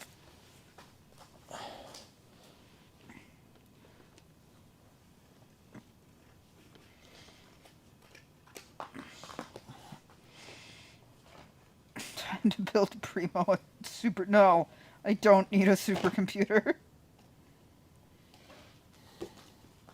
Don't build Brimo anything. Careful. I know. Careful. That's what I'm worried about now. That was not an invitation, chat. I have more than enough. I have a Steam Deck. I have a Switch. I have a Switch 2. If I wanted to be gaming, I could be gaming.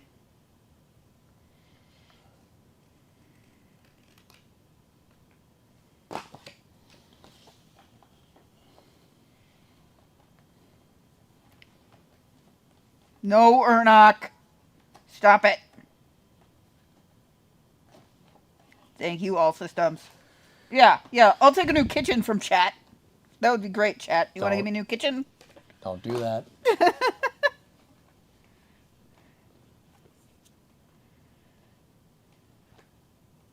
You have a computer with an antenna sticking out the side. It's a laptop.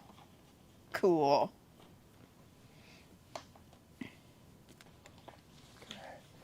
Just gotta trim a little bit off the front edge here. Send me dimensions. I'll send you your new counters. This all system. You already did that. Yeah, last time I did that though, I didn't do it right. So.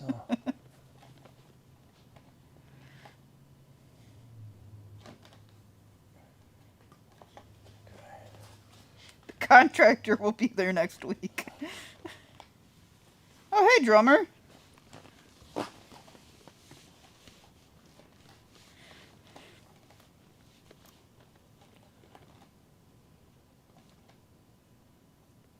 You've made many kitchens, Article V?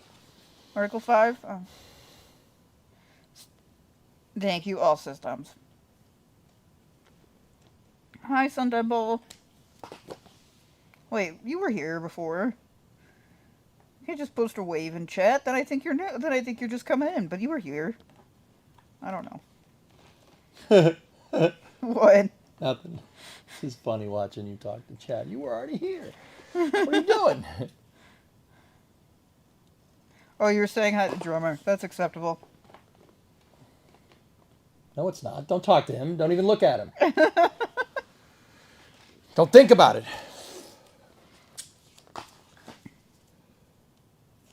Don't think about it. Don't read. Stop it.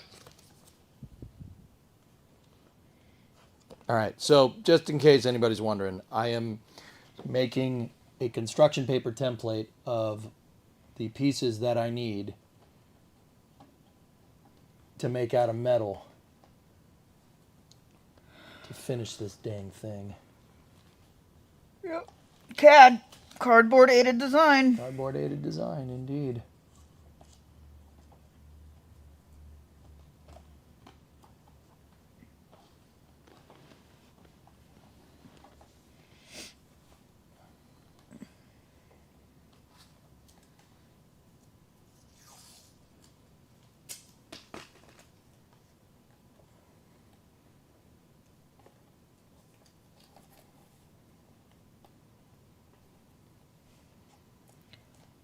Frankly, EJ has so much more patience than me in order to do this stuff. I'm just like, Who said that? You? me. Oh. I'm like, this is ridiculous. Just cut up, just get a new car.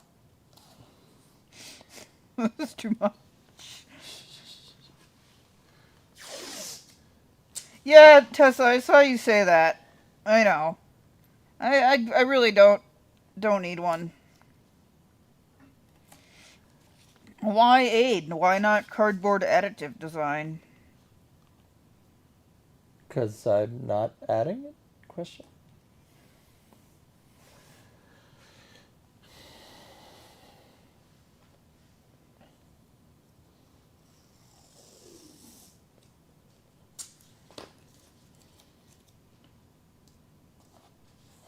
I like putting some tape on this thing to get it to just be a little bit less flimsy. Gotta teach EJ tape management. Rip off 10 pieces, stick to your shirt, and use as necessary.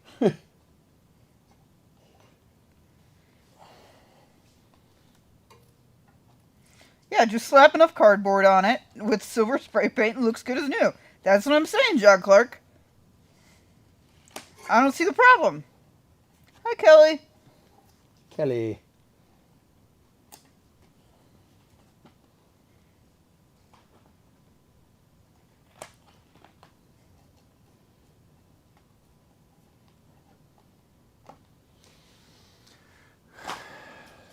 I mean, the right way to do this, Bree, would be to just buy new inner rockers. But that's a lot of work. Yeah. That would be more work than what we're doing now, because I'd have to take the doors off, we'd have to take a bunch of stuff, and I don't want to take the doors off because the doors are what's telling me if the car is level or not. Yeah. If the doors if I cut something and the doors magically don't fit anymore, I know why.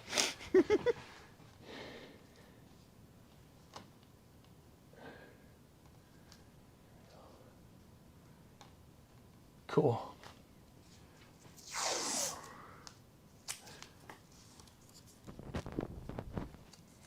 Structural door pieces.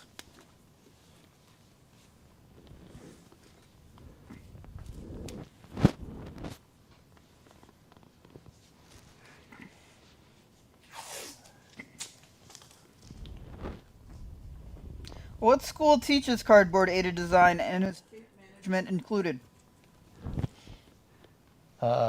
The school of real life, boy.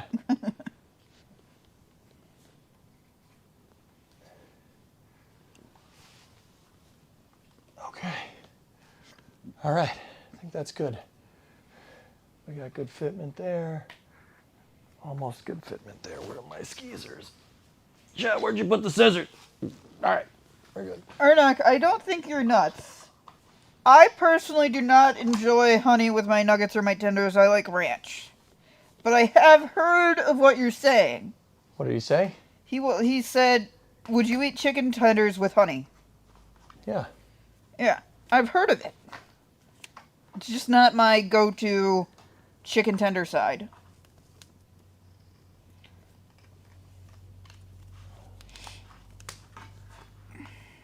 You guys know what mine is.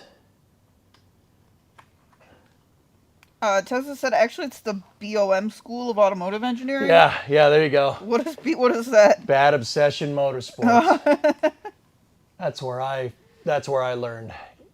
The school of BOM. Project Binky in color, starring Nick Blackhurst. Also starring Richard Running and Rex Hamilton as Abraham Lincoln. Brimo, can you notice that the launch is in minutes? It's 5:41. We just talked about I was in a half hour like 10 minutes ago. Chat. There we go. Notes EJ? What do you mean notes EJ?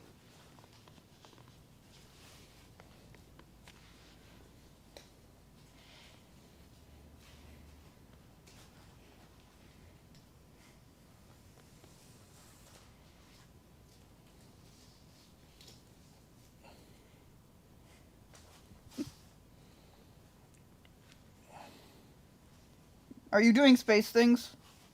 I think the answer is no. He's doing car things.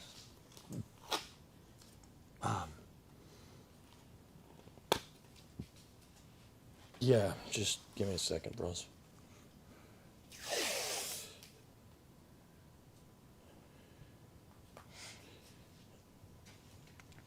Chat, I got to use giving Obama a medal in family chat the other day, and I thought it was funny, but I don't know.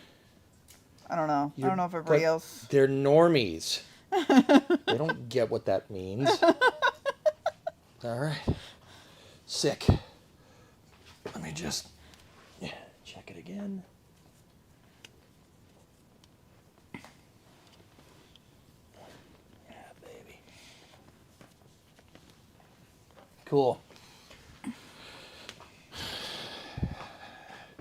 All right, dudes. There we go. There's the piece that we need. Yay! It looks like you guys want to watch a rocket launch, though. Why am I making a giant key? It does look like a key. So yeah, this is what we need to repair on the rocker. And little CAD. Yep.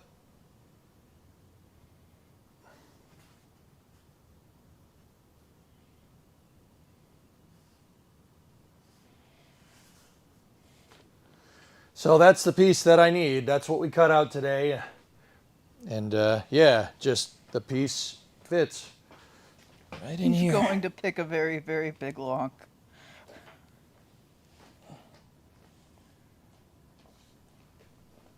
I'm not gonna stay on for the launch. I'm getting cold.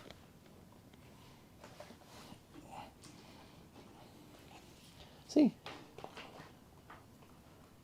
It's pretty good. That's a big piece. Make sure you don't warp it when welding it in. I don't have a piece of steel that's a piece of plate that's long enough. My plate pieces are only 24 inches long. So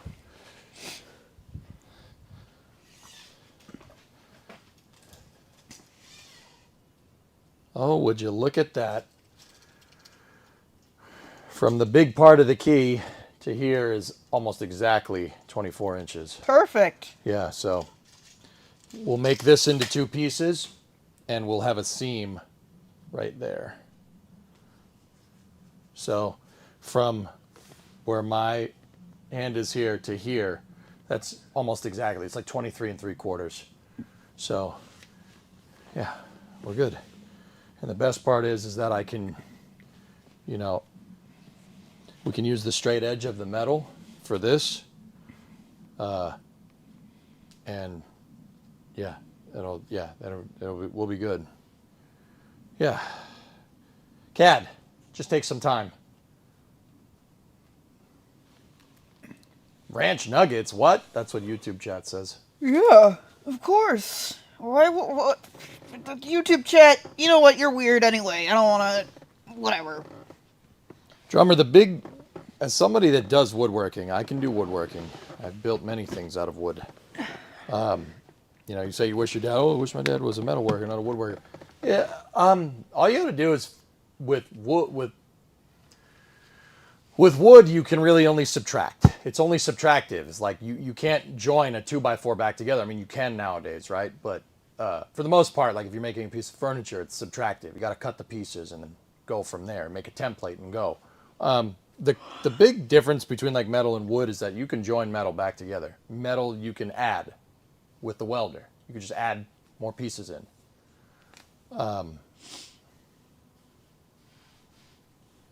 Yeah, there are ways to join wood back together, but not in the same way of welding two pieces of metal together, guys. That's EJ,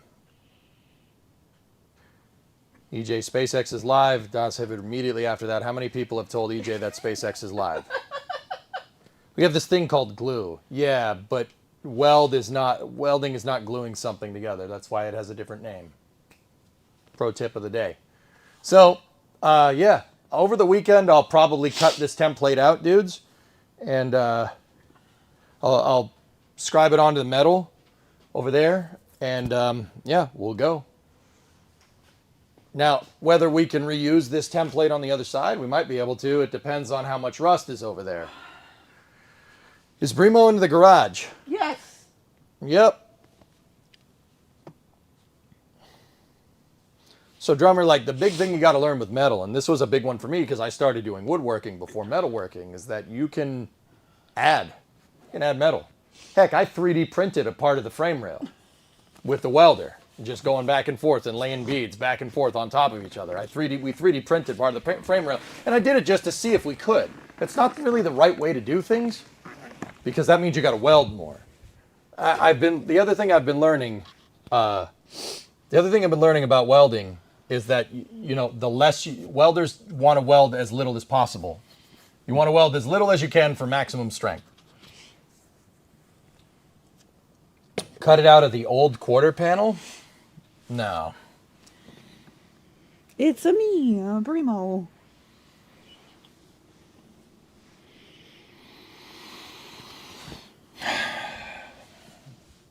Hi, Chet.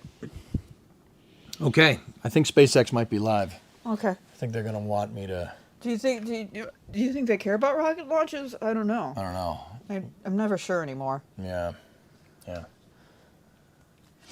Yes, make a welder out of yourself. Well, a lot of thanks to you, Can't See Me. You're the one that helped me figure out a lot of good things. And that and the rest of the chat. But what is a SpaceX? See, don't worry about it. You wouldn't know her. She's from Niagara Falls. Space blessings to you, too. Thanks, Space Pope. We got to try to find Space Pope a job. What does Space Pope do? IT. Okay. Of sorts. Okay. Yeah. Space Pope. Space Pope. Nova also is an IT guy looking for a job as well. We should find him. We know people. Yeah. We'll look around. We have a launch license. Yep. You're getting good because you're eager to learn and practice. Pointing you in the right direction is a teeny part. Yeah, man. You know, Can't See Me when an actual two-door Coronet comes up for sale that's totally rotted out that we can get for a good price. I'll just fix that. You know, we'll know exactly what to do. All right. Okay, babe. Let me shut off your microphone. Please. I don't know if I can ask what your plans are with chat here. We're gonna watch the launch, maybe discuss some space news for a little while. Okay. Then I'll be in a little bit later. Okay. We might do some later, just late at night. Is there a mute button? Oh, uh-oh. She doesn't want that. Give me 1 second, guys.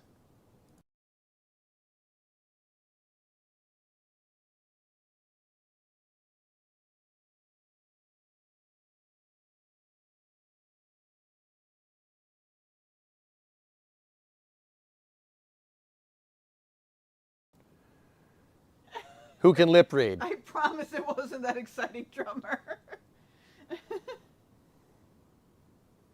Thanks, Rarest. I'm glad to be up and about. I had a good nurse. Discovery, go at throttle up. Right. Anyway. All right. All right. I'm going to head in. I love you. I love you too. Good to see you, chat. Have fun with your rocket launches. They say we're glad to see you alive. Yay! Bye-bye. She means her mom. Yeah, probably. Gonna watch the launch? What's a rocket? Yeah, let's, whatever, we're here.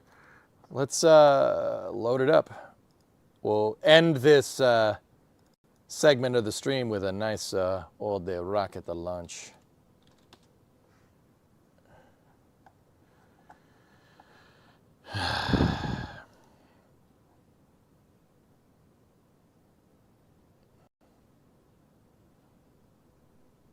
You know what we should do?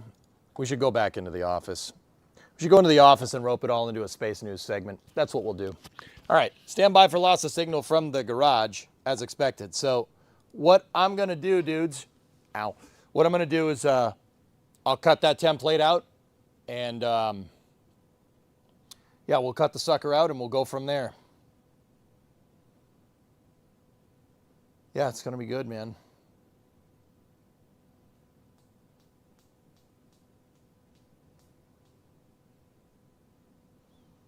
Yeah. See, now I'm thinking, now I want to do it. But we got a rocket launch. So stand by for loss of signal from the garage as expected.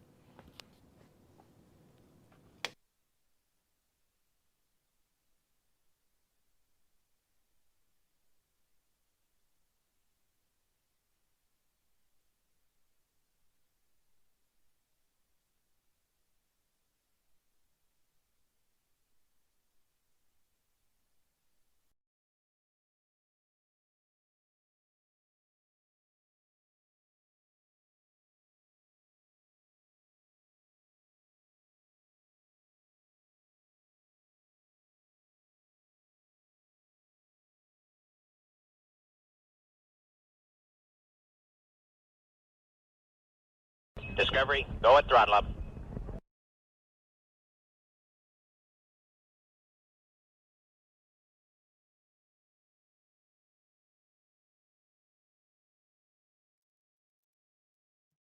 Hey, neat see. Just passing by. We'll try to come back later. Have a good one. All right. Bye-bye. Hi. Bye. How you feeling? I'm good, outdoorsman. So, okay. All right. Here's what we're going to do. I am going to jog the YouTube VOD. And we'll switch over to space news to talk about space for a little while.